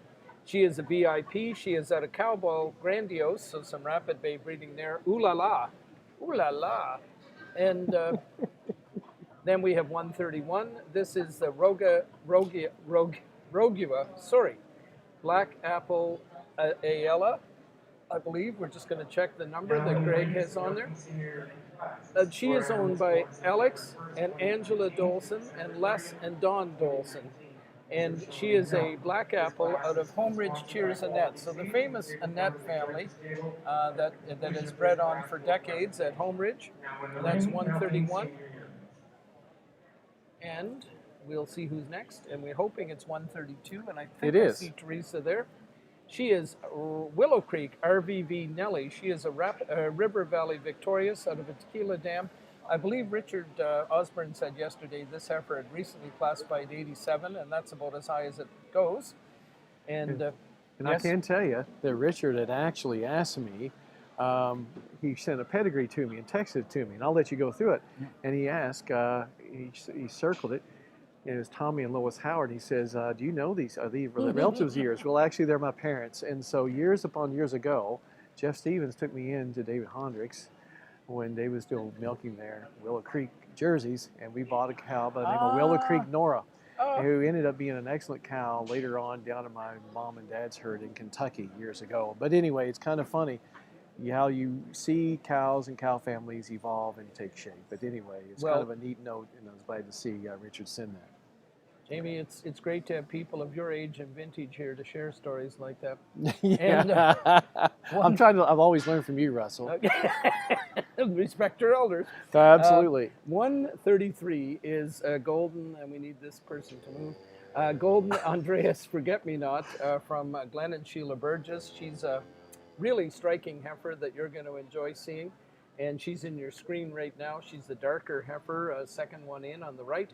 And she's an Andreas out of a Premier dam. So again, we're seeing Premier. And then we have Mr. Brian Weldrick from Outer Tavistock, Ontario. And he's leading Charlene Perennial Sangria. She is a River Valley Magic Genie, famous advertising thing at River Valley. I'm here with Jamie Alexander and Catherine Milhausen, but owned with Pleasant Nook jerseys as well. So partnership ownership on this 135 that Mr. Heath owns. And then 136 from Kanawha Farms, the famous Holstein operation at around Chrysler, Ontario, Winchester area. Lulek, Premier Close Girl. She is out of the K family, and K with a close. She's a Premier daughter out of a Venom dam owned by Chris and Bobby Joe and Jasmine and Nadia and Josh and everybody in the Orr family. Oh, and is that Nathan Wade? Yeah, you're ready for it. We're going to interview Nathan Wade here in a second. So we'll interview Nathan Wade of Hearst Jerseys there in Woodstock, Ontario. The breeder of Dream that resides in my old Kentucky home in Kentucky. I was just going to have I'm going to turn it over to Russell here right now for an interview for the breeder of Dream, Heard's Colton Dream, that was a national grand champion down in Louisville. It's the funnest thing in the world. Get right nice and close to And that yeah, glass. eat the mic. I take this off? You want me to leave Yes. it on? Oh, no, you can take that off for this. Are you going live? Okay. Yeah, we are going live across all over the world, Nathan. So, ladies and gentlemen, we at this moment have Mr. Nathan Wade with us. Nathan, you live, tell us where you live. We live in a little village called Oxford Center. It's about 5 minutes south of Woodstock, Ontario. And what size operation are you doing, Nathan? Right now we're pushing 45 purebred milk cows, another 60 to 70 young stuff and bred heifers. So. You have a small beef business too, as part of the a few Angus crosses here and there. But, yeah. And now the operation. What were the origins of the farm as well, Nathan? Because the animals have that name, herds. Yes, they do. My stepfather, his dad began a prefix, I believe back in the early 60s, and my stepdad took over, and then I bought from him 11 years ago. Ah. Now, if I was to say the name Heard's Colton Dream, what would that mean to you? I'll tell you, she's been the reason that people, especially guys like me, want to get out of bed sometimes. I've said it from the beginning. She is a once in a lifetime kind of cow, and a lot of great people, a lot of great breeders go a lifetime trying to breed that special one, and I was very fortunate enough to do it. So yes, very, very lucky. Would you like to tell us some of her accomplishments? Sure. Yeah, I know you're modest. I know I'm trying we're to putting. think of the years. I'm getting older. 2018. 2018 would be an important year. She was national champion and supreme champion of the All-American in Louisville, Kentucky. And I believe 2 years before that, she was reserve. Yes, sir. And then 2021, she was national champion again. So Premier Performance cow. Yeah. She got a classification. She is just recently went 96 points, I believe, back in August. So yeah, she's a very rare score too. Yeah, she's a special one. you were 100% right there. She lives in Salvisa, Kentucky, with Caitlin and Core, the Core family, who I to this day still give them 97% of the credit for this cow. She when I sold her, I was told she was going to the best hotel in the world, and the person that told me was exactly right. They're a great family. You know, they love the Jersey breed, and like I said before, I think the best thing that came out of all this is our friendship between the two families. Absolutely, they're very family oriented, as you and your wife are, and your stepdad is Bob, and all that family as well are very, very family oriented people. And so what's in the future for Herd's Jerseys owned by the Wade family? Well, you know, like, you try to breed that next great one. It keeps you pushing ahead. No, you know, like I like to milk good cows. You know, balance type and style, and lots of milk.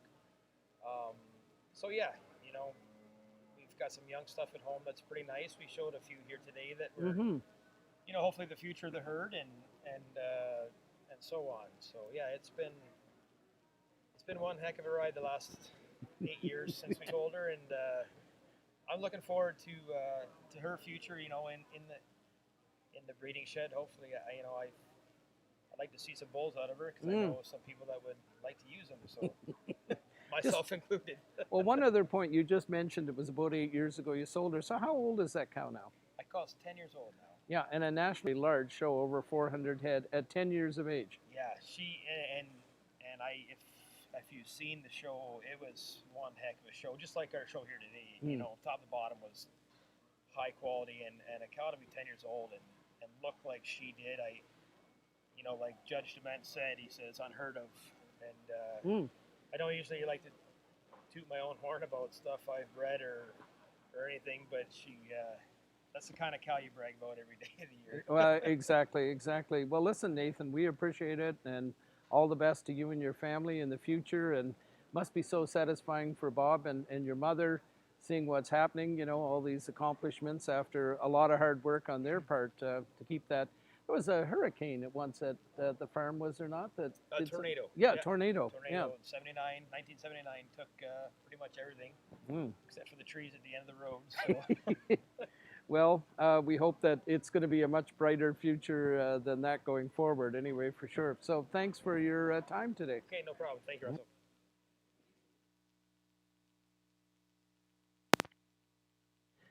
Well, that was Nathan Wade telling us about the accomplishments of Herd Colton's dream, but many other things as well. And I guess we've got a potential, well, I think we're getting some fairly definite results here in this class. Well, we've got the first pool, and certainly I think he's getting ready to shove him out how he likes them for his final. Really, really nice milking yearlings, and certainly right now leading the way. MPH is striking out with the first heifer that, when she came around, was quite telling that she was going to be one in the running for sure. And then the one that has been traded several times, as you said earlier, the Starcrest weapon of choice, is coming out in second. So.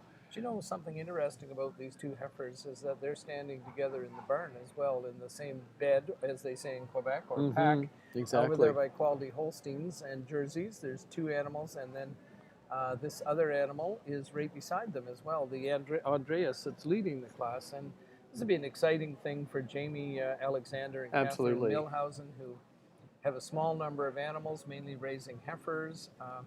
This heifer, I'm sure, is at Pleasant Nook, I'm guessing, being milked there at Ayr, and she is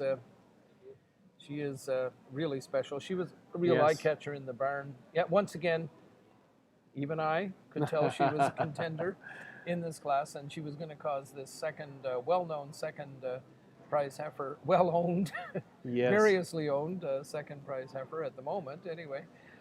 Some challenges as well. So we knew they were the contenders, but exciting to see someone like West Coast Holsteins and Quality Holsteins and Ian Crosby, who's got such a good herd out in Saskatchewan, and Joel Phoenix, but a real treat for the McAvoys in Armstrong, I think it is, BC, who bred this animal and had a great day out at the Westerner, and they can be very proud.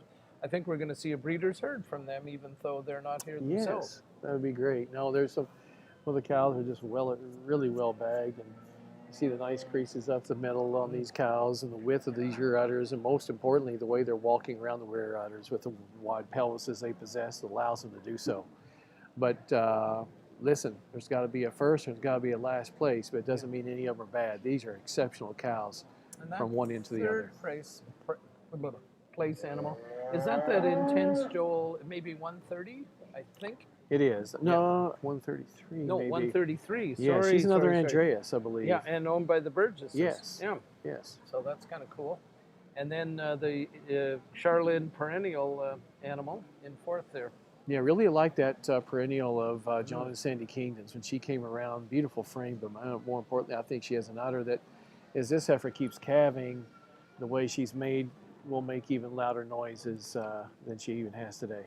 A couple of things we want to mention just while this class is being lined up is that the ring shots, which Kathleen K. O'Keefe is taking today, are being sponsored and sponsoring. Incredible. And Step right up there. Well, if I'm not mistaken, I think yesterday they even came through and gave toques and jackets to the exhibitors, and the response was it was very well appreciated by all exhibitors, and certainly CMEX I know does a lot of good for not just people that like to exhibit cattle, but we look after everybody they do in their solutions approach to modern day dairy farming, no matter what kind of cows you like to milk. Absolutely. It's just been an amazing boon to the industry here in Canada and around the world. So Quality Seeds, again, we want to thank them for sponsoring this class, and the summer junior 2-year-olds are entering the ring now. So we got to say a thank you. I see John Vanderwielen out there. I know last night Val Jones was organizing the 4-H members. Okay, shut up. Very nice class of milking yearling here. But I think we start with an easy winner here. Nice young cow, nice feet and legs, nice udder.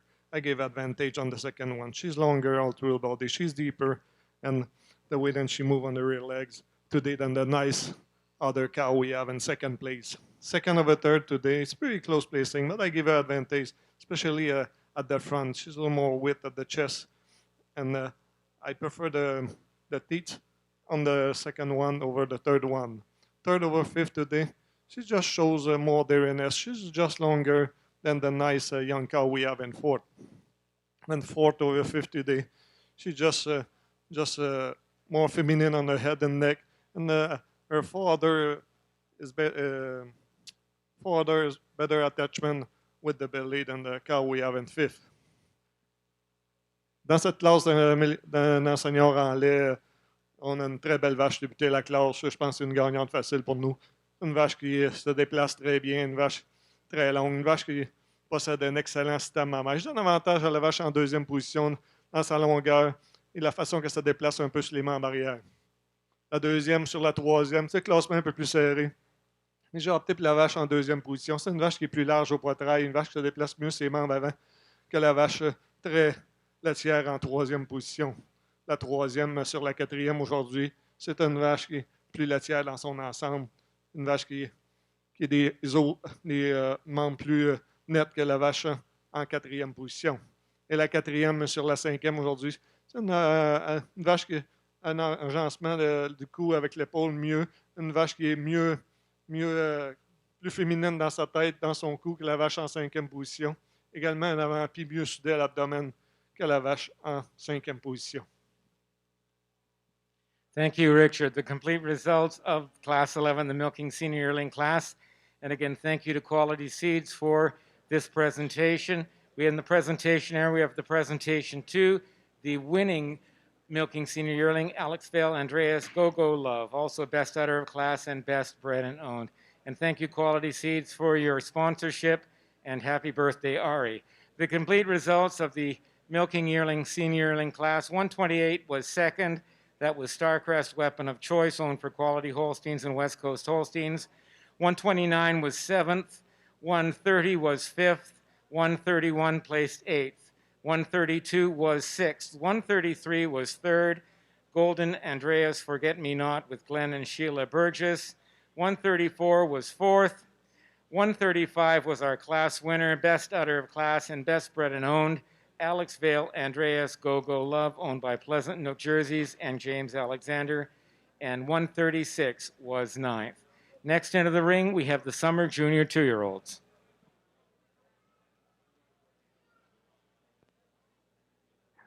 Okay. Jamie, we've got to earn these $5,000 checks we're getting here today, and it's time to bear down. So one of the comments that Tim made when he was doing the placings on that class was a happy birthday to Ari Eckstein, 25 years old today, great young man, real support of the, what he's done in those 25 years feels like 55. 4 years removed from 4-H at 25 years of age, you just said, and I'm telling you what a 4-H'er he's been. Yeah. But no, that's incredible. Ari and is so, just, they're such supporters of the industry, the Eckstein family. They support so much at the Royal with the Supreme Championship. That's right. Quality Seeds, their company. Absolutely outstanding company. Great herd of Holsteins, working with a few jerseys now. They've got some amazing people on their team with Don Swartz and Brian O'Neill and Matt Lang and Ari himself and Paul still heavily involved in the operation. Surrounded by, I've never actually been to Quality. I know that's a shocker. I don't get out much. And you need to include that in your travels. Yes. Maybe yes, one of the morning run. I'll tell you, it will be the countryside that you're used to seeing when you go to some of the others. It's amazing. You're almost like on an island to their own. You go through a lot of asphalt, blacktop, concrete around. The next thing you know, kaboom, there's a beautiful barn there, and inside that barn is even more beautiful with the cattle they have. Well, we better tell you about some of these animals that we've got here, and we will. We'll get one coming through on the screen here. There are about 5 or 6 heifers in this summer junior 2-year-old. Six. We didn't even need Kathleen to count those for us. No, thank goodness. Well, if anything over 5 or 6, we got to consult with Kathleen. Kathleen is Kay O'Keefe is our source. So let's see what we got. 138 here. Jeff Sales, Smiley Jeff is leading Bright on Tequila Dandy. She's a tequila out of a premier again. Dam, bred by Bright on Farms, the master breeder Holstein and Jersey herd using robots, milking about 100 cows, getting lots of milk. 5th generation Jersey breeders there now at that operation with Jeff's children and great farmers. And Brad's children and Bruce's children. And next year there'll be a 90th anniversary. Oh, and there's Jeff again. 90th. Oh, there's Jeff Carberry with 139 Glenholm Venetian Vienna, another master breeder herd. Jackie Gerald, master breeder herd with an Andreas daughter. Andrew Vandermeulen, a master breeder herd. It's the battle of the master breeders. It is. And Furl in the first is entry number 137. You've got some new ownership on her. An update to your catalog. Look out, I've Gotcha, is, which is something we've said a few times today, Jamie. F&D Borba and Besley and Kingsdale now own this animal. They bought her from Callum here as well. So another That's great. action and movement of animals. And Eric and that sandwich has done Eric and Richard really well. They're whipping him in here like there's no tomorrow. And but doing it in a very, very thoughtful and deliberate way and really consulting. And they seem to be working together beautifully. There's been no fist clenched or red faces. And, no. They're really working as a team. Absolutely. So, and Richard explaining things and Eric getting his chance. A lot of respect here between these two gentlemen, and we just we're so fortunate to have them as the judges today. 100%. 100%. There's the class, and you know there may not be 43 in it, but that's not the point. They're just such wonderful cows all the way across the class. Look at the udder on that cow, Jeff's, that just moved out there. Yes. And being very kind, wanted to make sure the judges didn't suffer eye strain. Well, he just wanted to put her out there so he makes sure and see that rear udder, which... Yes, a booming rear udder. Oh, a booming rear udder for sure. That's what we call a Louisville rear udder. That's right. Louisville. Louisville. Say it for us, Jamie. Louisville. Well, there's some people say it differently. Oh, there's all kinds. We have different accents throughout the state of Kentucky, and been removed. Like Quebec, yes. Been removed here in Ontario somewhat. It may have taken a little bit of my Kentucky accent away, but everybody here that doesn't know me still asks me where I'm from, and I know exactly the reason why, because I don't sound like them. Saying I have an accent, but I can tell them. I said, no, you have the accent, and I don't. It's all but pass out the picture on. Have we mentioned that perennial jerseys? Now that's Brian and Jennifer Weldrick, and what a wonderful family the Weldricks are. Brian's parents Absolutely. are very supportive of Brian and Jennifer. They have a beautiful farm, a very typical farm in Oxford County and of a certain era, and they work hard and they have beautiful cows and do really well. And Callum is still in the lead there with this cow that's now owned by the Borbas, Besley, and Kingsdale as of today. Speaking of perennial jerseys with the Weldricks and changing hands of cows, they sold a really nice young cow that resides in the beautiful Boonesboro, Maryland, down with Ernie and Terry Kiefner. So I mean, and Packard. It's just an extraordinary cow. She did well in Madison. She was there, and a cow that has a beautiful future for Ernie and Terry. And again, as Nathan Wade said, sent his cow and sold his cow to one of the best hotels in the world.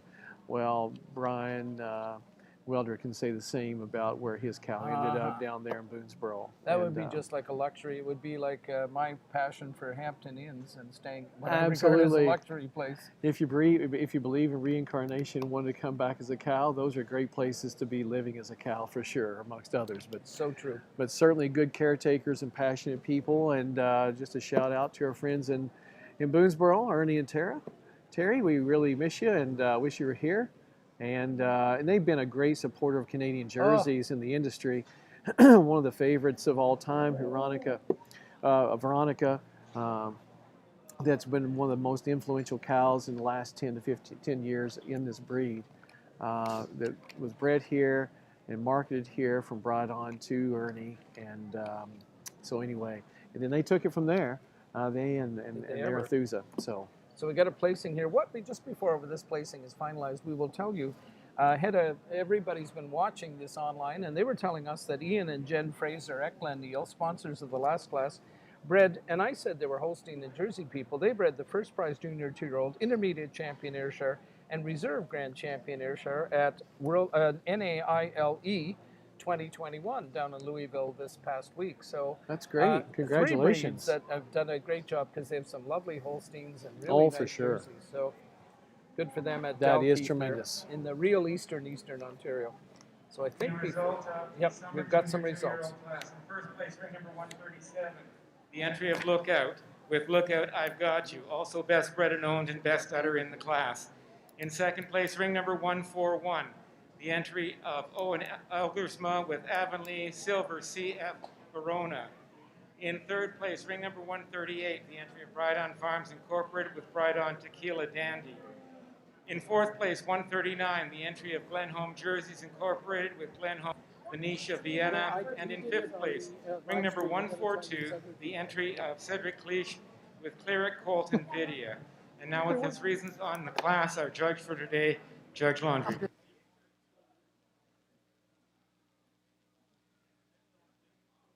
Congratulations again in this class. We have a nice group of young cow. But for us, this young cow today, she moved extremely easy. She have a very nice udder. She's width at the chest, hard top. I give advantage on the second one. She just a little more longer. Just the udder, just a little more height than the nice deep cow we have in second place. Second over third today. She's deeper from the front to the rear. And her rear udder is also more high and wide than the nice cow we have in third over fourth today. She's a longer cow, and she just a little more clean on her bone than the nice cow we have in fourth. And fourth over fifth today, just have a high and wider rear udder, and just a little more stronger in her loin than the cow we have in fifth. Dans cette classe de 2 ans junior, on a une très belle vache débutée la classe, une vache qui se déplace bien, une vache qui est large au poitrail, une vache qui est top très solide. Je donne avantage la vache en deuxième position, une vache qui est plus longue dans ses parties, un pied un petit peu plus haut que la vache très puissante en deuxième position. La deuxième sur la troisième aujourd'hui, c'est une vache qui est plus longue dans ses côtes avant et arrière. C'est également un arrière-pied plus haut, plus large que la vache très laitière en troisième position. La troisième sur la quatrième aujourd'hui, c'est une vache qui possède une meilleure qualité d'ossature que la vache en quatrième position. Et la quatrième sur la cinquième aujourd'hui est plus solide dans sa partie dorsale, également un arrière-pied plus haut, plus large que la vache en cinquième position. Thank you, sir, and congratulations to our winner. We have an ownership change on the first placed animal. 137, Lookout I've Got You, is now owned by Lookout, Frank and Diane Borba, Kingsdale, and Besley. That's 137. Also best bred and owned and best udder of the class. The complete results of this summer junior 2-year-old class: 137 was our winner. Lookout I've Got You for Lookout, Frank and Diane Borba, Kingsdale, and Besley. In 138 was third. That's Bright On Tequila Dandy, owned by Bright On Farms Incorporated. 139 was fourth. 140 was sixth. 141 was second. Avonlea Silver CF Rona for Owen Elgersma. 142 was fifth. Next into the ring, we have the junior 2-year-old class. Are we okay, Bruce? Are we back? We are back. We have got the junior 2-year-olds in here. Now, they're interesting in that they are sponsored by Walker Dairy Incorporated. And Jamie, hasn't Walker Dairy been in the news lately with their processing of milk on their farm and the milk bar in Aylmer? What a family they have been for the agricultural industry in Canada. Well, unfortunately, I have to say the late John Walker of this last year is one of those. It is a Canadian Agricultural Hall of Famers, another well-deserved entry into that hall. But what he and John and his grandchildren and John III, Scott Clint, and the list goes on, Jimmy Doan, the whole family, entire family of Walkers have met and done, what they've done and meant for this industry is incalculable. It's just amazing what they have done in sponsorship of a class like this. They'll do whatever it takes to promote the industry. And yes, now not only milking lots of cows and marketing several animals in the U.S. and in Canada, they are actually marketing their milk here and have an A2 product that they're milking, that they're selling, milking and selling, as well as yogurt. They have actually a nice an outlet down there in Aylmer that went to on the opening day, got some ice cream. And Was sat it in free line. that day, Jamie? It wasn't, but I sat in line for a long, long time. I know my family and I did, so it was great. But they're doing very well with that and having it in grocery stores and promoting agriculture, promoting a product that is good for you in stores that's actually expanding as we speak here in Ontario for sure. Well, we've got Adrian Franken making a late entry, 31st, and on the screen right now we have Adrian. 145. This is a heifer he purchased out at the Westerner Dairy Showcase, and she's Starcrest OT Brooklyn's Twerk. Again, we love these names. An on time out of a tequila, bred by James and Christy McAvoy in Armstrong, BC, and she did well in the show out there. And now she's come all the way east, and Adrian is leading her. And then following that, we have Steve Glode has got number 150. Homeridge B.A. Candy.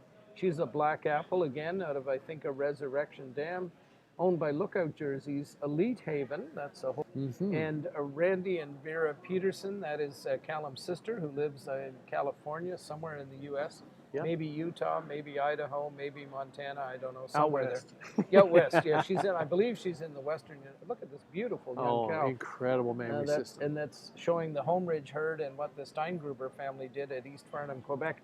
151 is from Nova Scotia, but owned now by Sybil Fisher, Patty Jones, and Avonlea Genetics. She is Muskie Joel Grace.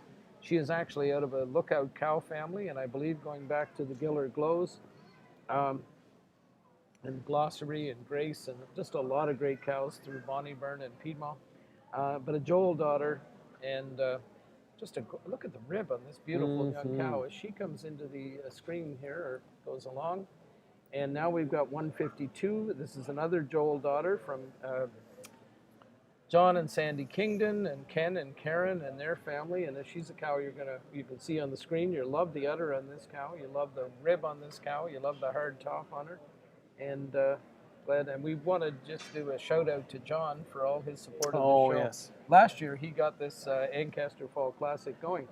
153 is Golden Gentry Polka Dot. She is a Gentry out of an excitation bred by the Burgess family, as we mentioned, master breeders in Holstein and Jersey, and really respect them, and just a wonderful, very family-oriented people as well. Lots of grandkids now for Glenn and Sheila, and their own children are turned into great adults, and they spend a lot of time raising their children with both discipline and encouragement to be energetic workers. Absolutely. 154 right on your screen with Taylor on the halter is Avonlea Vitality Special K. Oh, so she's a Vitality daughter, Arethusa Vitality, a favorite bull of Michael Heath. Yes. And she's out of the, believe the K family. The special Kitty, Avonlea Valiant Kitty, and goes on for generations. Really nice udder in this cow. She does. And I think we've got 155, which is from Brydon Farms. I think Denise is on the halter. Yes. Brydon Barcelona Extra. She's another grand animal. I'm a little partial to her. By FDL Barcelona, a very popular bull at CMEX. And she's out of a hard gun dam. And I'm assuming with that exist name, I'm thinking probably Evening is back there, the great Jasper Renaissance Evening. She would think she'd have to be. I think intermediate champion twice at the Royal, at least once anyway, Yes. and maybe as a milking yearling, and then I think It was. later as well. Yes. And that's quite an udder as well. Lots of milk in there, and that's really what it's all about. There were a couple of cows that we maybe missed here in a small way. 144, Carrie Fraser's got an Andreas daughter out of a Huronia bred dam. That is a really nice looking cow. She's leading up here, nice white, very flashy looking cow. We told you about Adrian Franken's 145 cow. We've got Smiley Jeff has got Brydon Chrome Ace. She's a chrome out of a Premier. He's smiling behind that device he has hiding his cute little face. 47 is not showing, but we have another chrome from Brydon. They have two really nice chromes out there. They're real dairy cows. I bet they love those robots and fill up the tank with lots of milk. I think so. And so the first chrome daughter is out of a Premier dam. The second one is out of Greystone. I don't know if that means maybe Grayson, or Blackstone, I suppose. But that's a milk cow right there. 148 is there. And then we got Melissa, and I think this is one other cow we had mentioned earlier. Yeah. A Colton daughter from Enniskillen Jerseys. The Sargents working on the legacy from Frank and Ruth Stenger and R.P. Stenger before them. And just really quite something, this whole class. So these are the junior 2-year-olds. Senior 2-year-olds, I think we go on. I think we've got an intermediate champion after the junior 3-year-olds. So we've got a couple more classes there. Sponsorship here, Walker Dairy, and I think Jamie, the eloquence with which you described the influence of Walker, the Walker family. And, another person in that family who's been such a benefit to the industry, and you'd mentioned Jimmy Doan, Jimmy Doan's mother, Shelley. Shelley, yes. Who is the daughter of John Walker, married to Randy. I served with Shelley on the CLGA board, Canadian Livestock Genetics, and Shelley is just like an extraordinary human being. In terms of her organizational abilities, her business skills. I'm sure Dad was, he must have been so proud of every member of that family.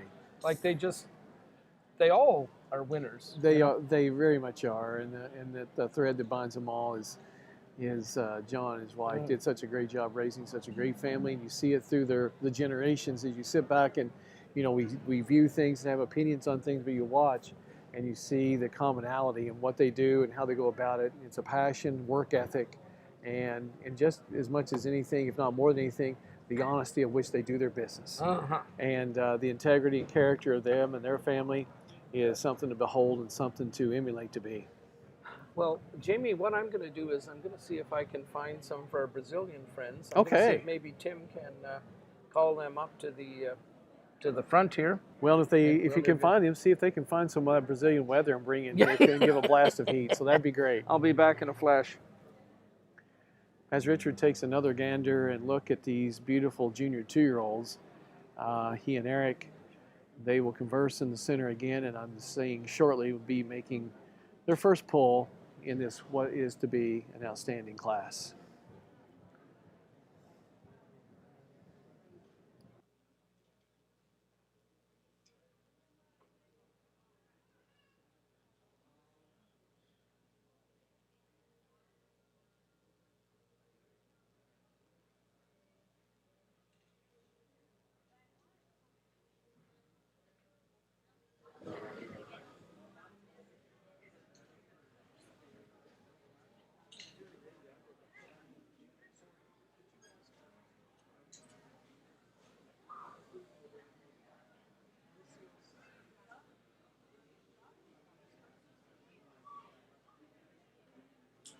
time, we would like to welcome international visitors from Brazil. And Maurizio and your group, if you would come with these like this table for interview right now. Our guests from Brazil, please come to the breakfast table.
Well, I guess there's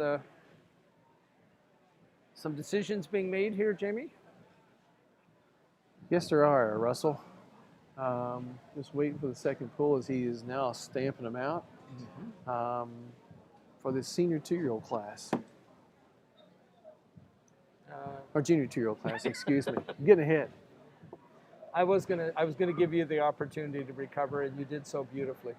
Well, I need to recover a lot there, Yeah, so well, that was good. But no, don't you ever sell yourself short. So entry number 1, ring 150, is coming into the lead right now. Home Range BA Candy. Yes. I can understand why. Oh, I can too. Right, That really udder nice is cow. just, I mean, the frame too, but I mean, she's just complete. You know, they're so hard topped, and you know, in a way, jerseys have had a challenge with that at times. It's been corrected quite a bit. Yeah, no doubt about it. And then a ring 151. I'll let you introduce this young lady. Yes, from Nova Scotia, originally from Halifax County, from Middle Muscatawbet, from Elderbank actually. She's got little nubby horns on her. They're hornage, as I call it. 5. I thought she's going to play ball in a serious way, and she is. She's right in the mix of things. 154 following Avonlea Oh, yes. Vitality Special K, That's bred a known really by nice Avonlea. cow, too. Very nice cow. And then Bride-On coming up in number 146. Bride-On Chrome Aces, shown and owned by Bride-On and Jeff Sales at the strap and controls. And then 145. Oh yeah, the is Western cow. The Western yeah. cow. With Adrian Franken as the owner now. Yes. Possibly haven't had time to transfer with all the activity that's been going on. So that is really interesting. And then 152, Charlie and Joel Exact, bred and owned and shown by Charlene Holsteins, Johnny Kingdon at the controls right now. The Guimo Joel daughter with from the Vitality Extra cow. And then 144 is Maker Andreas Mozzarella, shown and owned by Maker Farms. Another Andreas daughter. Just a really nice group of cows rounding it out here at this end of the show ring, and certainly a bunch of cows that are highly productive, as you can see. Wet as wet can be, and certainly cows with strength and balance to last. And we'll probably see them here next year and the year after, the way a lot of these are made, to be quite honest with you, many Russell. more years in them. We're also going to have in the next class, we'll have an interview with Mauricio Santillan of the TV Jersey. Yes. And, we got some placings here from Dr. Kinship. Number 150, Homeridge E.A. Candy, owned by Lookout Jerseys, Elite Haven, and R&V Peterson. In second place, ring number 151, Muskie Joel Grace, the entry of Sybil Fisher, Patty Jones, and Avonlea Genetics. In third place, 155, the entry of Bride-On Farms Incorporated, Bride-On Barcelona Extra. In fourth place, 154, Avonlea Vitality Special K, owned by Avonlea Genetics Incorporated. And in fifth place, ring number 146, Bride-On Chrome Aces, also owned by Bride-On Farms Incorporated. And now with his reasons on the class, our judge for today.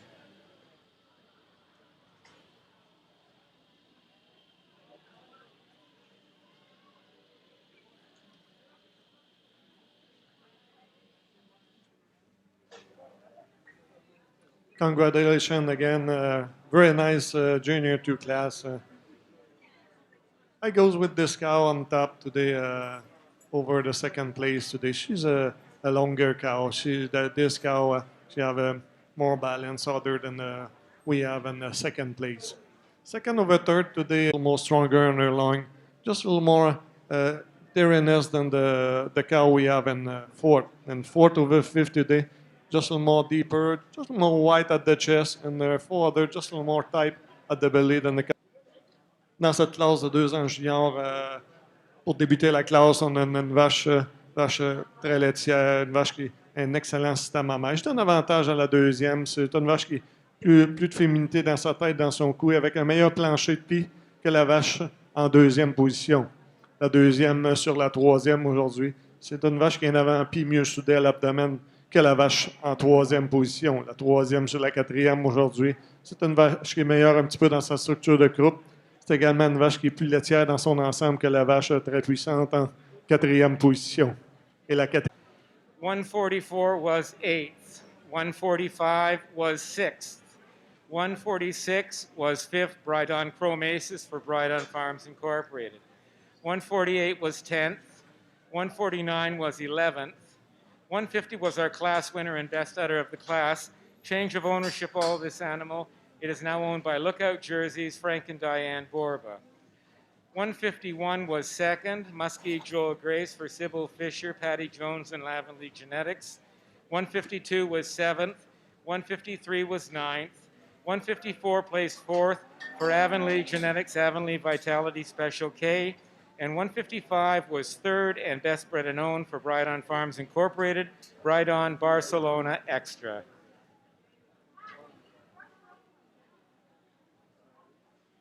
Next into the ring, the senior 2-year-old class. Yep. We are back with the senior 2-year-old class. A lot of heifers in this class, a lot of really good animals in this class too, as there has been in every class, and we'll get somebody coming across the camera here and tell you a little bit about them. in a second here. But this class is sponsored by Weavercroft International. And there went a cow. What number was that, Jamie? 156 was maker Vivitar Omai, led by Devin Fielding, grandson of RT and Bella Sales at Spruce Avenue, and working with Carrie Fraser. 159 was the Rivview or Ryview VIP Glow Paint, again from that Giller Glow family by Venus VIP, bred by the Rivington family. In fact, and 160 is Genesis Black Apple Jess, owned by Willow Creek Jerseys and bred by another member of the Hondrick family, Virginia Hondrick Warwick. And so she's a black apple out of a Branson. Deep pedigree on that young cow. Next, we will have, you can see the bit of her head there. Yes, and that's probably 161. This is a cute name. Charlene Excitation Sissy. She's an excitation out of an impression dam. Charlene, John Kingdon, as we've said, John is such a force in having this show here. He's been, I think, probably chairman of the show committee and spends countless hours of his own time. That is correct. Supporting the breed. He's the director of Jersey Canada as well. We've got Jeff Carberry here who loves showing cows, and he is leading a 162 Edgeley Glenholm G Victory. So Carol Ruda and Joey Bagg owning that animal and breeding her together. Gentry Dam out of Edgeley Glenholm TQ Vacation. Might be tequila in there. So that's the animal that Jeff is just leading there. And then we've got Bob Gerald is leading RJF Premier Glow. She's a premier daughter out of an Ayatollah Dam. I believe going back to Gorgeous, if I'm not mistaken. And that's Bob right there with that premier daughter. And as I say, I think from that name, I would guess she's maybe going back to Gorgeous. The Gerald family had bought a Gorgeous daughter or a granddaughter, so that's quite a cow, too. Very heck of a cow. Yeah, the senior two-year-old class, we're going to do a couple of interviews. We're going to talk with some of our Brazilian friends here and also with the illustrious Larry Shirthow. Why should I have to struggle for the name when I said illustrious? Right. So Larry, who's got some stories to tell about his recent experiences. I believe Ms. Enright is back here. It's a really nice cow.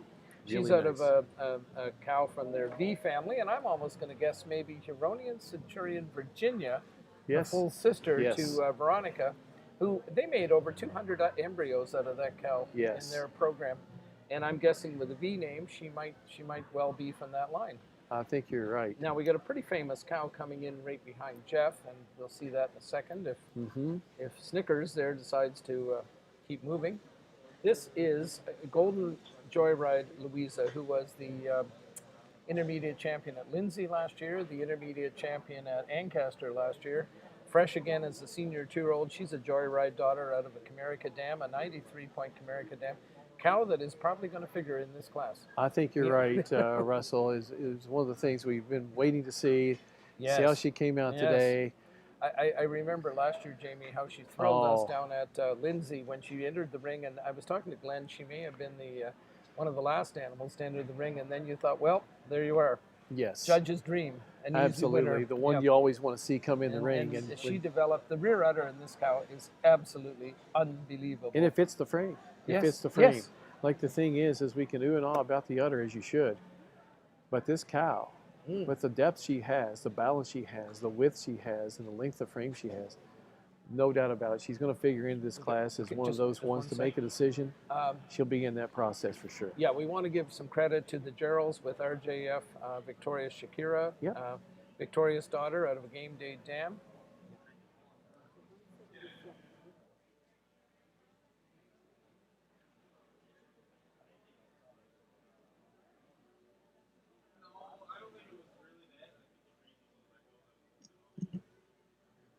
Right now, in your screen is entry number 169, Rayview Colton Glow for at ET. The Colton from Lookout, It's Glow Time, owned by Neil and Melanie Hunter, and really beautiful cow. Ooh, as you can see the rear udder of this heifer, and you can see the balance of her frame as well and correctness of her skeleton. Really, really nice young cow. Now, Jamie, we've got a moment here because I'm hearing one of my favorite songs by Coldplay, something just like this. It's coming out of a boombox somewhere here, and I may either cry or dance or both. Okay, stay in control, Russell. Okay, do it behind the curtains. You do it behind the Okay, curtains. Okay. Well, we're going to do some interviews now. I think we've got a couple of folks we want to talk to, if that's okay with Bruce. Well, that's It is great. okay with Bruce.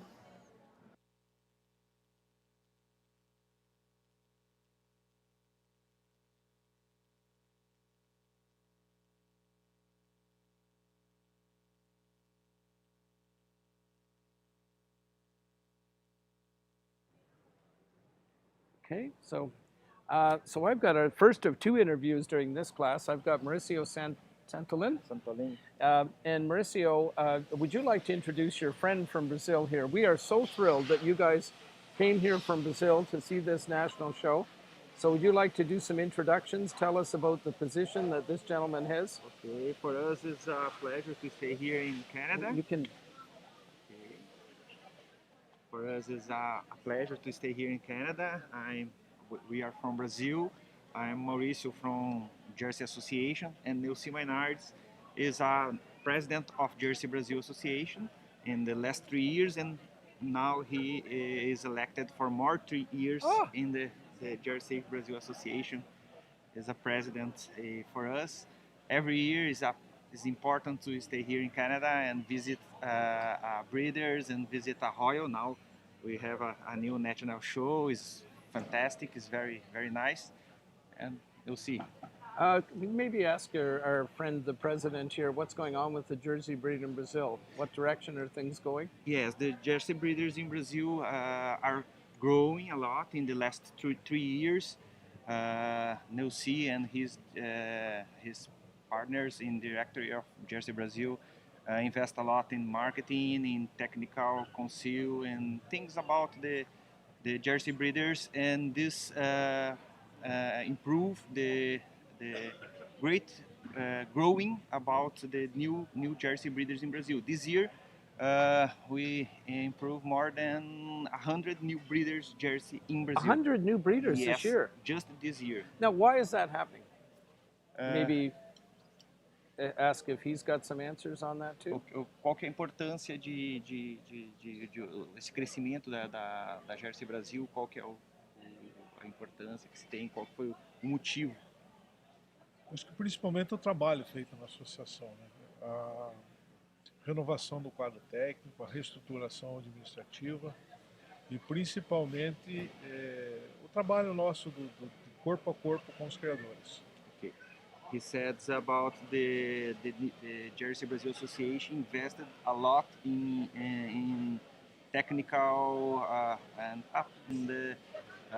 the marketing and the work with a new team. Yes. We have a new team in Jersey Brazil. We changed the Jersey Association, was in São Paulo, yes. Now is in Curitiba. It's south of Brazil. Yes, the south, yeah. When we have most than possible to improve and grow in the Jersey Brazil Association.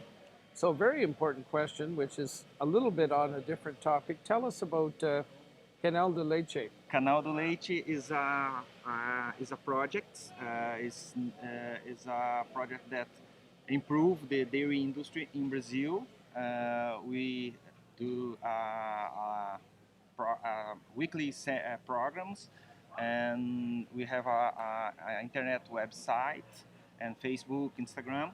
And TV Jersey is part of this project. TV Jersey is an important part of this project, and is a project that we promote dairy industry in Brazil, and we try to put good things in the social medias and the websites. So we're looking at a bright future for the Jersey, obviously, with 100 new breeders this year. Yes. And are a lot of those in the south? No, we have we are growing in the Minas Gerais, in São Paulo, and Paraná, everywhere, northwest of Brazil. Jersey is really good here in Brazil, and we have we did a great job in Brazil for Jersey Association. No, this is Sorry about my English, not no, so good. no apologies. We're just so excited you're here. It was just thrilling when we heard that the president of Jersey, Brazil was going to come and that you were going to come. Our Yes. good friend who has been to Yes. Canada so many times and Yes. done so much video work on animals and herds from Canada as well. So thank you so much for coming. It is a thrill for Jersey, Canada. I know they were delighted when they knew you were coming, and you've had some traveling around, so it's not just been the show, it's been down to Quebec. Quebec. Yeah. Back here. Well, listen, have a safe trip home, but enjoy the rest of this amazing show as well. Yes, for us it's a pleasure to stay here, and it's every time is very nice to see a good cows, good breeders, good friends. It's, for us is a special time. Oh, well, thank you. Obrigado. Yes. Obrigado. Parabéns Obrigado ao, to you. Parabéns ao show deles, nacional do Jersey no Canadá. Canada, and every year for us is a special time to visit Canada and appreciate the cows and the heifers and the friends. It's very nice. Thank you so much. Thank you. We so appreciate it. Russell, All the best. Sorry about my English, man. Bye-bye. Thank you. We'll just find out if Jamie wants to say anything.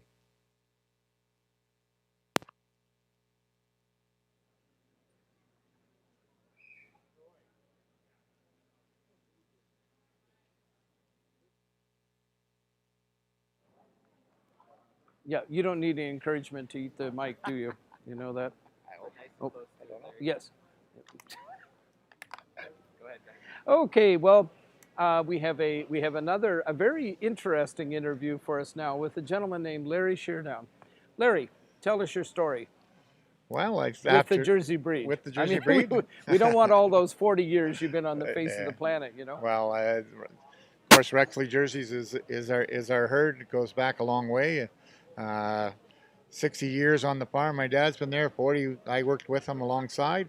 You know, graduated from the University of Guelph and spent a year and a half as fieldman with Jersey, Ontario, and then went home to farm. And now, 40 years later, we're back to doing some extension work for Jersey, Canada. So well, we've been talking about that, Larry. It's quite fascinating. In 81, 82, that you were May of 1981, Russell. You and I met at Ormstown Fair. And fascinating that 4 decades later, you are back as working in Ontario for Jersey, Canada, in an extension role as well. It's just fascinating how things rotate. Is that the word? Or I like to prefer it as evolution as opposed to revolution, but I think I hope that I'm a little wiser than I was 40 years ago. Some people might dispute that, but it'll be fun, and it's fun as a longtime Jersey breeder to see it really is a revolution in the breed and the growth and the work that we do alongside all of the other breeds and you know, that part of it is exciting for me to see so much work that in a shrinking dairy industry that the Jersey breed has become such a big part of it and so important to what we see, you know, from the processing people that are doing their thing to the breeders, to the young breeders that are putting out cows that give a lot of milk and help the dairy industry out. I mean, there's just so many positives. So it's fun to be part of it in a different way. Do I miss the cows? Yeah, absolutely. But I can go visit lots of herds and so far they've been happy to see me. That is good stuff. Yes. So you actually have been on the road already. I've already done your role for Jersey, Canada. Yeah, done a few visits, and you know, we're kind of prioritizing people that we think may need some assistance. And you know, if there's anybody out there that thinks they would, drop me an email or my contact is at Jersey, Canada. We're going to work our way through some calls, and it's not a full-time job, but it's a passion for me. Jerseys are, you know, such a big part of my life and my family's life. My grandfather, you know, my father, my grandfather, my great-grandfather, and they would be just so excited to see how important the Jersey cow is in the dairy industry now. So I have a circler here. So did you want to say something, Tim? I just wanted to add that cows are a lot like televisions. Most people start with black and white, then step up to color. He learned that from me. I think I might have used that on him a few times. That was Dr. Tim Henshaw for anyone that's listening online. We would Larry, I'm just looking around at this crowd that is here, and I think Isn't that amazing? 15 It's years amazing. ago, even 15 years ago, let alone the 40 years ago, when we were kids working with the two associations, it is, I don't think I could have conceived of this. Well, and you know what the neat part is? There's so many young people, the youth Yes. and their kids, and they're excited about the cows that are out here and their herds and the people here. And yeah, it's a community for sure, but it's a passion and it's you know it's our work as well. So it's nice to be able to combine all those things. Exactly, doing what you love. And just as a note, while this senior 2-year-old class is being lined up here, you had some grandkids who had a calf here Yeah, today. that was nice. So we had a young lady, Grace Beckett, led a Rexley Joyride, Keisha, and was pulled out in the 4-H class. And my two grandsons, James and Wesley, own her, and are looking forward to getting into some Pee-wee showmanship next year. It'll be exciting. Yes. They reside at Lochmar Holsteins, in Jerseys now, and are there 2 heifers there? there are actually 3 heifers. There's 2 that, and the Rexley Prepex is also going to my grandsons, James and Wesley. So exciting that another generation is carrying it on, and they're kind of trying to come up with a slogan for the herd, and they are pretty excited. And their papa, their other grandpa, is a longtime Holstein breeder, but he's excited to have the Jerseys, and they've already discovered that Jerseys have a personality all their own. Yes, which usually takes people about half a day when they get some in their barn and say, what's going on here? Absolutely. Very smart animals. Well, this is, we've got a lovely senior 2-year-old class, which I assume people are seeing on the screen right now. And the judges are really having a job there to make sure they're getting everything right as they make ready for their final poll on this class anyway. The change in our breed, Russell, in terms of the quality of udders. I mean, our cows are bigger, a little bigger than they used to be, I think, for sure. But the heights and width of rear udder, the ligaments that come all the way up through, the texture and the quality that we see down. And this is a small sampling. You can go into a lot of herds and see a lot of good cows that maybe aren't prepped for the show, but that people have worked with that can go through a robot with hands-free and are really problem-free cows. This is just a small sample of what the Jersey cow can do, and it doesn't mean they have to come to the show ring. It is certainly nice to see them out here and they're in full bloom, but they're we have changed the Jersey cow for the better, and we will continue to do that. I think it will continue to evolve as we work our way forward. So a really great thing. I'm so proud of Jersey cow and Jersey breeders. Absolutely, couldn't agree with you more. Well, Larry, thanks. Thank you, Russell. All the best in the new old position.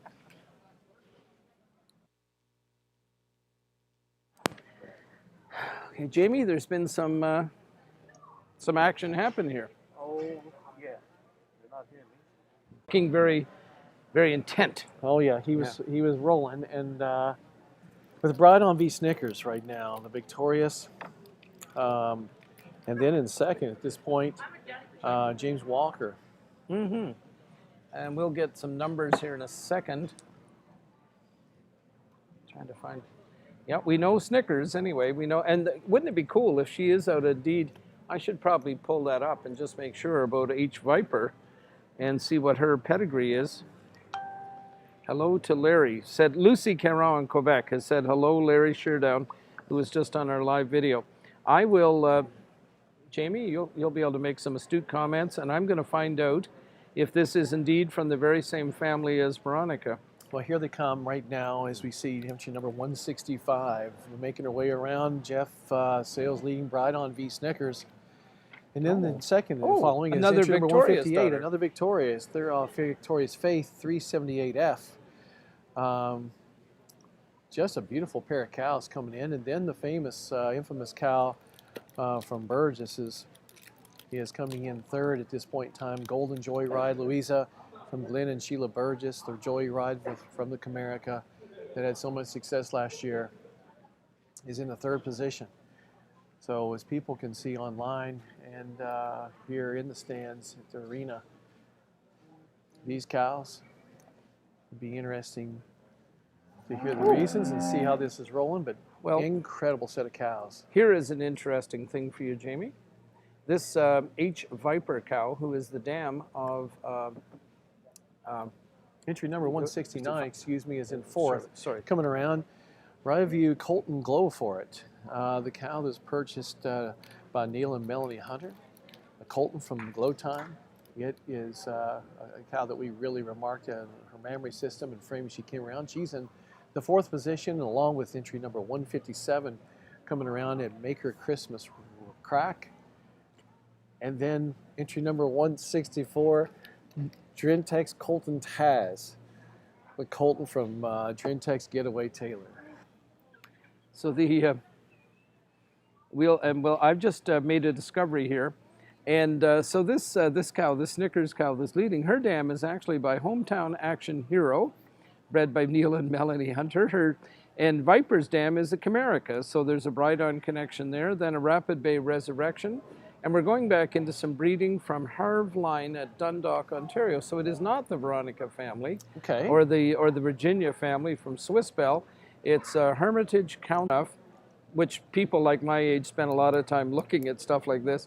You will get into the Virginia family. So it is from the Virginia family, but not from Huronia Centurion, Virginia. Right, God bless the internet. Yeah, It's God the bless information. that for sure. There is good things about the Yeah. internet. Well, we've proven it once anyway. That's right. And for your results, Dr. Tim Hinshaw. Best udder of the class, I gotta go 165. see a man about Bride-on life. v. Snickers, owned by Bride-on Farms Incorporated. In You'll second probably place, ring number 158, Terrioff Victorious Faith 378F, owned by Terrioff Jerseys Incorporated. In third place, ring number 166, Golden Joyride Louisa, owned by Maker Christmas Crack, owned by Maker Farms.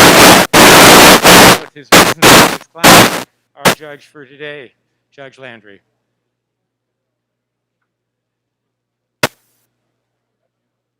Yeah, congratulations again. Very nice class, senior too. I goes with this cow here today. This cow, she walked good. She's deep. She's dairy. She have a really nice udder. I give advantage on the second one, especially on the rear udder, a little more high, wide than the nice cow we have in second place. Second place over the third place, pretty close placing, but I give her advantage. She shows a little more dairiness and a little more flex on her legs, and especially in a teeth size than the nice cow we have in third. Third over fourth today. Just more cow, just deeper from the front to the rear, just more to the rump than the nice cow we have in fourth. Fourth over fifth today, she shows more dairiness, just more clean, just more vein on her udder, just more crease today. But nothing away on this nice 5 place. It's just but a really nice cow. Congratulations. Dans cette classe de 2 ans seniors, très belle classe de vache. J'ai opté pour la vache en première position aujourd'hui. C'est une vache très laitière, une vache qui se déplace d'excellents membres, une vache avec un excellent système à main. Je donne avantage sur la deuxième, un arrière-pied un petit peu plus haut, un petit peu plus large, une vache un petit peu plus laitière dans sa tête, dans son cou que la vache en deuxième position. La deuxième sur la troisième aujourd'hui. C'est une vache qui a un petit peu plus de flex dans les membres. Également une vache qui possède meilleure qualité de trayon que la vache très bien balancée en troisième position. La troisième sur la quatrième aujourd'hui, c'est une vache qui est plus large, une vache qui est plus laitière dans l'ensemble que la vache en quatrième position. Et la quatrième sur la cinquième aujourd'hui, c'est une vache qui est plus nette dans sa tête, dans son cou, dans tout son ensemble, que la vache très fraîche en cinquième position. Merci. Thank you. The complete result of the senior 2-year-old class. But first, if there's a representative of Weavercroft International, would they come to the judges' table for presentation of this senior 2-year-old class? 156 placed 8th. 157 was 5th. That's Terrioff Jerseys Incorporated with Terrioff Victorious Faith 378F. 159 was 9th. 160 placed 10th. 161 was 13th. 162 was 12th. Placed 11th. 164 was 6th. 165 was our class winner, best bred and owned, and best udder of the class, Bride-on v. Snickers, owned by Bride-on Farms Incorporated. 166 was third, the entry of Glenn and Sheila Burgess with Golden Joyride Louisa. 167 placed 7th. 169 was 4th. Kim Myers from down south. So Steve and Kim, Enniskillen engineer Mamie, an engineer from Tequila Mamie, bred known by Enniskillen, MPH at the strap right now, beautiful cow. Next is Brydon SS Boo Boo, that is actually named and bred by Brent Sales of Brydon. She is a bull by the name of Brydon Shoeshine from RJF Velocity Boom. At the controls is Denise Sales. Entry number 173 is Charlene Tequila Schnapps, bred known by Charlene Jerseys. Johnny Kingdon at the controls, a tequila from a Vindication, a beautiful, beautiful balanced cow, loads of ribbon. Memory, she sits as she walks squarely in front of the desk, but a really nice cow. Coming up next is entry number 174, Golden Apple Samosa. The black apple from the Comerica, bred known by Glenn and Sheila Burgess. Another nice entry from the Burgess family up north of here today.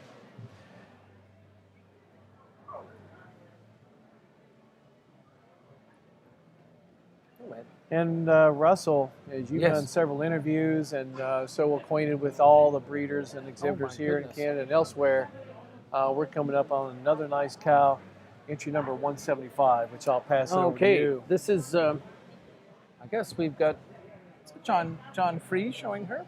Looks like it, yes. Yeah, Rosalie Bailey's Elsie from the Nixon family at Rockwood and Norval before then. And what a beautiful cow, owned by a young man named Derek Metzger, who's obviously in Western Ontario, the Metzger name being pretty common there. And she is by a homebred bull, a son of Velocity and out of a Sultan Dam. We've got a very enthusiastic cow coming next, and thank God somebody like James Walker is on the halter. She is a VIP daughter. Yes. And I think she's still with us. Alley Cat VIP Vicky. Maybe they call her Alley Cat. I don't know. Well, that could be. She's just something. No, she is not. She's quite a cow. She is quite a cow. We will see her in a second here. And actually, we've got, is that Jackie Gerald? Canowendale. Okay, there she is. There's that cow that James Walker. Ooh, look at this cow. Mercy. A lot of cow there, a lot Jamie. of cow and a lot of quality. Sorry, I wasn't forgetting your name, but no, that's quite all right. 177. We've had a ownership change in this cow. Drentex Gentry Jolene, and we'll see her in a second with the ever-traveling Peter Boulay here. Peter certainly ran a wonderful by Lookout, Elite Haven, and R&P Peterson, which is Derwin's sister and brother-in-law. And Verna, raised at Cessnock Farms. Hame of the Cocky Jerseys, as they say in Scottish. And this is quite an amazing cow. So she's a Gentry out of a legal dam, a Tolinar Impulse legal dam. And mercy, I could look at that cow all day long. She's quite a cow, Russell. So I'm going to guess that she's going to be somewhere in the contenders. 178, we've got Taylor Vandermeulen showing a cow that's a pretty famous cow in this breed. Avonlea A Chocolate Chip It. She is an Andreas daughter out of the one and only Avonlea Premier Chocolate Chip, one of the most admired cows in the Jersey breed. People go nuts over this cow. I think they're going to go nuts over this daughter as well. She's owned by Kerry Alexander and Avonlea Genetics as well, the partnership. And she, again, while it's a C name, is actually from the K family as well. Beautiful cow. And what a representative of that family. Seen her early on, and now looking at her, what a development she's made some waves. So I'm going to make a dangerous prediction that 177 and 178 are going to cows that we're going to see again. I agree. Now, speaking of cows that we really like, how about 179 with the illustrious Andrew Vandermeulen on the halter? AJ, as he's called, or Bowser, as he was called at Kempville. Sealsdorf. SCR is the prefix for Nelson Sealsdorf from Brazil. He had a few cows in Canada. Now, I'm going to say 179 is going to be in the hunt as well, Jamie. This 179 might be the leader of the pack when you start looking at him. She is just silk from one to the other, and I mean to tell you, she waltzes around one incredible water. I'm sure there's even We have the master breeder. So glad to see him out here. Absolutely. Just one of the great guys. He's moved a lot of Holsteins and Jersey. Yes. And Paul, our Reaction Amaze, she's again, I think there was another daughter of this Reaction bull shown today out of a Giller Dam. And so that's it. Brian Carskadden is leading Starcrest, a little nookie for Starcrest and Oasis jerseys. That'd be the Killings family, and Frank Robinson's daughter Cassie is married into that family, if I'm not mistaken. I think you're right. Because Starcrest was Frank's prefix long ago and far away. This is quite a cow too. Beautiful udder I think cow, everybody's beautiful a bounce cow. contender in this class. Well, that's why they're here, and that's why you show them. That's why you. That's But why you exhibit them. the four udder in this cow, Jamie, is something else. Exactly. You took the words out of my mouth. I think you've probably already introduced Colton Jello here. Well, we haven't. We had a couple there where the camera wasn't. But go ahead. I have introduced 171. Please talk about Jackie the Gerald's Jarrell cow. leading that cow. Colton out of a tequila. Really nice, refined dairy cow. Again, a gorgeous udder. This class is a smoking class, Jamie. It absolutely is, and If it's a that's the class right that term. well, it is a right term because it's got a lot of heat in it, and the cows. We haven't seen one that's really not ready. In other Yes, words, they are full, exactly. but they're not overbagged. They're right. The weather's been good. They've eaten well. The cows seem happy, and it's going to be exciting to see what happens. They've got their work cut out for them now, Russell. I enjoy seeing this cow that Brent Sales owns because of her sire, Shoeshine, who would be, I'm sure, is the son of that Ayatollah Polish cow, the 95-point cow, who went back to Premonition Grace, I think. Is that right? I think Yes. that's the, an Ayatollah cow. She might have been I don't know if she was a direct daughter of Premonition Grace, but I'm quite sure she was, unless I'm really wrong. All I know is Brent's Uncle Jeff named this cow, and he named her Boo Boo just so he could be, slightly maybe embarrassed a time or two. When she was a young heifer and a younger lad than Brent is today. But regardless, you name her whatever you want. You just got to call her good.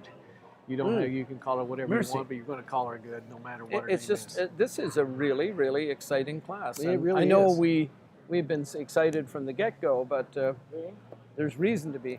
Absolutely. There hasn't been anything wrong with any of the animals that we've seen today, no matter everything from the March calf all the way to here. But as you Quite can agreed. feel, the intensity of the competition is getting deeper and deeper with these cows as they keep on coming on. And Jamie, this crowd is just blowing me away. In my interview with Larry, I was talking about the fact of how many. And we want to recognize Steve Chrisman and Kim Myers. Did already. Oh yeah, okay, But from recognize them again. Indiana. Yeah, Indiana. Kim from a great family. Grubby was her dad. Yes. He was a real character, and Carol was her mom. And they were amazing people, very passionate about jerseys. Kim is. Haven't seen Kim, unfortunately, in quite some time, or Steve. Steve was a classifier for U.S. Holstein. That's correct. Last time I saw Steve was in our barn years and years ago, and really admired his cow sense, and he has certainly had it. I'm sure he still does. Really good cow people, but more importantly, good people. So thanks again for their sponsorship. I cannot get over, because they ordinarily sponsor, a trophy and things like that at the Royal itself. So to move over here and sponsor something here at the National Show, from people who, I don't believe have that many cows anymore, but their passion is Grassy, Ontario. Yes. Came up to Guelph, established a family and a farm that was just an amazing operation. In a business. And a business. Oh, boy. And so many different, they've been involved in sheep, they've been involved in Percher and horses, jerseys, Holstein, Beef, Speckled all Park. kinds, yes. And poultry, the boys, that was one of Scott's boys, one of their projects for quite some time. And Jimmy would follow that as well. And Jimmy was just such fun. Very interesting to see the messages we're getting. I saw you referred to as a national treasure in two countries. I don't want to make you cry, Jimmy. It's okay. It's okay. It's okay. It's so good that people appreciate your eloquence. And these cows I just cannot get over this class. You think we're watching a national show? Oh, we are, aren't we? Exactly. Yes, we are. No, that's right. Make no mistake about it. As the great MPH would say, they're all emulsifying the ring. Well, the crowd certainly is getting there too. If you can see the crowd, they are hanging on this class. If you can just see from our vantage point the whole crowd in one snapshot, it's well, really Bruce good to see. is showing you some of the crowd here. Yes, absolutely. And thank you for that, Bruce. You two are a national treasure. And no, he's crying. Everybody's going to be crying up here soon. I'm not crying. The tears might freeze if we keep going in at the end of the day. Well, it feels a little better in here. It actually does. There's some really nice heaters on the other side of these. Well, that too. And there's some really nice heaters on the other side of these curtains. I don't know why they're not blowing. You'll see them, Jamie, if you look there. Oh, These I saw things them. put I a saw lot them. of heat in Well, there. they Probably figure we have enough hot air on this side of the curtain, so it's okay. It's 6 feet in the wrong direction. Thank you, Bruce. They've got to be wet, they've got to be dairy, but they've got to have that ignition of milk when you look at their udder in your own mind, and these cows certainly exhibit that. Well, I've just been berated for being an understatement of saying that you are a national treasure in two countries. Apparently, it's a national treasure on the global basis, Jamie. Oh boy, maybe boy, universal. Oh boy, You I know? like to cash it in, but that's okay. Yeah, it's all good, and this is so exciting when you've had a lifetime being involved with this breed. To see this is this is every bit as impressive as in the Ring of Excellence at the Royal Winter Fair. And Yes. we got a pull here. And there we Taylor go. Vandermeulen has been brought in with probably Chocolate Chippet. I think you're right. Following in Mama's footsteps. And a cow that's like her mother and yet different. Absolutely. Yeah. Absolutely. That's a really safe statement. Well, exactly. But the family is the family, and it's certainly making it what it is. Fall far off the block. Yeah, the chip doesn't. Once again, Tim Henshaw's come up with the perfect comment. The chip doesn't fall far from the block. Well, in this case, it doesn't fall far from the cookie because honestly, this cow has brothers in AI by different sires, and so that's great to see the influence that cow by the name of Chocolate Chip being able to spread her influence over a vast array of cows and herds throughout the globe. So that's a great thing, and so we're seeing the exhibition of the boy's sister out here in a great show of the 2021 National Canadian Jersey Show. And we have some support for the statement that all day there's lots of hot air on this side of the curtain. I'm not exactly sure who this is that texted me this. They liked the commentators last year and loved the music. And October 5th, that would be in Lindsay last year. And now all of a sudden they reappeared and are being a little snotty. Well, no, I think it's good. Maybe in this today, everybody loves a little hot air, so it's a good thing. Look at it from...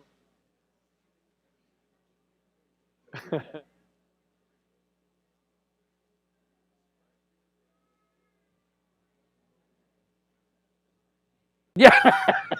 Well, we have to earn that $5,000 checks, Jamie. Oh, yeah. It's From not farm, all... from Farm Boy. Yeah. As his assistants, yeah. I mean... Right after I get mine. Yeah. It's still stationary.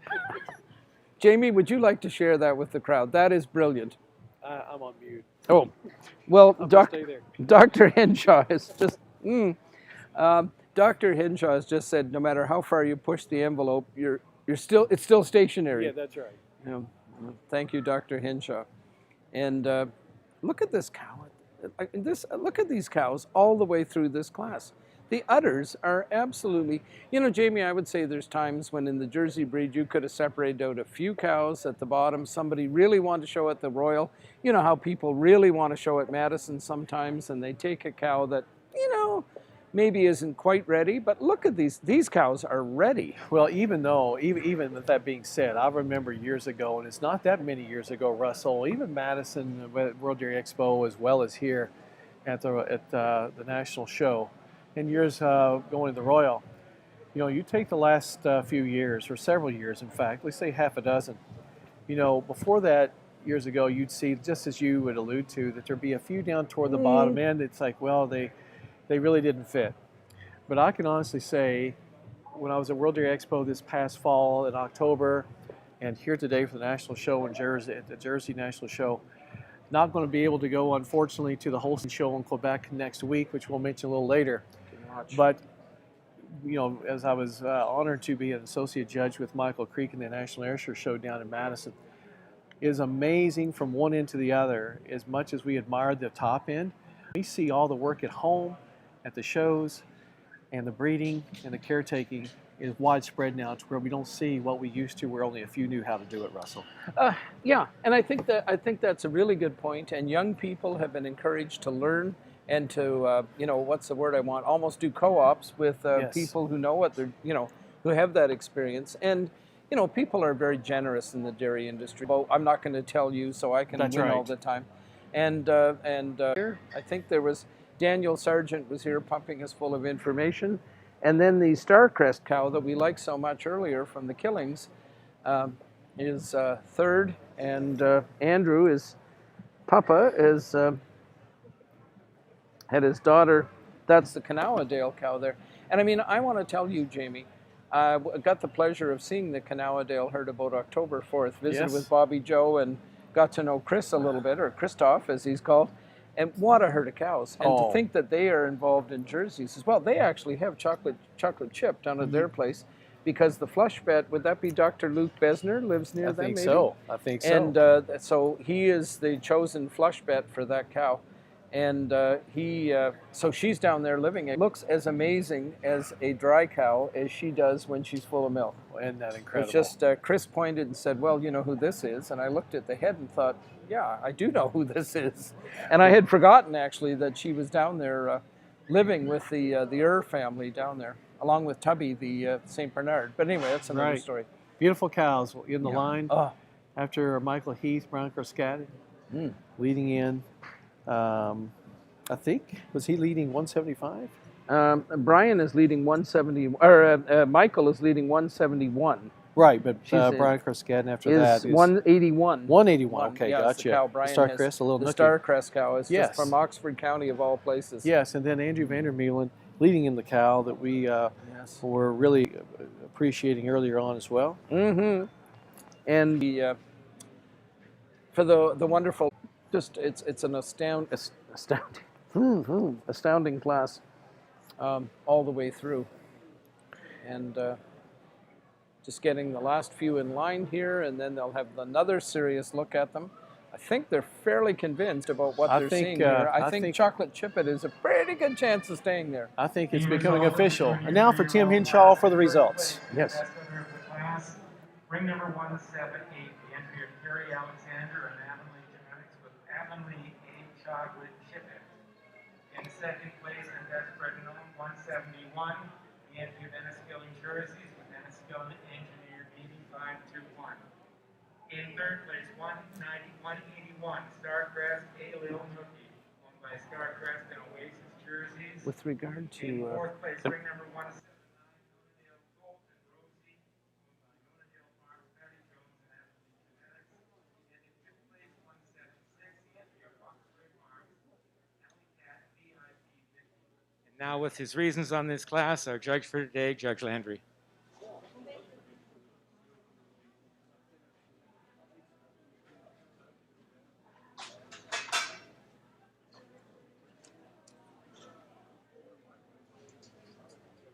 I want to give a big round of applause for this class of a junior 3 super class from the just at the end.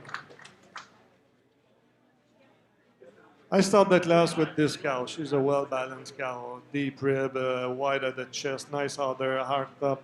I give advantage at the second one, especially on the rump structure, and a little bit better teeth placement than the nice cow we have in second. Second over third today, she have a better breed character, especially on her head and neck, than the cow we have in third. Just a forwarder, more better attachment forwarder than the cow we have in third. Third over fourth today, it's a two similar cow, but I give her advantage on the third one. She's just a little bit deeper at the front, deeper at the rear, and that nice dairy cow we have in third. Third over fourth today, she shows more dairiness all through the body, and I prefer the high and width and the crease on the rear udder than the nice cow we have in fifth.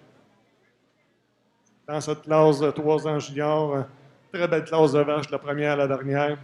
J'ai opté pour la vache en première position aujourd'hui. C'est une vache très bien balancée. C'est une vache qui est large au poitrail, une côte longue avant et arrière, avec un top, avec un super système mammaire. Je donne avantage à la vache en deuxième position, spécialement sa côte avant et arrière. Également, un peu meilleure dans sa croupe, avec un meilleur placement de trayon arrière que la vache très stylée en deuxième position. La deuxième, c'est la troisième, spécialement au niveau de sa tête et son cou, plus le caractère de race dans sa tête, dans son cou, que la vache en troisième position. La troisième sur la quatrième aujourd'hui. C'est deux vaches un peu plus similaires. Donne avantage à la vache en deuxième position, en troisième position. Une vache qui est un peu plus longue dans ses côtes. Également une vache qui possède plus de veines sur l'avant-pied que la vache en quatrième position.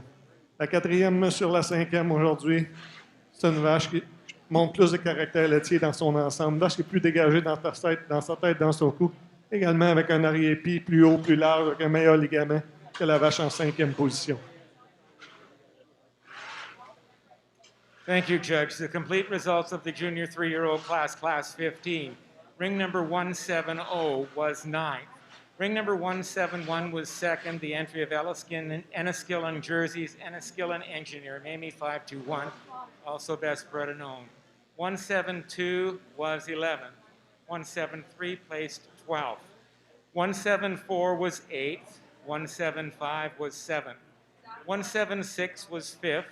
177 was 6th, change of ownership, now owned by Lookout Jerseys, Elite Haven, and R&V Peterson. 178 was our class winner, Avonlea Chocolate Chip-It, owned by Kerry Alexander and Avonlea Genetics Incorporated, also best udder of class. 179 was 4th, 180 was 10th, and 181 was 3rd, Starcrest A. Lil Nookie, owned by Starcrest and Oasis Jerseys. Next into the ring, we have the parade for intermediate champion.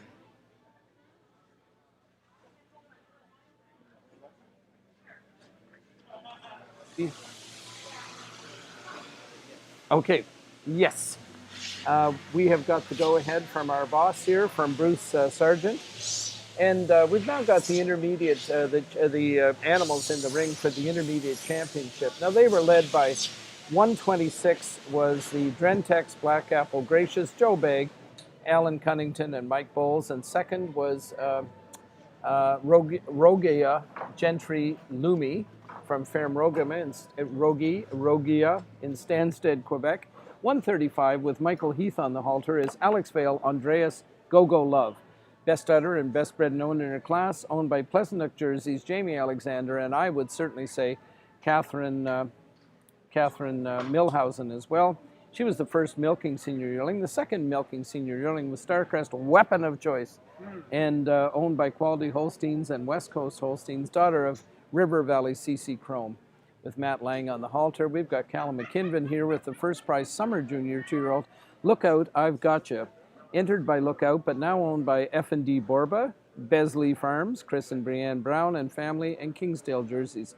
What a glorious young cow by Rapid Bay Reveresco.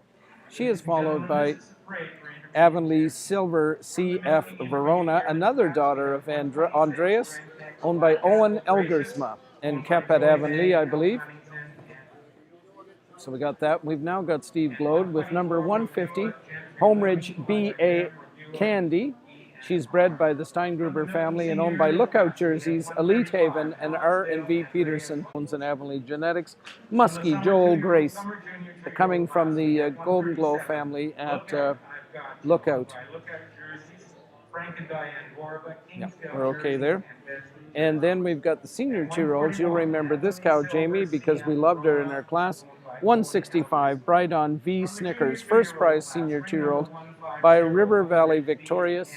And she's exhibited by Jeff, and out of Brydon H. Viper, which actually goes back to the Virginia family, but by a different route. Yeah. And second prize is Therioff Victorious Faith. I'm assuming this animal is now in the Walker Bray herd, just north of Guelph, northwest of Guelph. And she was bred by the Elsoff family. She is by Victorious and out of a fire dam, or maybe a fire power dam, and lovely cow as well, really good dairy cow.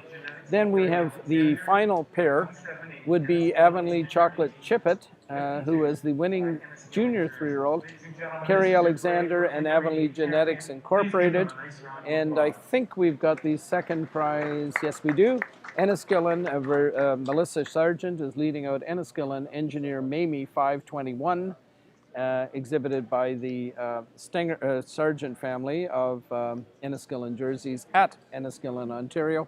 We would like to note that the sponsors of the intermediate champion are Select Sires and Grand Valley Fortifiers, a company that is so invested in the industry here in Ontario. In particular, are the sponsors of the Reserve Award in the intermediate champion. So what will happen here, I probably don't need to tell anybody, is the judges will look them over, probably pick out 4 to 6 animals from this. They probably want to pick them all out. and have them come to the center of the ring and do their comparison. But yeah, I'm sure there's lots of favorites here in the barn and in the arena and also online. And wouldn't we commend them for the job they've done judging to come out with a group of animals like this? Well, like they've that's been right. on the money. They've had such hard choices to make in their classes, and they're leaving. No, No. I think we're coming to the mic. We're going to pass over to Richard Judge Landry for some comments, and then he'll make his pull. Okay? Over to Richard Landry. Ladies and gentlemen, mesdames et messieurs, I want you to give a big round of applause for that nice group of young cow here.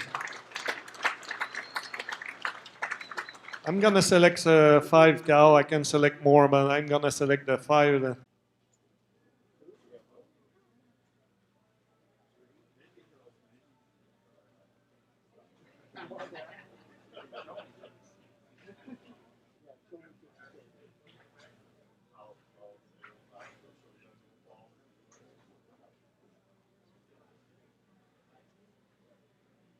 This pair of yearling, 2 real nice young cow, wide at the chest, nice feet and legs, nice udder. And that summer junior too, same kind, hard top, nice udder, nice feet and legs. And that senior too, 2 calf, nice dairy cow, lots of dairiness on her, nice udder, nice crease. And that junior 3, it's a nice power cow. Lots of width, hard top, nice udder, nice crease again. J'ai sélectionné la paire d'un an senior en lait. Deux très belles jeunes vaches avec d'excellents systèmes mammaires, avec des bons pieds des membres, des top raides. Et la 2 ans junior d'été, c'est la même sorte avec un top fort, un bon système mammaire, bons pieds et membres. La 2 ans senior, 2 veaux ici, c'est une vache très excellente et ma mention honorable.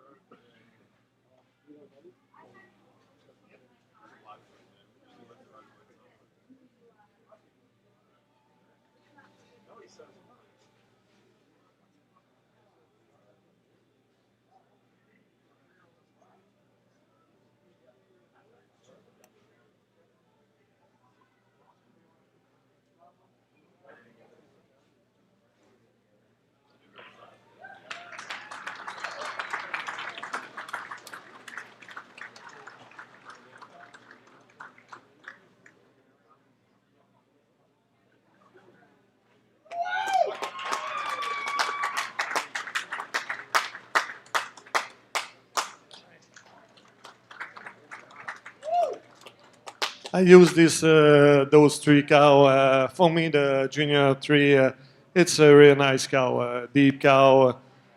She produces a lot of milk, lots of nice udder, nice legs. And then it's a second calf. Over the 2 young cow here, both first calf, but fantastic udder, both of them. And just give advantage a little bit on the milking yearling, just a little bit a longer cow than the nice square cow we have as an honorable mention. J'ai choisi la 3 ans junior comme championne pour moi. Une vache de 2e veau, une vache qui se déplace très bien quand elle veut, avec un bon système mammaire, solide sur le top. Donne avantage à mes deux vaches de premier veau. Un an senior en avant de la 2 ans junior d'été. Juste un petit peu plus longue comme vache que la vache très, très solide comme mention honorable. Félicitations. Thank you, and congratulations to the intermediate champion, the winning junior 3-year-old, ring 178, the entry of Avonlea Genetics and Carrie Alexander with Avonlea Reserve. Intermediate champion, the judge has selected the winning milking senior yearling, ring number 135, Alex Vale Andreas Go Go Love, owned by Pleasant Nook Jerseys and James Alexander. For honorable mention, the judge has selected the winning summer junior 2-year-old, ring number 137, Look Out, I've Got You, owned by Lookout Jerseys, Frank and Diane Borba, Kingsdale Jerseys, and Besley Jerseys. Congratulations, everyone.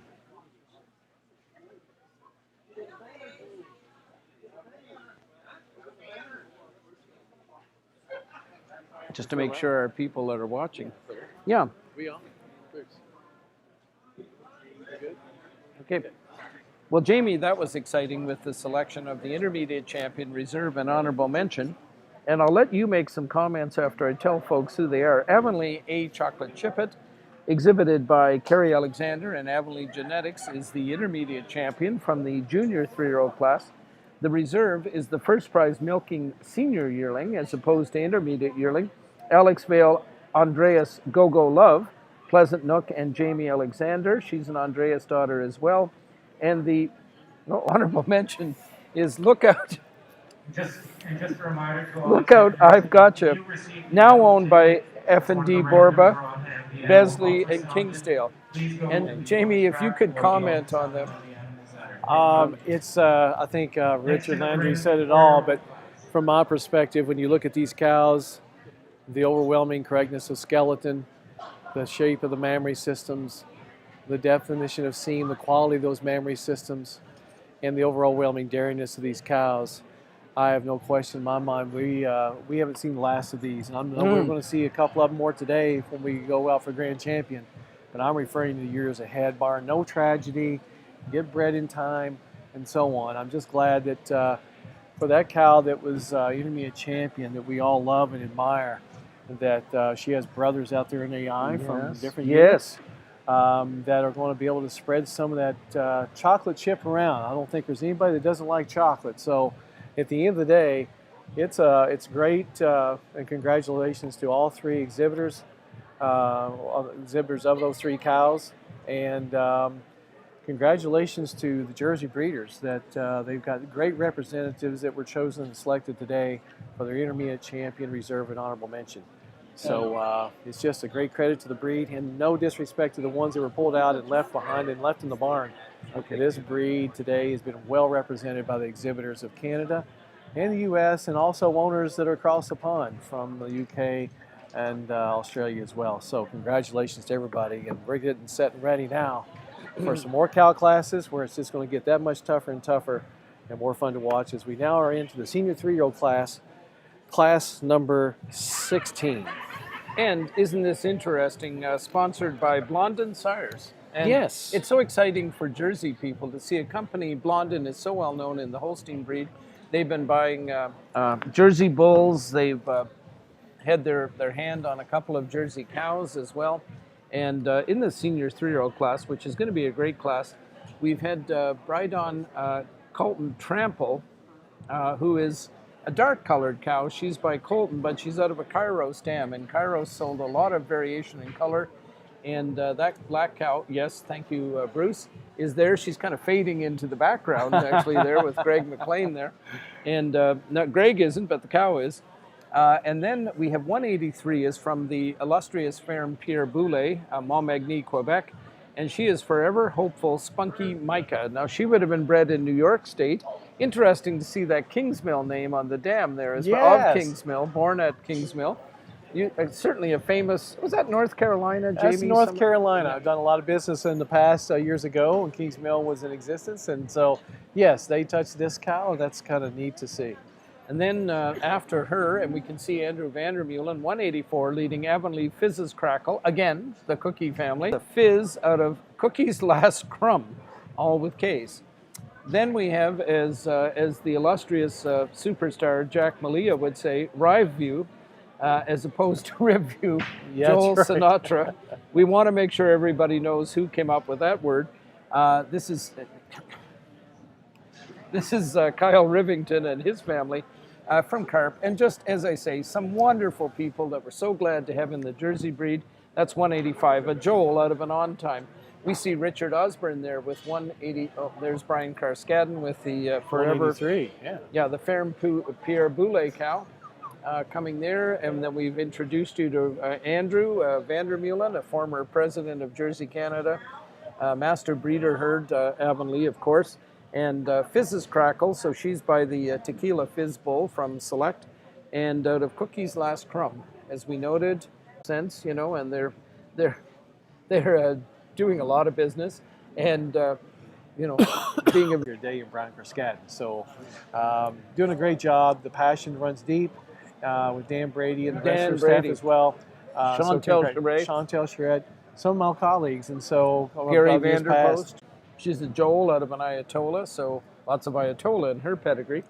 Then we have a former past president of Jersey, Canada, Robert Gerald, leading RJF Premier Insane. Interesting. She's a premier daughter out of a Valentino dam who was an ET cow, so one of their better families. Nice cow, too. She's a nice cow, obviously a dairy cow with that kind of pedigree. Nice strength to go with that dairiness, too. I would say there's probably good components there, putting Premier on a Valentino. And then we have little Jeffy Sales with Brydon Colton Volt. Now this one may be out of, I'll go to the internet again and find out if she goes back to Centurion, Virginia. Or maybe Jeff could just tell us if he didn't have the judge looking at his cow. And so she is an ET animal herself, out of an ET dam. And sure like this cow as well. And again, nice udder on her. Brydon Farms, master breeder. Here we have Quality, Beckridge, and Egrabeer are showing Frank Style, Carabere, Joel, Alley, cow that did some nice winning last year. She's a Joel out of a firepower dam. Out of a firepower dam. And she's 189. Matt Lang is leading her. And then we have Jackie Gerald leading a second animal from RJ Farms. And Jackie, successful business owner in her own right, owns Gold Performance Center, just does an amazing job there with and a lot of involvement with hockey and youth work and just incredible business.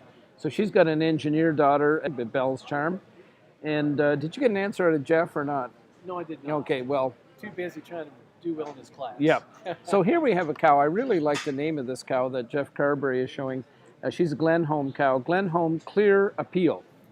Beautiful I really cow. like that name. Well, I'll tell you what. America. This is quite. I love this cow. This is a beautiful cow. I just incredible thought she udder. was. Look at the venation and the weldedness of the veins, and the forudder is so tightly knit into the body wall of this cow. And One of our favorite words, venation. Absolutely. And then we have 192 RJF Engineer Cracker, which I guess would also come from the RJ is invested in the Lauren Barker is actually the owner of this cow, and they have invested in some of the genetics from Gorgeous, from the K family, and it's come down through into the RJ herd. And then we have once again, possibly in the running if there was a showmanship award here, Pierre Boulay, who has been busy always. Starcrest Premier Adelaide, and she again is from Western Canada, bred by the McAvoys in Armstrong, BC. She is a premier daughter, and she is quite a cow. And so she's now owned by Pierre. And she's an entry if you're watching your catalog at home, or if you're Sheila Beerwart printing out the catalog for her dad, they wouldn't have this one on. 233 Starcrest Premier Adelaide. Pierre Boulay on the halter and owner of the cow as well. Well, like you said, old Pierre, he's been around all over the place. He'll need retreads on those sneakers he's wearing because he has got a lot of miles on him. You just wouldn't believe Amazing. the number of places Pierre has been in the last month. And, you know, occasionally I would cross paths with him, but couldn't keep up with him in any way, shape, or form. And I'm going to charge my phone. Oh, I'm going to look up that cow, aren't I? That Jeff wouldn't tell us about. There we go. It's great. The internet is a lovely thing, and it can be. And Jersey, Canada. Come on. Come on. And even better. Yes, 1, 2, 3, 4, 5, 6, 7, 8, 9, 10, 11, 12. Yeah. Well, would ever question Russell Gannon? I know. But anyway. Yeah, I know. But when you get to those numbers over 10, there's always a bit of hesitation in all our minds. But really nice to see these a dozen Volt. And is her name Volt? Yes, it is. Late breaking news, I just talked with Joel Bagg, congratulating him on his placing. And he said it has been 51 years since Edgley had a group class at a national show. 51 years. 51 years. Jamie, would you like to share that? Since they've had one? Mm-hmm. Wait till we do something. So I do have the information on that cow that Jeff is showing. Jeff Sales is showing. Brydon Colton Volt 188 is indeed a granddaughter of Huronia Centurion, Virginia. Beautiful. Full sister to the legend, Veronica. Excellent 90, Supreme Veronica. Just a side note for everybody, just learn of talking to Joey Bagg that Edge Lee. That is a barefaced lie. You were talking to Tim Henshaw. Well, we got breaking news from, indirectly, that Tim Henshaw was talking to Joey Bagg. That basically said it's 51 years since they've had a group class. That Edgeley, well, see, the Edgeley herd was dispersed in 1971. So it 50 happened years today, ago. which is great to hear and great to see. Yeah. One of the 9 or 10 that were in here today. And that herd that has been at the Royal Winter Fair every year since its inception, one way or the other. I think one year they had one Holstein or something there after the Jersey herd was sold. Now, are they there every year, or they have cattle there every year, Russell? I think, yes. Thank you, Jamie. We just want to be clear. Yeah, thank you. No fake news here. And I'm not sure that I appreciated your comments about chocolate, because they really got me thinking about celebration cookies. And they're out. Oh, are they gone now? I think Yeah, so. okay. You have to rely on I oranges know and this green means bananas. nothing to the people at home, but they could run out to their own grocery store, I guess. I'm going to charge my phone. Richard and Eric are evaluating the class and having discussions in the center of the ring of what is a very good class of cows, great udders and great frames. We hope that you're enjoying this presentation of the great camera angles that Bruce Sargent with Farm Boy Productions is presenting today at our national show here in Ancaster.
Max is proud to sponsor the show today.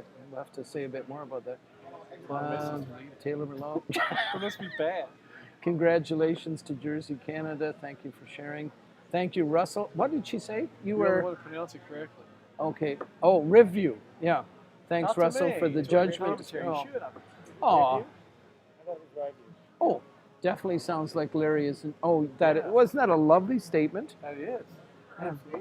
Larry is enjoying the next chapter of his Jersey. That is very thoughtful. It is.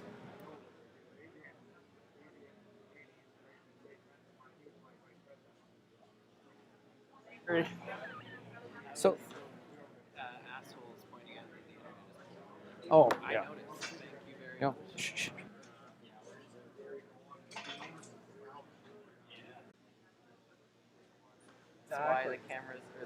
breeders also recruit.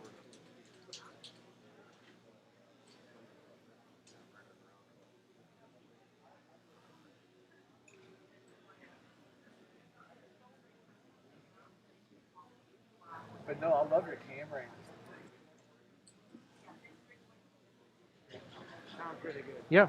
So, ladies and gentlemen, we're now getting some animals pulled in here. Pierre Boulet has just been pulled in with his cow from Western Canada. Boy, the Starcrest herd really had a great day making sales out there at the absolutely. Westerner, and the senior 3-year-old is just quite a cow, and will be a contender. Then there's Matt Lang with the quality Beckridge and Agrabir cow, Frank style Caribbear Joel Alley that they purchased last year. Oh, are there any more?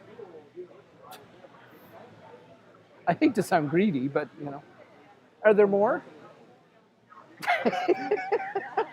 Oh, so now you had one, now you have two. Okay. Okay, so we're having a great moment here, Jamie, with getting these cows lined up in this class, and we've seen Pierre Boulet come in with his Western cow, and Andrew Vandermeulen is in there as well with one of his cows, and we're just having a little trouble seeing numbers here as all the animals get into line here. But boy, what a class of cows! Incredible class of cows. Again, prepared exceedingly well. Cows that are bagged full but not over-bagged, and yet are showing how good their memories really are. And just a credit to these exhibitors and people back in the barn, fitters, and all the ones participating alike. It takes a crew to get cows out looking like this. So we've just received a sale catalog. This is a little off topic for jerseys, but not to worry. Jamie, would you like to describe what we just received? Did receive the only catalog. 2 copies in captivity. We just did receive a sale catalog for a sale that's coming up on December 10th, 2021, called Future Ready from Diamond Home Avant-Garde and Guest. So soft close begins at 12 noon, winter edition. Working with Walker Dairy Sales, and you'll find whatever you need with all kinds of Holsteins, whether it be genomic or show type, and most importantly, cow families of the right kind that can make you money.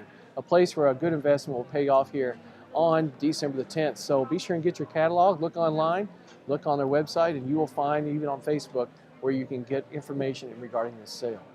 And you know, I believe David Diamond has just said, do go on. Well, that's just enough of a teaser that you better look, and I'm looking at it. WalkerDairySales.com. This catalog is absolutely incredible. There's no answers that you'll be needing after you see the catalog and see the online exhibition of these animals and stuff for the winter. Maybe a good place to do some shopping. You don't have to worry about the boats getting the supplies over for these. Russell, they're here and ready to go. Well, and Christmas shopping too. Make your family really happy. So these are gentlemen, our judges. We can see them on the screen, are really looking very seriously at what they're doing. They're now going up to look at the front ends on the cows. One last look. And they have made some kind of decisions. Doug Green is doing some kind of indication. I guess he's While they're looking at the front ends, look at the rear ends on the screen. Yeah. That people online can see the rear ends of these rear cows, like the width and the height, height and width, and the squareness of the legs underneath these cows. It makes them forever functional and ready to go. In its own way, we'd say Blondin Sire certainly picked a good class to sponsor anyway. But there are other good classes to come. We've got a bunch of 3, 6, 9, maybe 10 4-year-olds, 4 or 5 5-year-olds, and I think about a dozen mature cows. 1, 2, 3, 4, 5, 6, 7, 8, 9, 10, 11. At least 11 mature cows. And a couple of lifetime component class cows too. So Richard is given a nod there, and I believe Pierre, with his Starcrest cow from the west, is leading off. She's number 233. She's an added entry to your catalog. And Matt Lang is in second for quality, Beckridge and Agrabir, I think, with 189 from what we can see here from our little vantage point. I guess we should look at the screen like everybody else. That'd be easy. And boy, oh boy. What's that expression? There's some horses out here anyway. Absolutely. Yeah, these are some that's, it's getting serious now. It's getting serious now. These cows are ones to do battle in the end of the day. Yes. And it's going to be exciting to see what comes. Look at this beautiful cow here. Oh, for sure. Pierre picked her out west, and boy, did he make a good purchase there. Pardon me? No, Tim Henshaw has the microphone.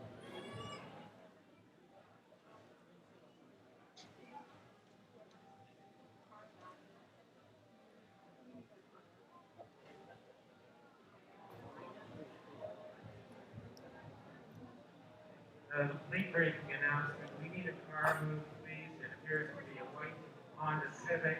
The license number is CEAS373. Shit, I've got to go move it. CEAS373. Please move your vehicle and block in a trailer.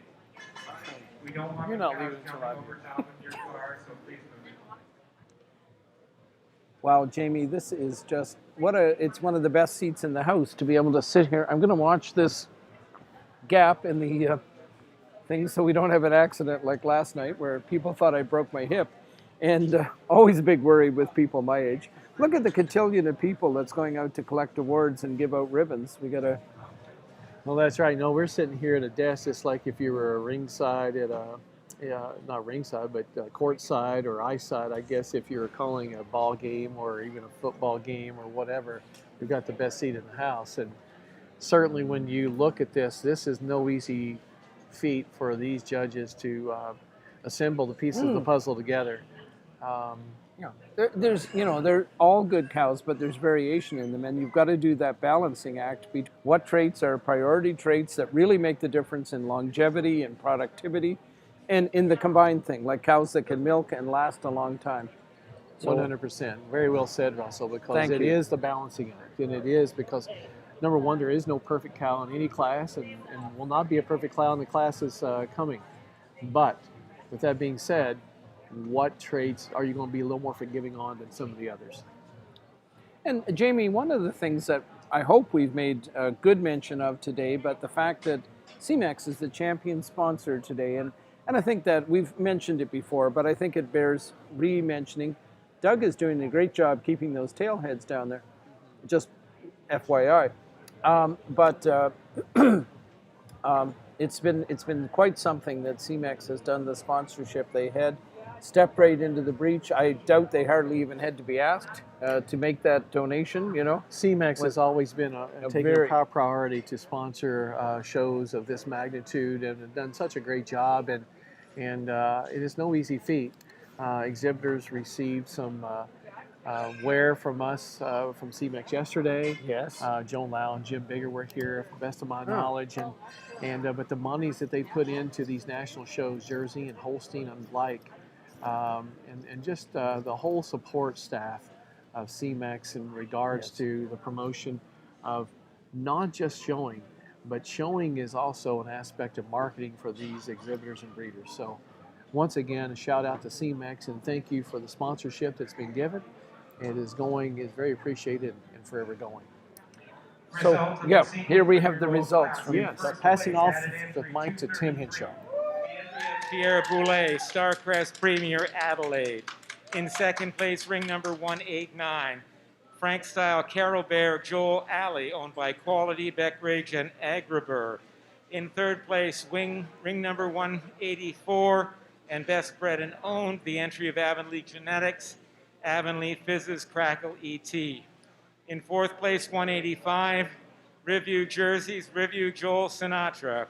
And in fifth place, 182, Brydon Farms Incorporated with Brydon Colton Trample. And now with his reasons on this class, our judge for today.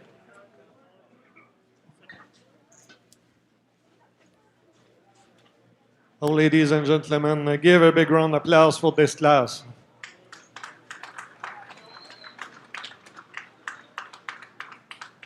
We have a special class from the first to the end, but the top 5 years very, very special.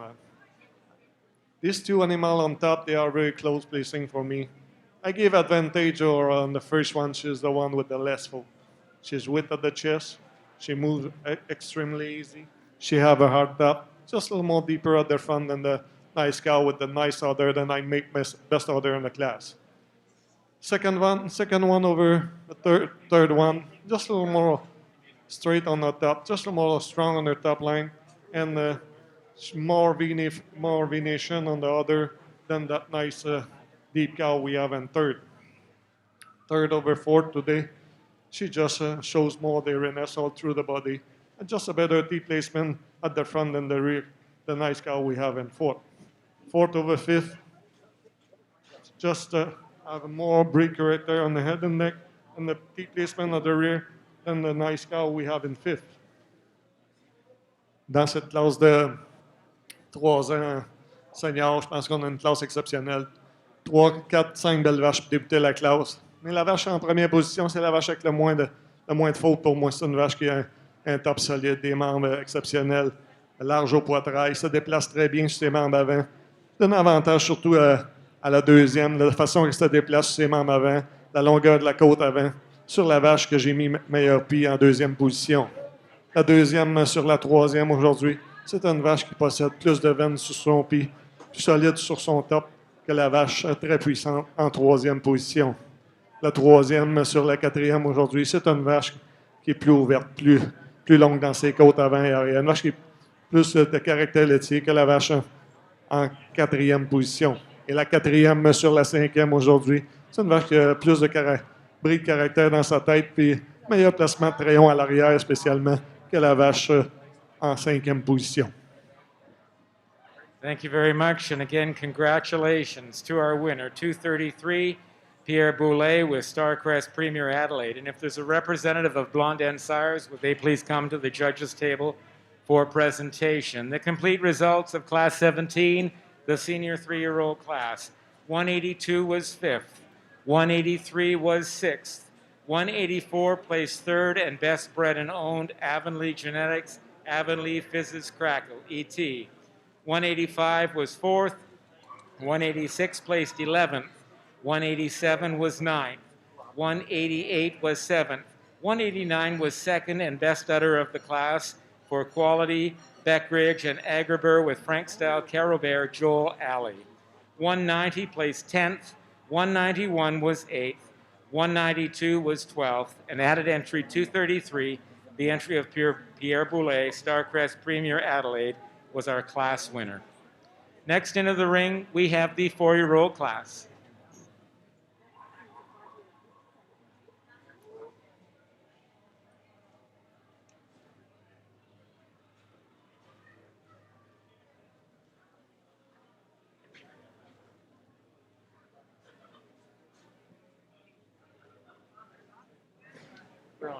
Okay, well, we've got the 4-year-olds in the ring now, and boy, you are going to enjoy this class, folks.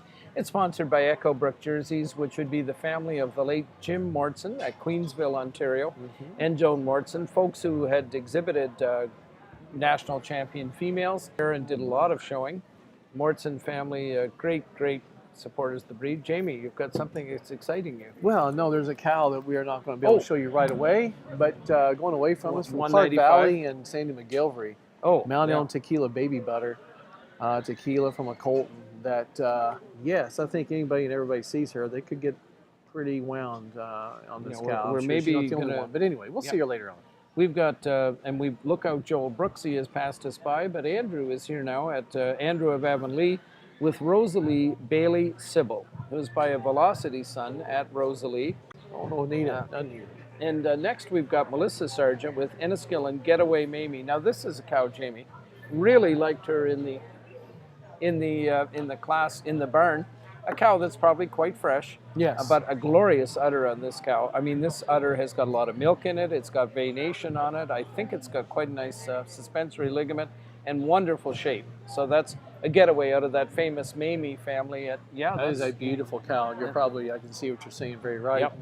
And then we have a cow that's had a great past and a great family. Another Veronica from that line, female, and this is Avonlea Silver CF Vixen. She is by Allum Texas Wildcat, who I believe was at Select Sires, and is Avonlea Velvet's Vogue, who I think was an on time. And again, I could be wrong.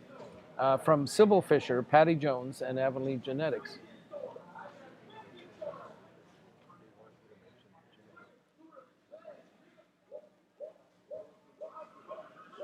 note that we've had breaking news, as Tim Henshaw would say.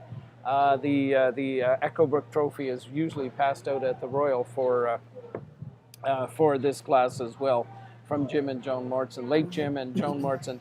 Now we've got our American entry here, Jamie. Yes. We've got SV Velocity Rosie, shown by her part breeder, the legendary Michael Heath. And she is owned by Spring Valley and Heath Jerseys. She's owned by David Jordan of the Jordan Group, the FTA Syndicate, and Boer Jerseys in Dalhart, Texas. A lot of owners here. She's an Arethusa Jade Velocity cow. And she goes back to a legendary cow named Franken Monarch Roselle, who has just been really, really famous within the breed. We got 194 is on the screen right now. That's that Maker Verb Barracuda, exhibited by Maker Farms and Adam Ostrander, one of their neighbors. There we got 201 is right in front of us right now. Look at this cow. This is Bella Rose. This is a lovely cow. She's by River Valley Spice Shutout. Her name is Bella Rose SO for Shutout.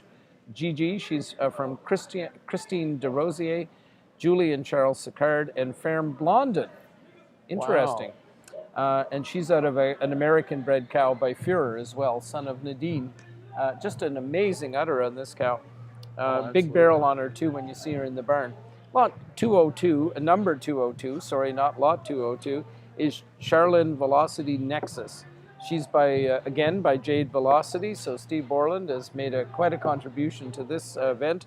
And actually, I believe he had the Shyster bull as well, who was a Waverly farm bred bull, who had sired some really nice cows as well. And so there's that. Now, we do have a few other cows that we haven't talked about yet that you are going to love as well. We did mention the Mount Elm cow from Clark Valley and Sandy McGilvery, with noting that Clark Valley exhibitors of the junior champion are from Woodville, Ontario. But we're soon going to have, okay, we'll look forward to showing you a couple more. Can we go to this camera, Bruce? Bruce? Could we go to this camera? Or get a couple of cows?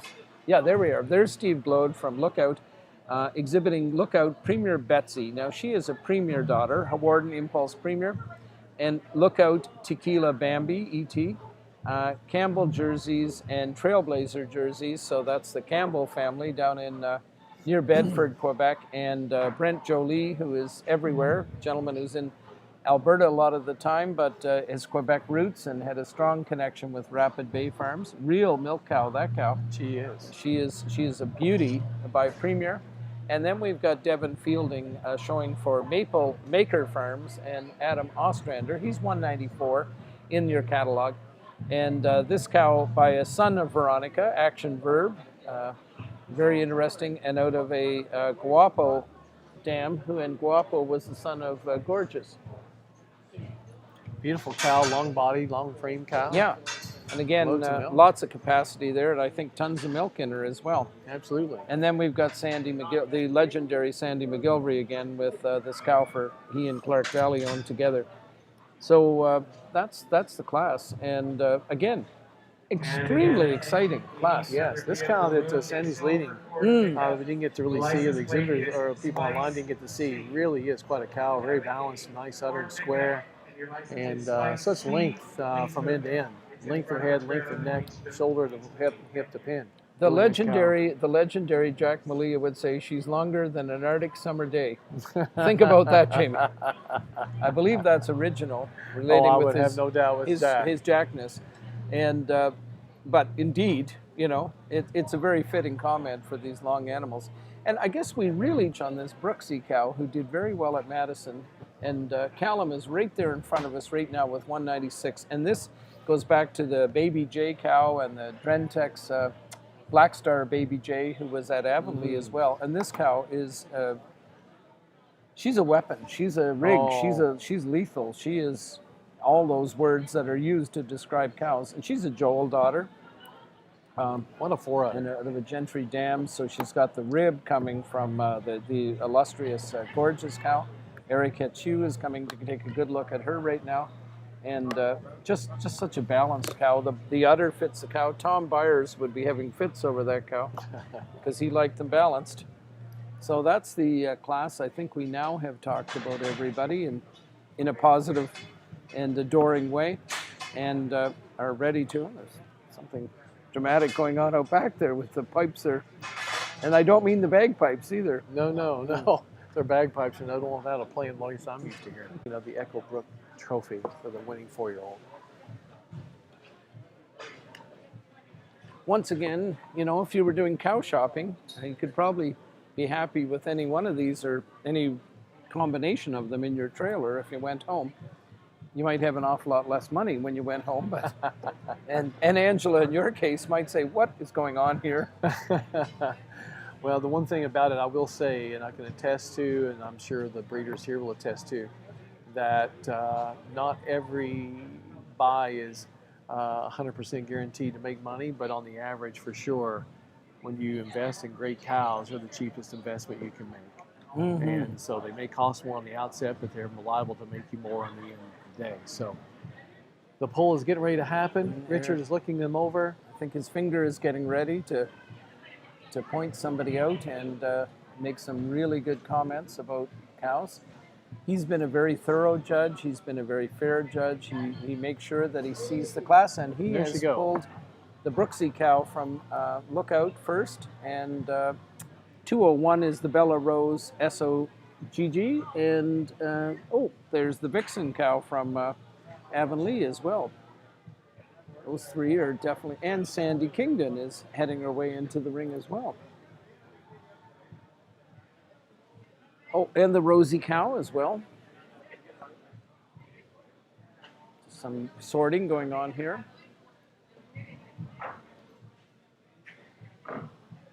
Quite a responsibility to place cows like this, and with the level of excellence that we're seeing here today, and to try and get the placings right.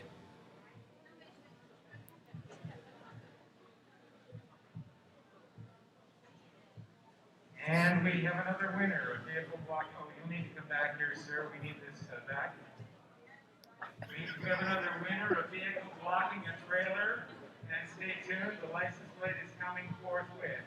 And if you drive a Ford Focus CLBT 772, come on down. We need you. CLBT 772 Ford Focus, you're the winner. We need your vehicle moved or the trailer's going to run over. Threats. Thanks, Tim. Nobody will want to come up here. Yeah. Careful that you're parked in the wrong spot. Well, they should have some. Oh. Yeah, they just want. Huh?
Well, here we go around right now. 196 with Callum leading the cow that, look out, Joel Brooksky. Joel coming on again. And this is where he starts to be mentioned a little more often, Russell.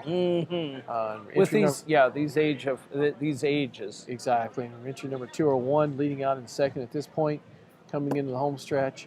Bella Rosie SOGG.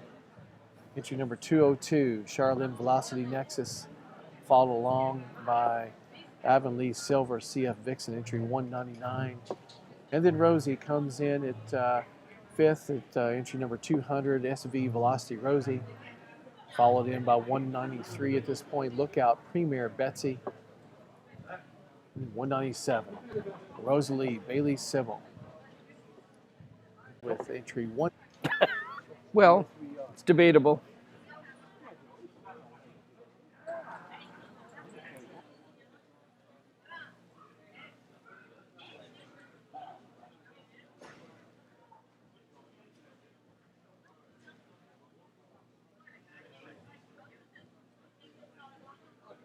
Gentlemen, the results of Class 18, the 4-year-old class. Thank you to Echo Brick Jersey for sponsoring this class. In first place, ring number 196, also best utter and best run known, the entry of Lookout Jersey. Third place, ring number 202, the entry of Jersey. With Charlene Velocity Nexus. In fourth place, 199, the entry of Sybil Fisher, Patty Jones, and Avonlea Genetics with Avonlea Silver CF Vixen. And in fifth place, ring number 200, the entry of Spring Valley and Heath Jerseys, David Jordan, FTA Syndicate, and Boer Jerseys with FV Velocity Rosie ET. And now with his reasons on our class for this day, our judge, Judge Landry. Oh, ladies and gentlemen, give a big round of applause for this 4-year class. A really nice class from the first to the end.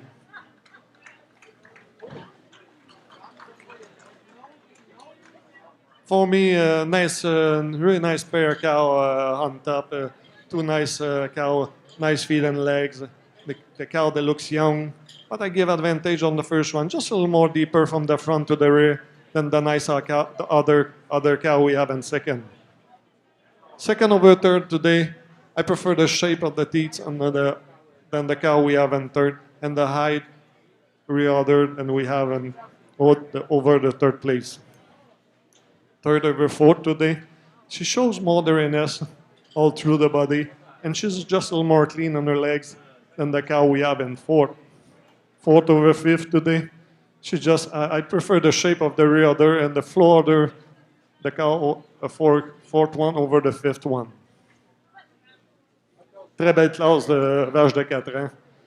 On a une très belle paire de vaches de 4 ans ici. J'ai opté pour la vache en première position aujourd'hui. C'est une vache qui était un peu plus longue dans ses côtes avant et arrière que la vache en deuxième position. Également un liament un petit peu plus prononcé que la vache en deuxième position. La deuxième sur la troisième aujourd'hui, c'est une vache que je préfère la qualité des trayons. Une vache qui possède une ossature plus nette que la vache en troisième position. La troisième sur la quatrième aujourd'hui. Elle a un avant-pied mieux soudé à l'abdomen, un pied plus veiné, une vache un peu plus raffinée dans sa tête, dans son cou, que la vache en quatrième position. La quatrième sur la cinquième. Je préfère le plancher de pied de la vache en quatrième position. Également la shape de l'arrière-pied sur la vache en cinquième position.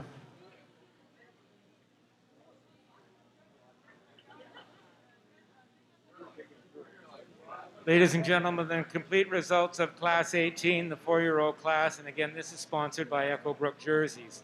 193 placed 6th. 194 was 9th. 198 placed 8th. 196 was our class winner, best bred and owned, and best udder, Lookout Joel Brooksy, owned by Lookout Jerseys, B. McKinven, Ferme Pierre Boulet, also best udder of the class. Ring number 197 was 7th. Ring number 198 placed 10th. Ring number 199 was 4th. Ring number 200 was 5th.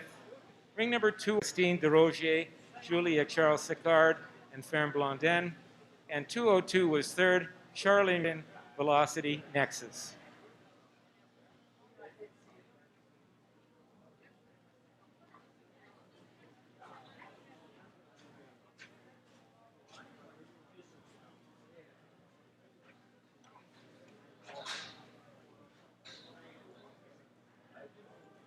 Yes.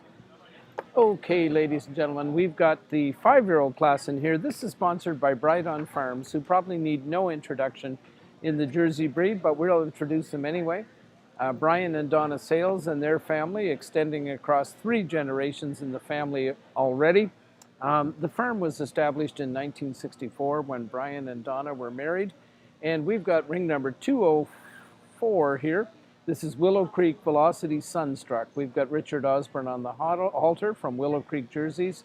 She's a Jade Velocity daughter out of a Willow Creek Vincent dam. And Vincent would be Bright On Vincent as well. So that Veronica influence coming in both sides of that pedigree there. 205, Steve Gloat is leading Stony Point Giller Dazzler, exhibited by Lookout and Elite Haven. She's a Giller, and she's out of a SSF Belmont dam, I believe. That's who Belmont was. Either that or, ooh, Mercy. That is quite a cow. 206, and Callum is leading her. Callum McKinven is Golden Getaway Exotica, cow that's had a storied past in the show ring. She is exhibited by Glenn and Sheila Burgess, who are breeders by Lookout, Callum being from that farm. Frank and Diane Borba, and L&B Davis, I believe also in California. She's a getaway daughter out of, so a lot of Rapid Bay in her pedigree, Rapid Bay Getaway, and Rapid Bay Request, the sire of her dam as well. We've now got Jeff Sales here leading 207, which is Bright On ATT Goldie, at Goldie, Hometown Irwin Attraction, and the dam being by Bright On Remake Comerica, very famous bull bred by the Sales family.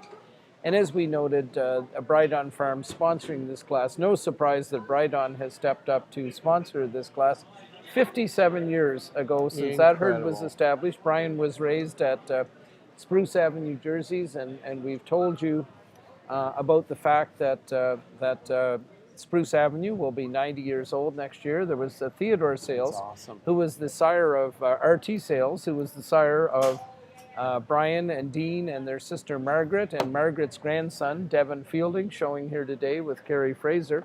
So an incredible legacy for the Jersey breed. Master Breeder Awards, both Bright On and Spruce Avenue have won 2 Master Breeder Awards, and you know, no finer people. The Saleses are hardworking. Now we don't want to miss this cow as well that's coming up here. 203 is Drentex Grandiose Coco. We certainly don't want to miss her.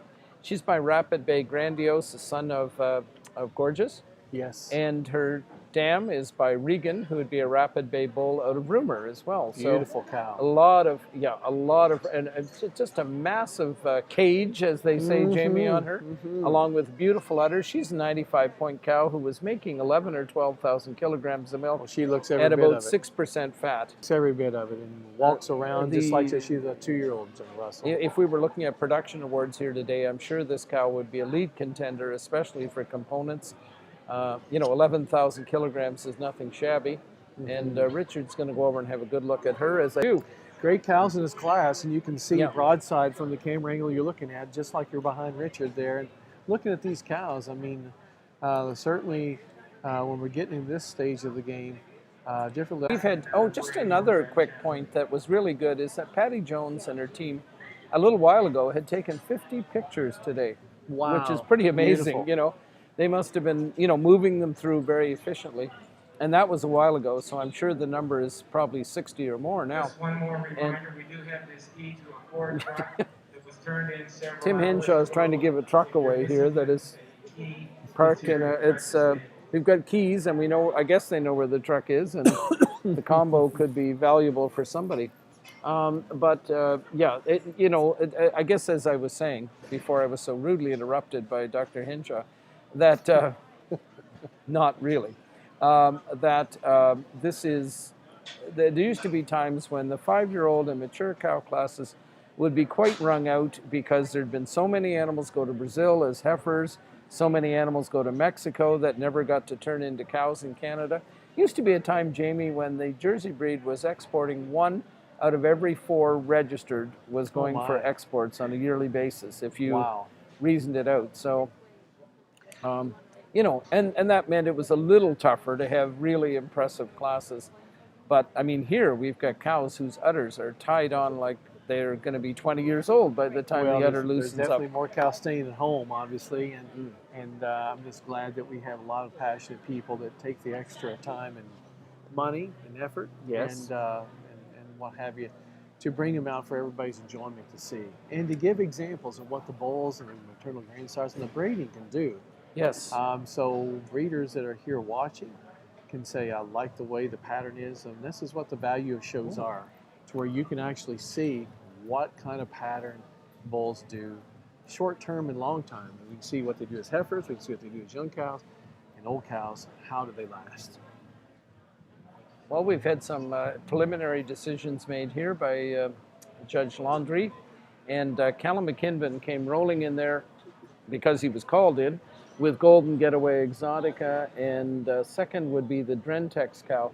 Now those are two powerful cows. Callum's cow, I believe, he might have made her champion at the Ontario Summer Show and then bought into her afterwards, which is totally fine, He was up judging, or he was exhibiting there, and said, that's a cow I need to have as part of my program. She has got one of those paradise homes at Lookout. Oh my. And I would encourage anybody, Jamie, you've been to Lookout? Yes. It is one of the most spectacular locations, and more than that, but it's a spectacular location. You can, if you take any inclination to take pictures, I think anybody who can't hardly take a picture would get a great picture at Lookout. Oh, the absolutely. sunsets, the sunrises, Callum and his family share a lot of them, and I think they just feel so blessed to live in that spot, which is, just an extraordinary spot. It's a modest size operation by today's standards, but the cows' tails are washed every day. They're bedded so well. There's cow comfort is very important to them. Try very hard to raise great heifers as well. And I've recently been thinking, and I've known Callum for a long while, about his sustained passion. Oh my. Because he's of an age. He's a grandfather now, and he has his passion, his enthusiasm, his drive, and Kathy as well, who is an incredibly hard worker, and their daughters. Hasn't withered a bit. Yeah, exactly. Hasn't withered a bit. Not a No, bit. exactly. He is just as, I knew Callum when he was 20 years old, and he would be just as keen. He and Gary Bowers were contemporaries, yes. and they were just so keen about cows, and they love cows, and they knew cows, and they knew what they were looking for in cows. And he is extraordinary, and he's transmitted that to his daughters and to Steve, his son-in-law, and I'm sure we'll transmit it to his grandsons as well. Well, and not only that, but he's transmitted. He judged about 1996. I think he judged the World Ayrshire Conference show. I'm quite sure he did, and and that was 25 years ago. And here he is, still working his heart out, and showing there. And an interesting spot because it's not without their challenges. That beautiful spot. Oh. They have water is a real challenge up there. They're hauling water in the fall when it gets dry, quite a bit, and he's had so many outstanding animals from different breeds. He had that, was it Reserve Grand or Honorable Mention Grand Champion in the Brown Swiss Show this year at Madison? Yes, absolutely. 93, 95 point cow, and it's got and it's fascinating. His, I won't get too historical here. His dad, Alex, was an amazing man with border collies as well. Oh, really? Was a Scotch man and had been in the army in Burma. And I think we're going to get some placings here, and it looks like they're solidifying the placings in this class. And boy, what lovely, lovely, lovely cows in this class all the way through. Even that cow Steve has that's in fifth is amazing. Class 19, the 5-year-old class. Again, this class is sponsored by Bride on Farms. In first place, ring number 206, also breastbred and owned and best udder of the class, Goldwyn Getaway Exotica, owned by G&S Burgess, Lookout Jerseys, F&D Borba, and L&B Davis. In second place, ring number 200.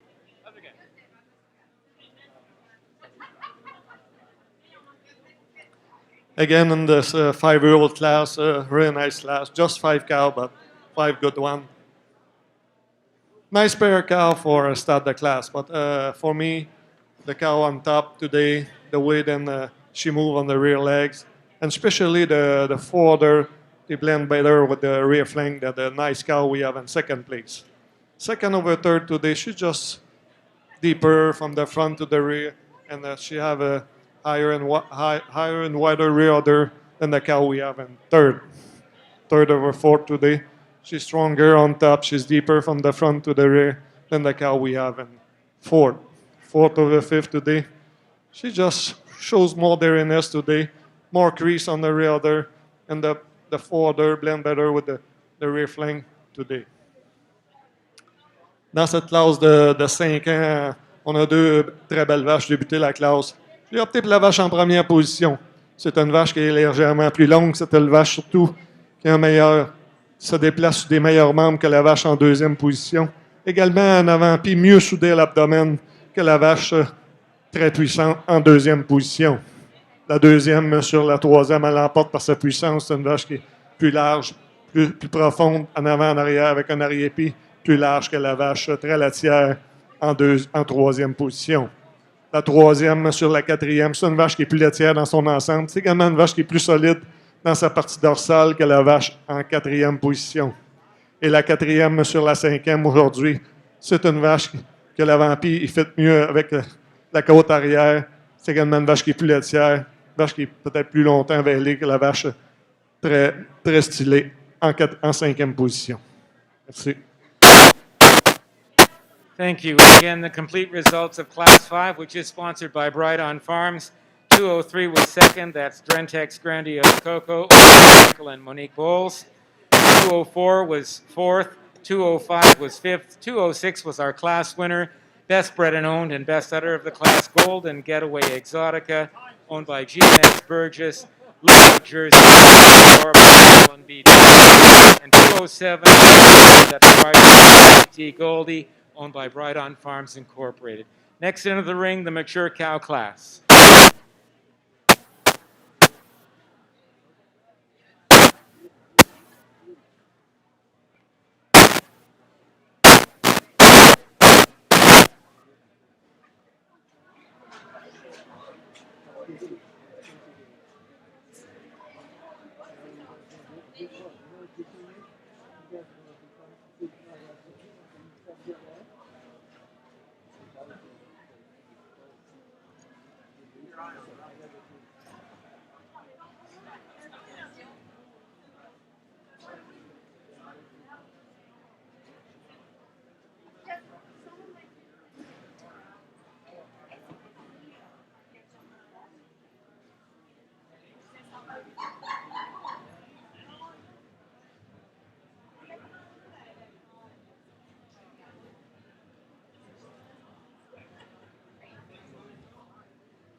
We have 213 is the cow that's on the ring right now. She is Lookout Honey, Here I Am. Love that name. She is owned by Lookout and by Glowstar, which is Steve Glode and Tara McKinven, and Frank and Diane Borba. She is a Reveresco daughter out of a Home Ridge cow, Home Ridge Bee Honey. So she's 213 in your catalog. We have got 212 is right in front of us here. That's Jackie Gerald leading RJF Game Day Surprise, a Game Day daughter, and that's one of the gorgeous sons out of Becky's Sensation. So out of the famous remake, RJF remake Becky family. And I believe this cow did quite well at the Royal, maybe as a milking yearling, and one of her times out, maybe a couple of times at the Royal as a younger cow, and still here today, and with a really nicely attached udder. 211 is Enniskillen Premier of BC Sue. She is a Premier daughter I think out of a Bride on Comerica dam. She's owned by the Sargents at Enniskillen Jerseys, Enniskillen, Ontario, and a cow that you'll appreciate a great deal as well. We've got 208 Avonlea CF Minister Jeannie, minister daughter out of Avonlea CF Gypsy Ray, who goes back to Alex Vale Made Me Giggle, would be back in this pedigree, and I think her dam is an action cow. We've got Andrew is on the halter there. Taking a good look at his cow, a very defined look at his cow, trying to make her cooperate in that sense. It's a deep-bodied cow. We can see her across the ring there. Absolutely. Very nice, good udder capacity as well. Great. And we've got 214 is coming into our vision now. This is Glenn Burgess, and this is Golden Excitation Pocahontas, who is an interesting pedigree. She's a Bride on Excitation daughter, and he'd be by Sambo out of the Evening Cow, and her dam is Golden Action Plum. So we're quite sure by, oh my, she is a really powerful cow. Forest Glen Avery Action, a lot of milk in that udder on 214. Really nice cow. Lots of milk, like you said, Russell. But yeah. Oh, she carries it so well. And she's just got such a big barrel on her, and really, really nice. And Jamie, if you feel like you want to take your mask down, I'm not sure anybody berates you too much. 215, we've got Bob Gerald here again, and the Geralds have been real supporters of both the Royal and also this show. Here's a Tequila daughter, and she's out of their Bell family. Raquel, a remake Bell would be behind this cow. See if we're going to eat this? No, you were. No.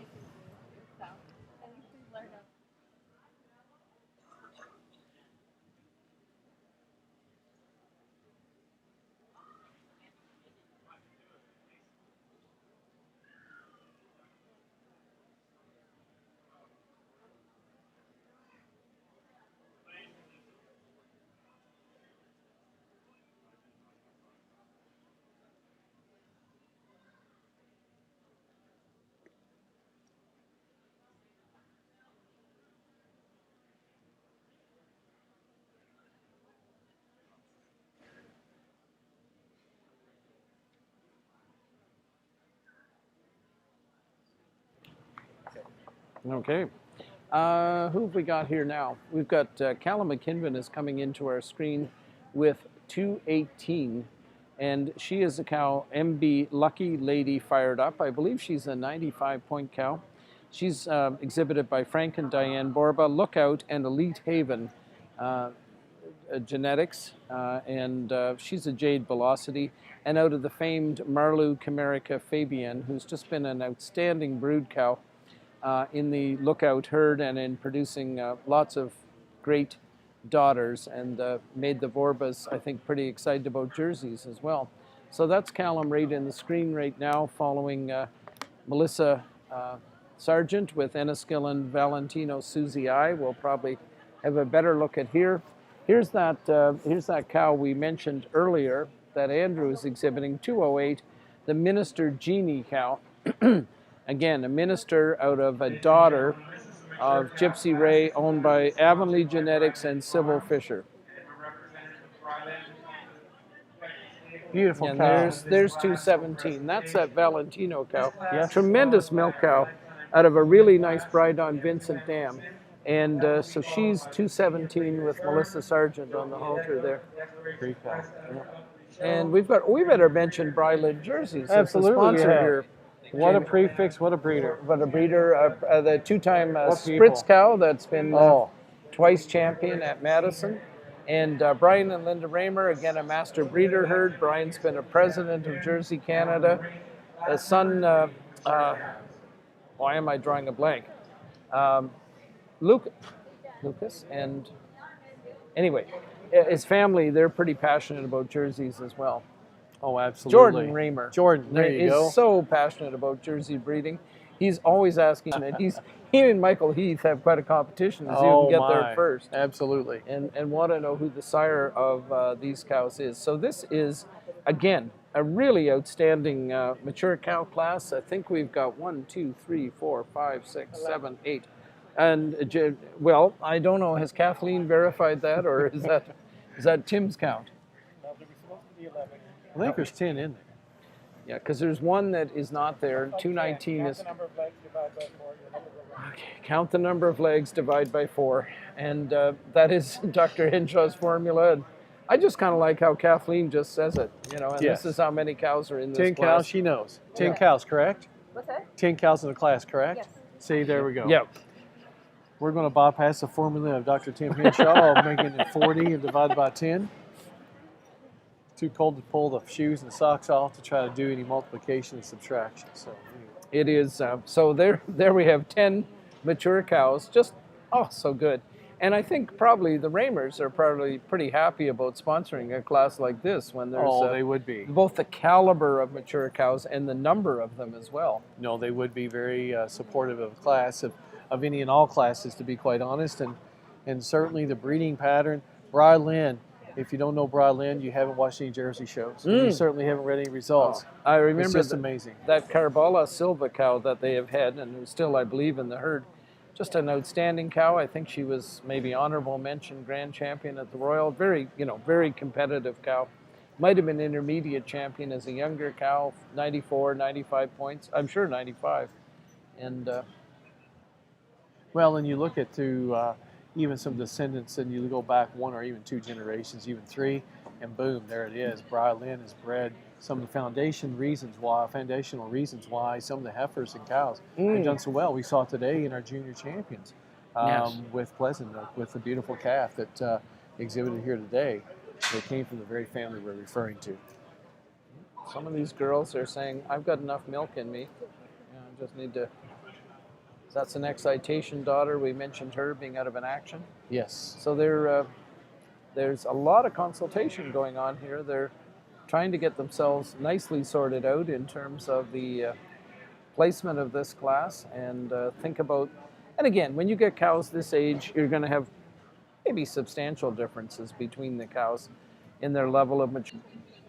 How many lactations they've had. You've got a lot of trade-offs to make as well. Carrie Fraser, this is a cow we haven't talked about. She's a minister daughter. Carrie, incredibly fond of this cow, who is a direct descendant of Veronica once again. Yes. On the female side. And she's a minister daughter with a coalition, and that'll be a son of Circus. Yes. Yeah. So, and a big, strong, powerful, great frame cow with a lot of milk in that udder. And then, a somewhat different style of cow right behind her with Melissa and that Valentino cow. Yes. It was out of a Bride on Vincent Dam. So again, going back to Virginia. Something's going to happen here. I think Richard is getting ready. And he's got a winner picked. Burgess is going in. Oh, yes. Glenn Burgess with that, I think, excitation cow, probably. I believe that's the cow that Glenn is leading. Yes, excitation. Boy, a cow that looks like she's done a lot of work in her life. And still doing it. Yes, yes. Still alive to tell the tale. And I see we're getting a tap here for 2. Probably a cow we just didn't give enough attention 211. to. 211 is Enniskillen Premier of BC Sioux. Well.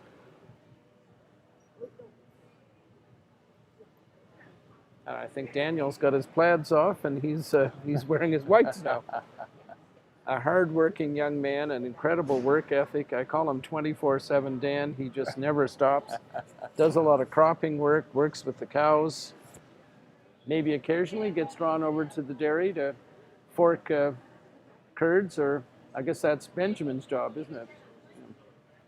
Next in line was 213. Look out, honey, here I am. The Veresco. And a few owners on her. Absolutely.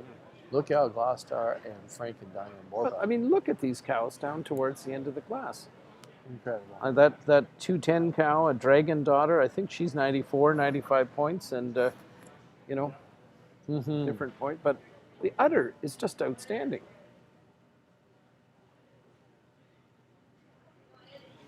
Pretty exciting because these cows, I mean, they have worked for 4, 5, 6, 7 lactations. I think our oldest cow in this class was 2013, so she's about 8 years old. Yes. So she could have 6 lactations or be in her 6th lactation.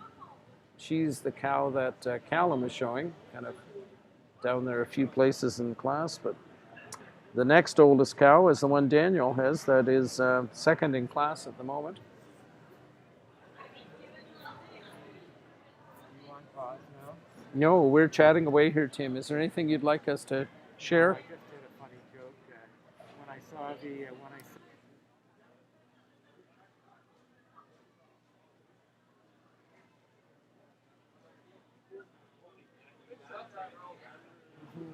so good. Okay. Guaranteed.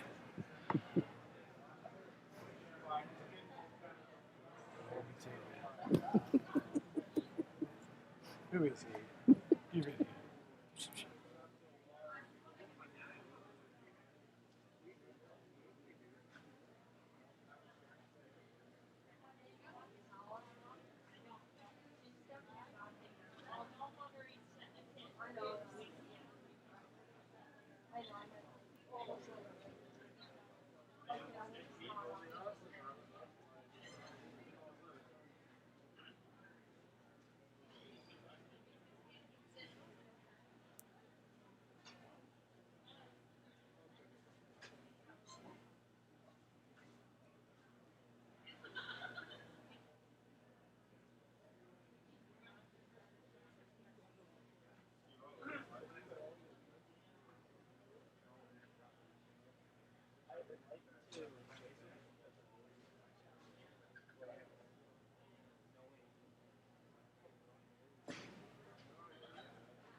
Sponsored by Brylin Jerseys.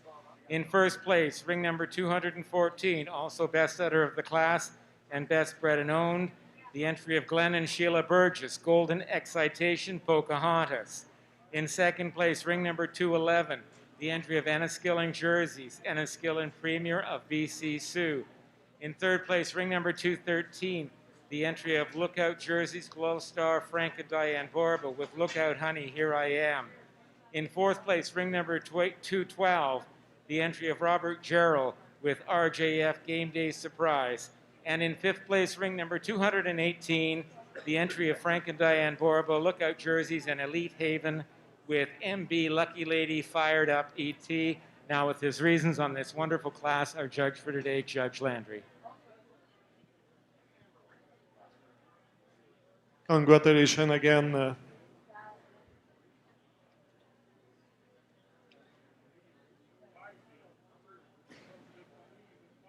And in this age cow class, for us, this cow came very nice. She walked good, hard top, nice udder, deep rib.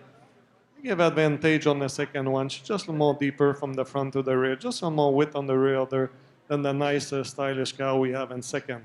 Second over the third one is a pretty close placing, but she's just a little more clean all through the body and the width, and she moves on the rear legs over the nice cow we have in third.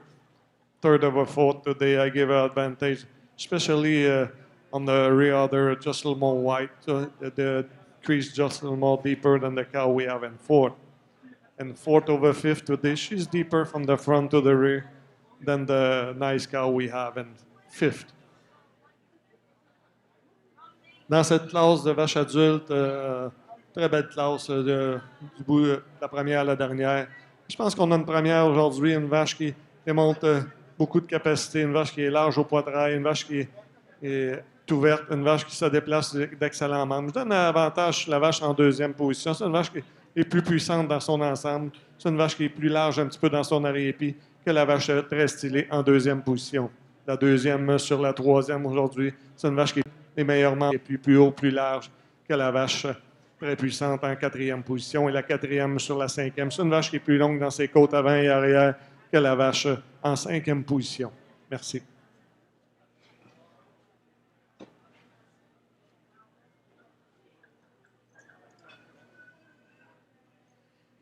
The complete results of Class 20, the mature cow class, and again, thank you to Bryland Jerseys for this sponsorship. 208 placed 9th. 210 was 8th. 211 was 2nd. That's Enniskillen Premier of BC Sioux, the entry of Enniskillen Jerseys. 212 was 4th. 213 was 3rd. Lookout Honey, Here I Am, owned by Lookout Jerseys, Glow Star Jerseys, and Frank and Diane Borba. 214 was our class winner, best bred and owned, and best udder of the class, Golden Excitation Pocahontas, the entry of Glenn and Sheila Burgess. 215 placed 7th, 216 was 10th, 217 was 6th, and 218 placed 5th. Next into the class, we have the two animals in the lifetime component class.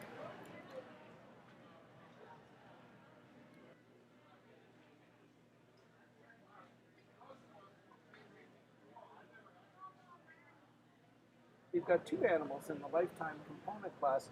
The qualification for getting into this class, and it could be almost any age of animal, but it's got to have a few years under their belt, is an official lifetime total solids, fat and protein, of 4,500 kilograms or more, which is a pretty serious amount of fat and protein. We've got two animals in here. We've got an entry from Glenn and Sheila Burgess and their family, Golden Irwin Dazzle, who is an Irwin daughter, Alden's Valentino Irwin, very popular bull in the breed, and her dam is Golden Regan Diva, and I believe this D family has been a really good breeding family. There's been some cows that very high scored cows. I think there was a Royal Winter Fair top 3, if not a class winner from this family as well. And then when I'm wondering if this is Sophie Rivington. I kind of think it is. Kyle's Life Love. She's got Review or Review verbatim Stella, who is again by a son of Veronica and out of Canarica Dam, and two pretty worthy cows born. I've got an 8-year-old and a 7-year-old in here. No, that's really good. And this class number 21 is sponsored by Browndale Specialty Sires, not far from here. I will say the qualifications to get in this class are more than just an age. And so congratulations to both of these entries, as well as extended thanks to Browndale Specialty Sires for their sponsorship in this class. And I think I probably was on mute when I was doing all my talking there, Jamie. Oh, well, really nice cows in entry number 220, Golden Irwin Dazzle, and entry number 221, Review Verbatim Stella, which these two cows are placed just that way in first and second. Now I'll turn it over to the placings, Dr. Tim Henshaw. The result of the lifetime component class in first place, ring number 220, the entry of Glenn and Sheila Burgess. The cow's name is Goldwyn Irwin Dazzle. She has also will receive a gift basket sponsored by Gailey Foods for the top production cow of the show that yielded the highest butter fat in a single lactation with kilograms of fat. And the winner is Goldwyn Irwin Dazzle with 561 kilograms of fat. In second place, Review Verbatim Stella, owned by Review Jerseys, and now with his reasons, Got our warmer, judge and for now today. it's cold again. In this projection class, just two cows, but two really good cows. I went with this cow on top, this one. She's just more cow, just deeper from the front to the rear. She shows a little more directness, and especially on the high and wide rear udder over the nice cow we have in second place. Dans cette classe de production, j'ai opté pour la vache en première position. C'est une vache qui est plus longue, plus laitière, une vache qui possède un meilleur arrière-pied plus haut, plus large que la vache en deuxième position. Merci.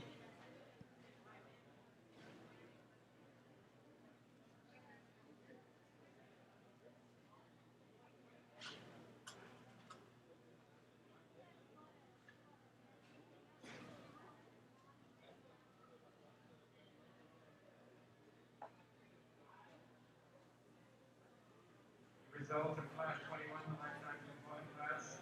Ring 220, in first place, Goldwyn Irwin Dazzle.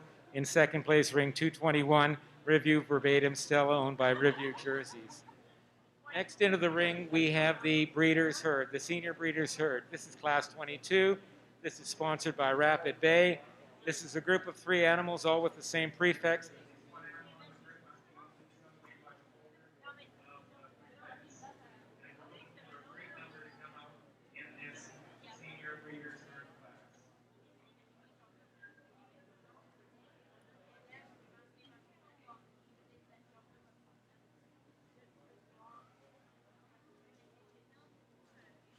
Followed by the parade for the senior champion and grand champion female. Breeders' Herds can enter the ring now.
Right now, we're lining up for Senior Breeders' Herds, class number 22, sponsored by Rapid Bay Genetics.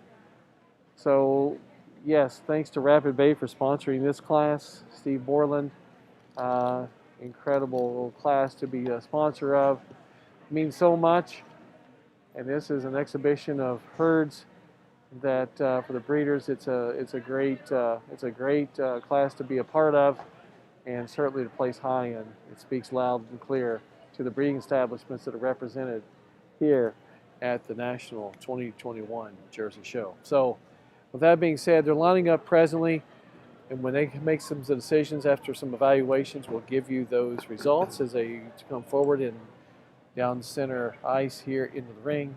And the way it's feeling, Russell, it could maybe feel more like center ice than center shavings. I heard it's getting colder all the time. But anyway, we'll watch as they line up, and we will give you the results as they come forth. And we do have a couple of extra entries in this class, so we're assuming there's going to be at least 8 or so, if not more. We've got 1, 2, 3, 4, 5, 6, 7, maybe 8 already here, so we're somewhere in that range. Anyway, yes, for sure. Now, Jamie, I don't want you to feel too disappointed, but we have had a message from a lady in Quebec who says, "I love listening to your commentary. You and Tim make a great team."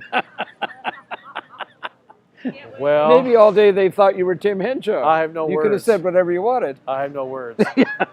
I have no words. And Now, I'm gonna leave it there, but on that's the all other good. hand, That's all from good. from the eastern townships of Quebec, we have had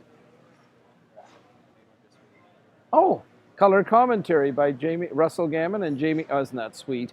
I've also received a picture of John Beerward in his 91st year watching the show. Sheila printed out that catalog for him. His daughter, Sheila Beerward, married to Tom Enright, I think, is Sheila's husband. And John is there in his 91st year watching this with a printed catalog from his daughter, Sheila. That is Sheila's awesome. all the Beerwards are so fond of their dad and so proud of him. But they are, Sheila is particularly close to her dad and does such a job looking after him. Daughter Nancy's, of course, I think on the executive of Holstein Canada as well.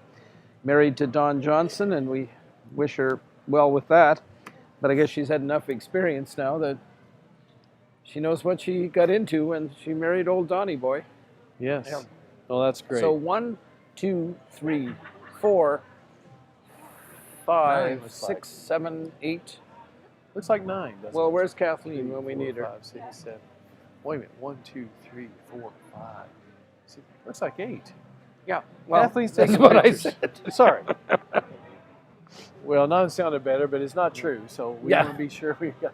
If Maybe somebody's asking for the if- 9th place, we would not have a name for you. If Kathleen could take a break from taking pictures there on behalf of the Royal Agricultural Winter Fair. And again, we do really want to thank CMEX for, I don't know, probably Paul Larmer will be phoning us on Monday to comment on this live stream that he sponsored, but nonetheless, that he and the company sponsored, I guess.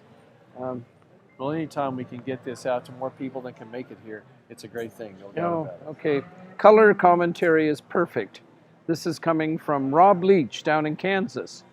You know the Leach family, probably? Yes. Rob Yes. and The great people. Mrs. And, Leach and their daughters, their beautiful daughters who are so keen about cows. Sophie Absolutely. and Aaron and Taylor. And Absolutely. They have Holsteins and Jerseys. Lynn Crest, I think, is the prefix. Yes, done a great job and still doing a great job. I remember Thank you very much. Taylor showing a Holstein cow that floated along the ring there. She was supreme champion of the junior show a few years ago. Absolutely. And a little girl, a little woman showing a very big cow who just floated along. No, we've that's got, right. I believe we've got the Star Crest.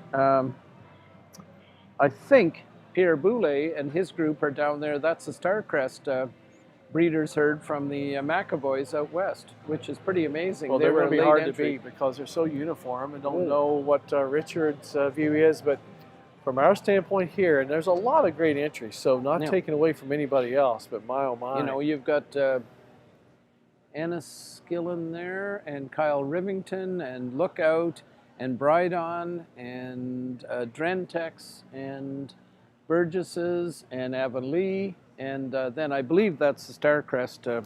So folks that didn't even exhibit here, but, you know, have these animals here.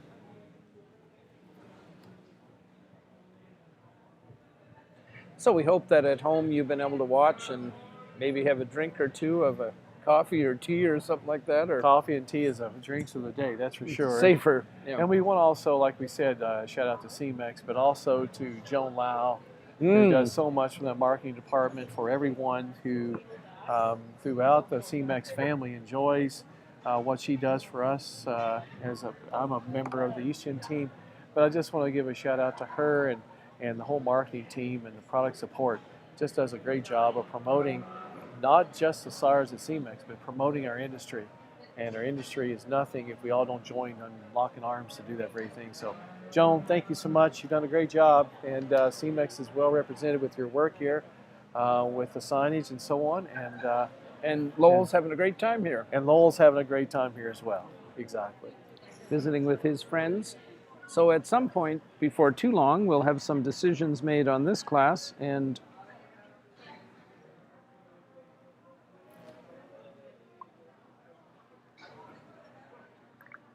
Sharon Sargent is saying chocolate milk would be a great choice. She's into her marketing mode here for Sargent Family Dairy. Chocolate milk would be an excellent choice, no doubt about it. And also, Jamie, Cindy, the lady in Quebec has said, Jamie is good too, LOL. You do read into whatever you want into that. I'm just glad you've enjoyed it no matter who is doing what. So well, we're getting instant feedback here, the Sargent Family Dairy Management. But then Sharon says LOL to that too. So there's a lot of LOL going on this afternoon. Maybe people have been into something beyond coffee and tea. Who knows? If you're happy, then we're happy too. That's right. That's what it's supposed to be. Yep. A lot of good work going on there. And just so many thanks to Ancaster Fair for being willing to host this event and to work with Jersey Canada. Martina, we mentioned before, Tammy Quinn, who is the manager. Debbie Lum, I think, is still on their staff, and she's a great person to work with as well. And the Jersey people here locally, and I say locally, it's Jeff Stevens is the Johnny Kingdons. The sales is Jennifer Pierce, Jennifer Anderson, all kinds of people that have put forth an effort to come together to create this program. The champion reserve and intermediate senior champion will be paraded with the champion reserve and honorable mention intermediate champion. We will have 6 animals in for the final championship of the day. And what a wonderful group here, 8 breeders, herds, beautiful, beautiful animals all through. Really tough time for our judges today. Jamie, what we haven't mentioned, I don't think, is our sponsor here. Actually, I did. Oh, you did? Okay. But it's okay. Shout out to Steve Borland and Rapid Bay team. I must have been thinking about something else while you That's said quite that. all right. But go ahead. Yep. Mention them again. It's time. It's time. From Ormstown, Quebec, Rapid Bay Sires, home of great, great red Wagyus and terrific Jersey cows. Long history now. We can say Steve has been at it, well, over 40 years, developing that herd and a master breeder herd, and such a passionate man. Again, another Callum McKinvin in his own way. Absolutely. Just still loves the cows. Makes his motor run, as Michael would say. Oh, and, well, gosh, thank you. David, did you want to say anything on the live stream?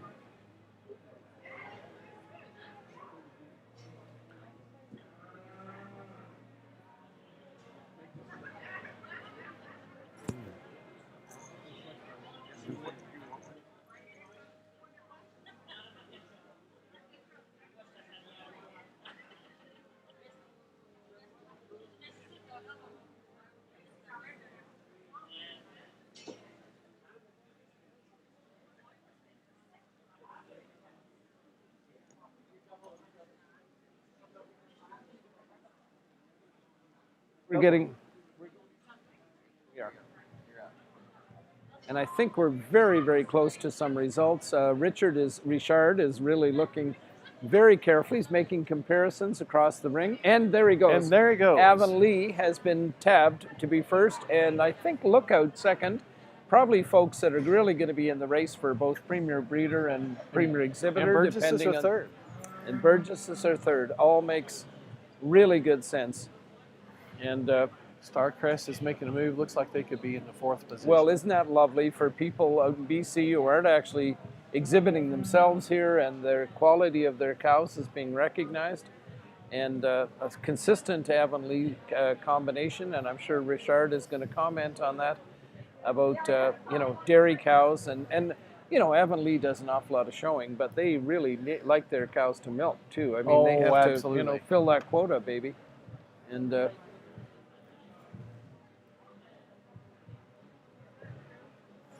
And what a statement on the overall caliber of this show to have 8 breeders' herds, 24 animals in the ring.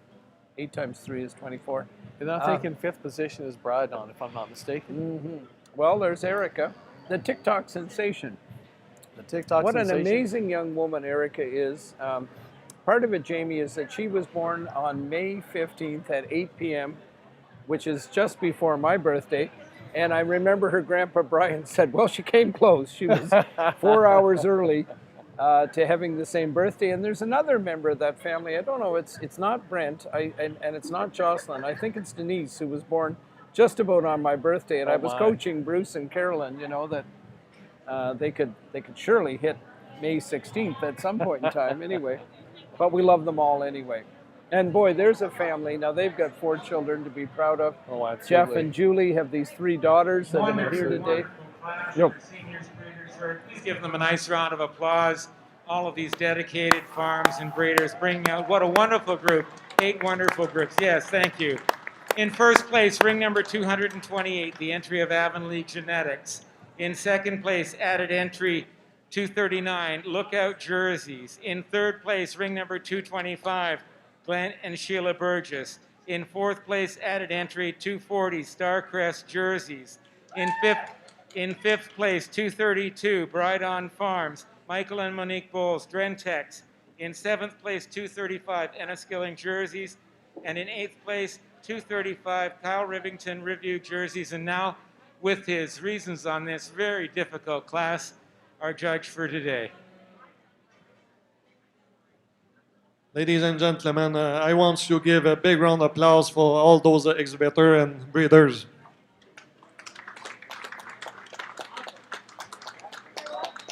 It's a super class of group. I goes with the group on top today for me.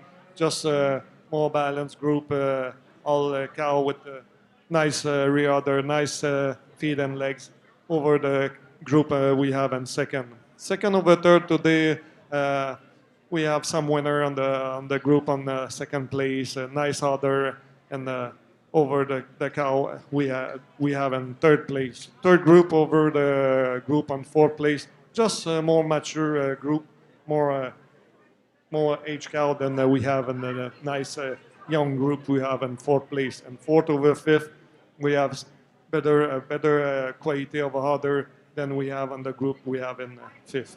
Thank you. Dans les classes de groupe ici, je pense qu'on a une classe de groupe exceptionnelle, de la premier groupe au dernier. Mais j'ai opté pour le groupe en première position. C'est 3 vaches très similaires, 3 vaches avec 3 arrière-pieds exceptionnels avec des très bons pieds et membres. J'ai un avantage sur le groupe en deuxième position, surtout au niveau des pieds et membres, spécialement sur une vache. La deuxième sur la troisième, on a une coupe de winners dans ce groupe-là, mais les vaches sont peut-être un petit peu plus stylées aujourd'hui que le groupe qu'on a dans la troisième position. Troisième sur le quatrième aujourd'hui. Les vaches un peu plus matures que le très beau jeune groupe qu'on a en quatrième position. Le quatrième sur le cinquième aujourd'hui. Un petit peu plus de qualité dans les systèmes mammaires que le groupe très laitier en cinquième position. Merci. And congratulations to all of the competitors and to the winning breeders herd, ring number 228, the entry of Avonlea Genetics. Next into the ring, we'll have the parade for senior champion. Once the judge declares the senior and reserve and honorable mention senior champion, those 3 will compete with the intermediate, reserve, and honorable mention intermediate champions. So 2 more groups in. Next into the ring, the parade for senior champion female.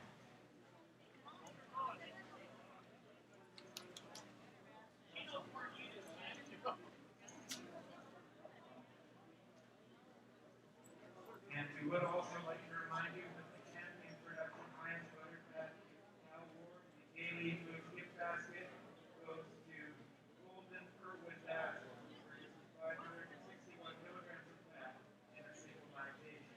Congratulations, Joanne and Sheila Burgess. Next into the ring, the parade for senior champion.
good. She said she could hear me.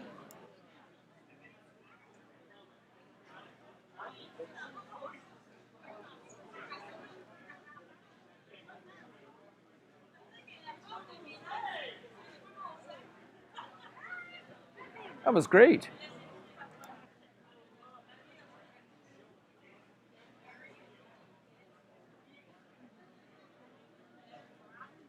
Permission? Okay. Yes, thank you.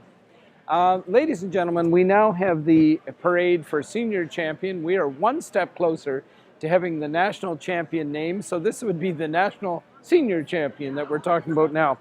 And leading the way into that class is the one and only Pierre Boulay, a man who just has no quit to him whatsoever, a man who is totally devoted to our industry. And he is leading in Starcrest Premier Adelaide, bred by James and Christy McAvoy from the Armstrong, BC area. She's a premier daughter, Hawarden Impulse Premier. Wish somebody turned the heat up in here. Second place is ring 189. This is a cow owned by Quality, Beckridge and Agribeer. She was bred in Quebec. She is Frank Style, Carabere, Joel, Alley. She's a Guimo Joel daughter. So you'll hear it in the background as well. From Tim. Yes. Then we have the Brooksy cow. Lookout Joel Brooksy, a cow that's attracted a great deal of interest here. She's 196. She's from, it's like having a delay on here. Lookout Brooke McKinven, named for Brooke McKinven, no doubt, and fair Pierre Boulay. So Pierre Boulay is factoring very heavily here today. She's a Joel daughter out of a Gentry dam. And behind her comes 201 Bella Rose So Gigi, who is a daughter of River Valley Spice Shutout, exhibited by Christian Desrosiers, Julian Charles Sicard, and Ferm Blondin. Nice. 206 Golden Getaway Exotica, exhibited by the Burgesses. Lookout Frank and Diane Borba and L and B Davis. Getaway. Second place, Drentex Grandiose Coco. Mike and Monique Bowles. It's almost in unison here. Yes, 6-year-olds. Golden. The Golden is really getting quite a look in here in this class because we've got the Excitation Pocahontas cow and the Enniskillen Valentino Susie that Daniel Sargent is going to be on the screen here very soon leading. A beautiful cow. And then the lifetime component class. Then, boy, Golden has had a great day actually in this cow show. They absolutely have, Russell. They got Irwin Dazzle here. It was also the production winner for 561 kilograms of butterfat. And then Review, Verbatim Stella would be second. Great round of applause for this amazing group of cows in here for senior champion, and we're just that much closer to national champion being selected. And it's exciting. These are such cows we can all be proud of as a Canadian dairy industry, as the Jersey breed, as Ontario, Quebec, and all those places that are represented, and the Western Canada with the Starcrest cow there. And it's going to be exciting to see what Richard and Eric decide as they evaluate these cows, and just so exciting. And Quebec and Ontario heavily represented here, both provinces as major Jersey things. Now we're having some debate here about exactly who this cow is. Is that Valentino Susie or BC Sue? Your mother is saying it's Sue. Daniel will be around here. 211. Oh, I'm sorry. We have made a hideous mistake. BC Sue? Okay. We apologize. The second prize 5-year-old is actually Enniskillen Premier of BC Sue, and we're deeply sorry about that. I have a passion for the Valentino cow, so I guess I was just determined she was going to be second. And so this is BC Sue, who is a premier daughter, potentially out of a Brydon Comerica dam. Still an amazing cow, regardless of which, Absolutely. And so they're in the lineup now. And what will happen now is that Richard and Eric will pick out a number of these cows, maybe 3, maybe 5, maybe 6 cows, and they'll line them up as special contenders for the Grand Championship. You are right. And Dan just confirmed it. Okay. And ladies and gentlemen, we're multitasking here, which, as you know, men can't do. And Dan,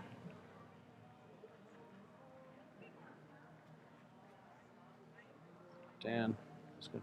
So there's a lot happening at one point in time. Always a level of excitement that rises, and despite the fact that it's been a good long while here, we've been. Jamie, Joan Lau is thankful for the nice personal comments and mentioning CMEX several times today. So there you go. Yep. In the best way, of bless her heart. Of course. Yep. And so there's the cows, folks, that are in the lineup, and Bruce is showing them to us. Lots of thought going into it by Richard and Eric as to who is going to be their selections for the top 3 placings in the senior champions. And then, as Dr. Henshaw has informed us, we're going to have the senior, reserve, and honorable mention entering the ring along with the intermediates. Those 3 champions will have 6 cows out here for the big dance for national champion. And undoubtedly, there's still an awful lot of people here, and the applause will be thunderous. There will be screaming. There will be tears. There will be tears of joy, and all that. That's right, Russell. Well, if you can look at the way the view you have, I mean, with the rear udders and just the rear view of the entire group for senior champion as they're making their final decisions. This is just an extraordinary group of cows that I think anyone in any breed, for that matter, in viewing this show can appreciate the breeding, the developing, the preparation, and the exhibiting of these fine, fine females here for us today and for all the world to see through this live stream that we have. Thankful for Farm Boys and then the sponsorship that we have from CMEX to put this to where everybody can have it. One can only say, preach it, brother Howard, to a statement like that. Well, the pictures, and now in this case video, speaks a million words. And so as we watch Richard and Eric look at these, one of the few more times that they're going to look at to make their decisions. And what Jamie, a beautiful group to select from. Just an interesting point. We have now passed 8 hours worth of broadcasting here today. Just a couple of minutes ago, we went over 8 hours. Wow, that's incredible. Well, it's good to be a part of 104 viewers and 25, almost 2,600 different viewers here. And the average watch time, 16 minutes and 46 seconds. Very precise. Well, it's nice to be a part of the first nationally live stream commentary for a national show in the world, for that matter. And we can always remember here in November in 2021 in Ancaster, Ontario, Canada, this is where it happened. And we weren't let down by the exhibitors by any stretch of the imagination for the kind of quality, kind of quantity we had. And this will be the first of many to come for lots of people, lots of organizations, and lots of future commentators, if you will, going forward. But anyway, it's been a great day, to say the least. And we will mentor those people, and we will provide advice if they desire it from us, Jamie. They maybe learned a lot, and they won't even bother asking. They'll just say, now we know what not to do. Well, that's what I was going to say. They'll learn what to do when we're listening to you, Russell, and they'll learn what not to do with that hillbilly from Kentucky on the stream. So anyway, it's all good, but the bottom line is my dad always said, you can learn from everybody, and you can learn both of those attributes. So what we have learned is this is a heck of a show. This thing's back, and we're in full force, and it's good to see. It's been so exciting for people to come here and not feel concerned about anything, just feel they can feel really good about coming here and watching this and seeing people they haven't seen for a good long while. Now Richard is looking for a microphone, I think, and he's going to find it. And I'm Now sure some he's gonna comments. invite Judge us to congratulate Richard these Lange. cows. Before I select all 5 cows, I want to give a big round of applause for all this group of it's a fantastic group of cows. They all with the really nice udder, nice feet and legs, and with the nice rear udder, hard top. It's the kind I like. Now I'm gonna select those one for the championship, and I can talk about them after.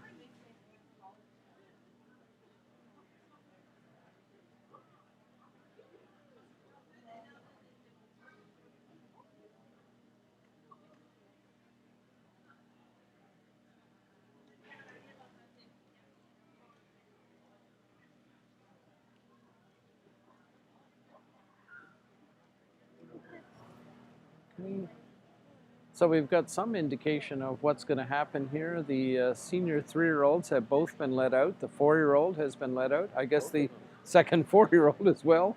So there's an indication of how extremely good those classes were today. And so we've got Pierre Boulet with his cow from the west, and Premier Daughter and the Joel Daughter from Quality Agri-Beer and Beckridge, Agri-Burr. And Lookout, their Joel Daughter as well. So a couple of Joel Daughters in there. And that second prize 4-year-old. Tension is palpable, is Bella Rose Shutout SOGG. And we've got the Burgess's cow, and is that the Actation Pocahontas, who's got some ginger to her. She is coming out as the first prize mature cow. But So boy, 5. look at the cows that are left, Jamie. Oh, well, you can't have them all. You'd be here all night. Yeah, we're That's all it comes we're not down going to argue with any of their decisions today. But 5 amazing cows in one place and 5 amazing cows in the other category here as well. And taking nothing away, as the saying goes. For me, I 5 select those 5 cows. The pair of senior 3. 2 fantastic cows with a really nice udder, nice feet and legs, hard top. And the 4-year-old, the pair of the 4-year-old, the winner of the 4-year-old. It's a well-balanced cow, hard top, nice feet and legs, nice udder. And the second place 4-year-old, very, very nice udder, very nice feet and legs. And I keep that age cow here. She's got that width, she's a hard top, nice udder, nice feet and legs. I respect that a lot. J'ai choisi la paire de 3 ans senior. C'était serré dans le classe. C'est deux très belles vaches. C'est des vaches extrêmement laitières, des vaches des très bons pieds et membres. J'ai gardé aussi la paire de 4 ans. Vache très bien balancée. Première 4 ans, une vache avec une belle côte, avec un super top. La deuxième 4 ans, une vache qui possède un très bon pieds et membres également. Et j'ai gardé la vache adulte, une vache adulte qui a du temps de fête. C'est une vache qui est très bien conservée, solide sur le top, et bons pieds et membres, avec un excellent système mammaire. Et sans plus tarder, je vais aller choisir la championne, la réserve et la mention. Et je voudrais que vous donniez encore une très bonne main d'applaudissements pour tous les exposants. I want you to give a big round of applause again.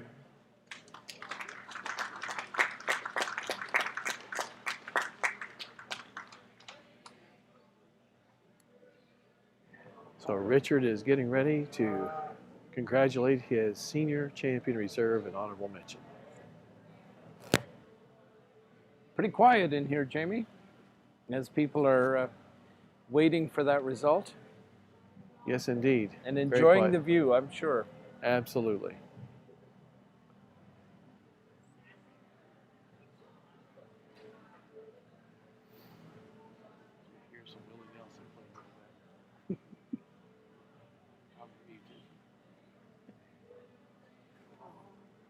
I'm not.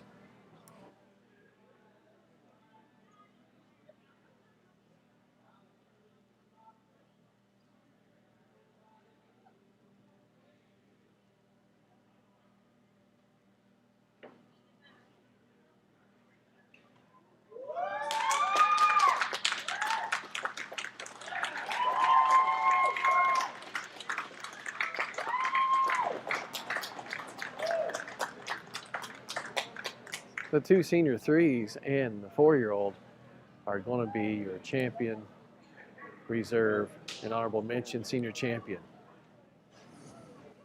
I use the pair of a senior three for me. These two cows, they are very dairy. They have a hard top, nice memory system, nice feet and legs. And over the 4-year-old, just today, just a little more clean on her head and neck than the nice 4-year-old cow. Congratulations, everybody. Mesdames et messieurs, j'ai choisi la paire de 3 ans senior. Aujourd'hui, pour moi, c'est des vaches qui sont extrêmement laitières, des vaches avec d'excellents systèmes mammaires. J'ai opté pour en avant de la vache de 4 ans, spécialement au niveau du caractère laitier aujourd'hui sur la très belle vache de 4 ans. Merci. And congratulations to the senior champion, the winning senior 3-year-old, ring number 233. Starcrest Premier Adelaide, the entry of Pierre Boulay. For reserve senior champion, the second place senior 3-year-old, ring number 189. Frank Style, Carolbert, Joel Alley, owned by Quality, Beckbridge, and Agribur.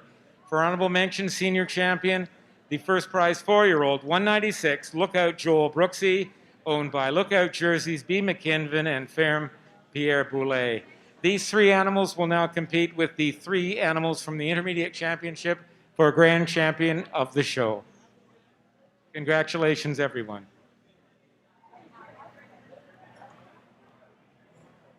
Well, Jamie, that was quite something, and I'm sure there's some shrieking and joy out in Armstrong, BC, with the McAvoy family. Oh, I would have to think so. Senior champion on this lovely cow that Pierre Boulay purchased when he was out there in mid-October, a few weeks ago. Late entry in the show, the Starcrest Premier Adelaide cow. And really, really want to congratulate both Pierre and the McAvoy family. We've got Quality, Holsteins, and Jerseys, and the cow bred in Quebec, which they purchased last year before the Lindsay show, or at the time of the Lindsay show, and then the homebred cow from Lookout, who was the first prize 4-year-old. Brooksy is her name, a Joel out of a Gentry dam and owned by Lookout, Brooke McKinven, and Pierre Boulay. So Pierre is having a banner day. Absolutely. Even if no he doesn't pun win, intended. Yeah, exactly. He may not win Premier and Exhibitor banners, but he is having a banner day. We just love any view of these cows, whether we're looking at them from the front or the back. And I can imagine what kind of picture Kay O'Keefe is going to get of the rear udders on these cows anyway, because they are tremendous uddered cows. Got some exciting moments here. And now we're within minutes, we're going to have the crowning of the national champion, the Canadian national Waiting champion. also for the honorable mention intermediate champion to come to the marshalling area, please. We're expecting 178 Adelaide Chocolate Chippet, 135 Alexville Andrea Scoville Love, and 137 Lookout Iowa. We're expecting those representing the intermediate champions to be in this final champion parade. So we don't second guess, or we don't try to second guess anything here, Jamie, about what could happen, because those intermediate champions are amazing young cows as well, and so it's going to be fun to see what the final decision is. Oh, and we have a commercial coming.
the moment, the grand finale moment of this show.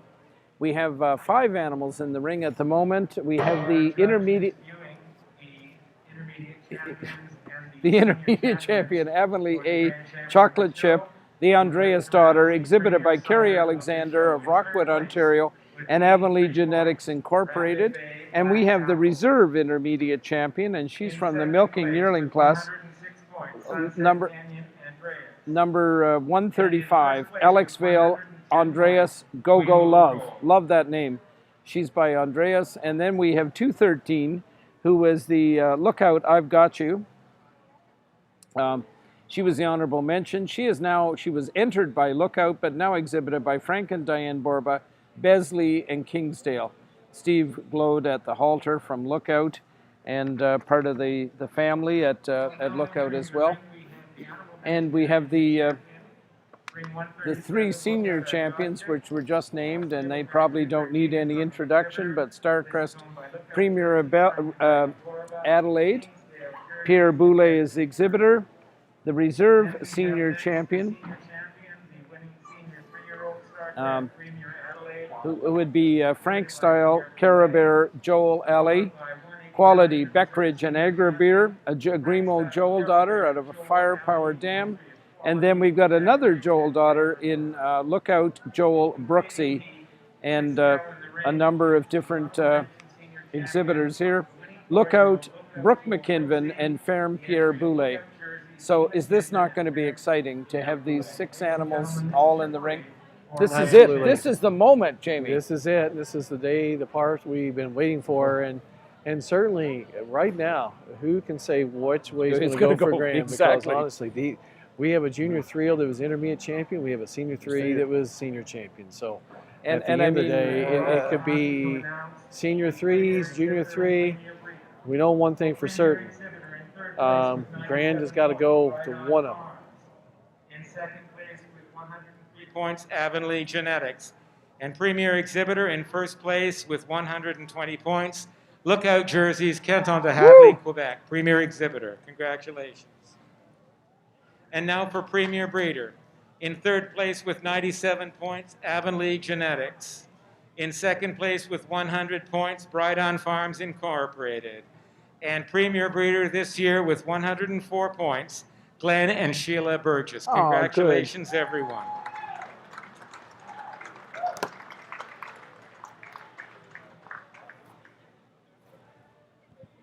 Well, don't know if you I'd folks... like to thank the staff at the table for keeping all these things organized today. Thank you to Jennifer Peart for looking after that. Thank you also to the ones doing the placings and the ribbon and banner presentations.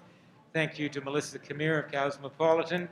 Thank you to Bruce Sargent, Farm Boy Productions, and thank you to Russell Gammon and Jamie Howard for the very witty and talented live stream. And again, thank you to Dougie Robinson, our bovine co-product recycler.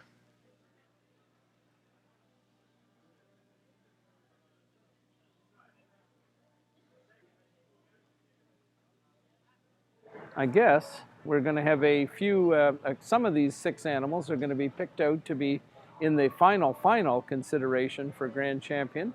We'll see what Richard and Eric do in that case. They're giving everybody a great look over. They've been so fair all day long. It hasn't been a quick day, but it sure has been an amazing day, Jamie. No, for sure. Everybody's getting their due look. There's no doubt about it. And so we'll find out. We'll find out here in just momentarily what the decisions will be made. And Jamie, your composure, well, having various distractions is absolutely amazing to us. And we congratulate you on your focus and your dedication to your task at hand.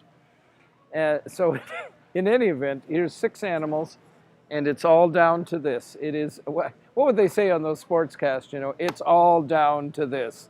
This final moment where all the work, all the bloodshed, all the tears, all the effort is being applied by these exhibitors. This is what it's all come down to, and this is why the crowd is intently watching now, which there are several people still left.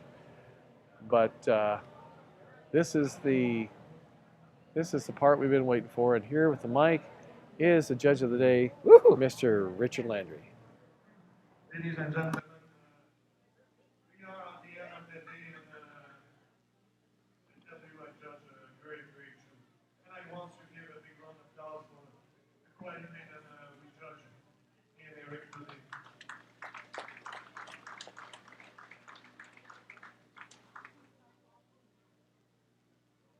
I tell you, it's a dream to judge a kind of cow like this. And, you can mix and many things when you have the quality like this. But for me, at the end, those 6 cows there is all made at the same time. Nice medium leg, nice other cow, nice hard mouth, wide run. It's the kind of I like. And before we're gonna pull those 6 out here, and I just want to before say thanks to all the people at the table here who helped me all day. And first guy I want to say thanks is my associate. You know,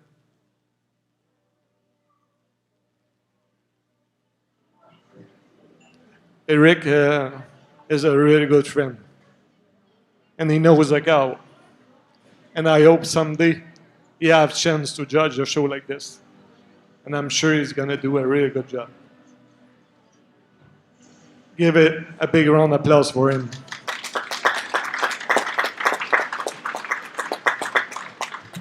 And this guy is not just a friend, like I told you. Somebody doesn't know, but it's my boss. But today's was the reverse. We work together every day, and we have fun, and we have fun today to work together again.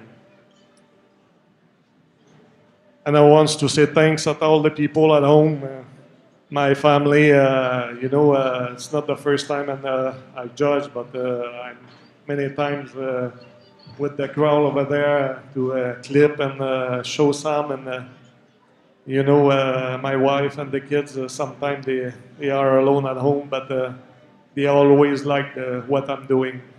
And thanks for all the exhibitors to ask me to judge. And now I'm going to select the cow. I'm going to talk about the cows.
I use the senior 3 as the grand champion. For me, this cow, she's very feminine, hard top, nice dairy cow. And she fit very well with the nice first junior 3, nice hard top. Just a more width over the nice, over second place senior 3. J'ai opté pour la vache, la grande championne, la première 3 ans. C'est une vache qui est très féminine, une vache qui est très bien balancée, fit très bien avec la réserve. 2 vaches très bien balancées, 2 vaches avec des solides sur le top, des vaches qui se déplacent très bien. Puis j'ai opté pour la mention en avant de la vache avec le super pied, juste un petit peu plus large au niveau du poitrail, un petit peu plus longue dans ses côtes avant que la vache comme mention d'honneur. Félicitations tout le monde. Merci.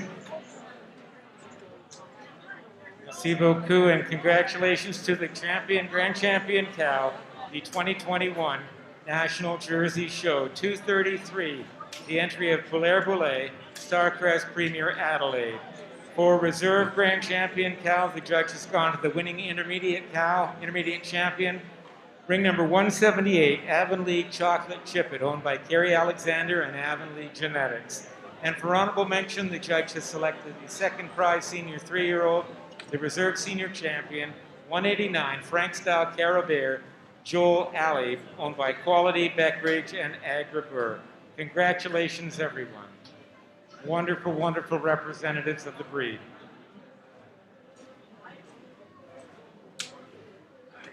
After a few more pictures and in the presentation area, we'll have the presentation of the Premier and Exhibitor banners, please, to Glenn and Sheila Burgess. And lookout jerseys.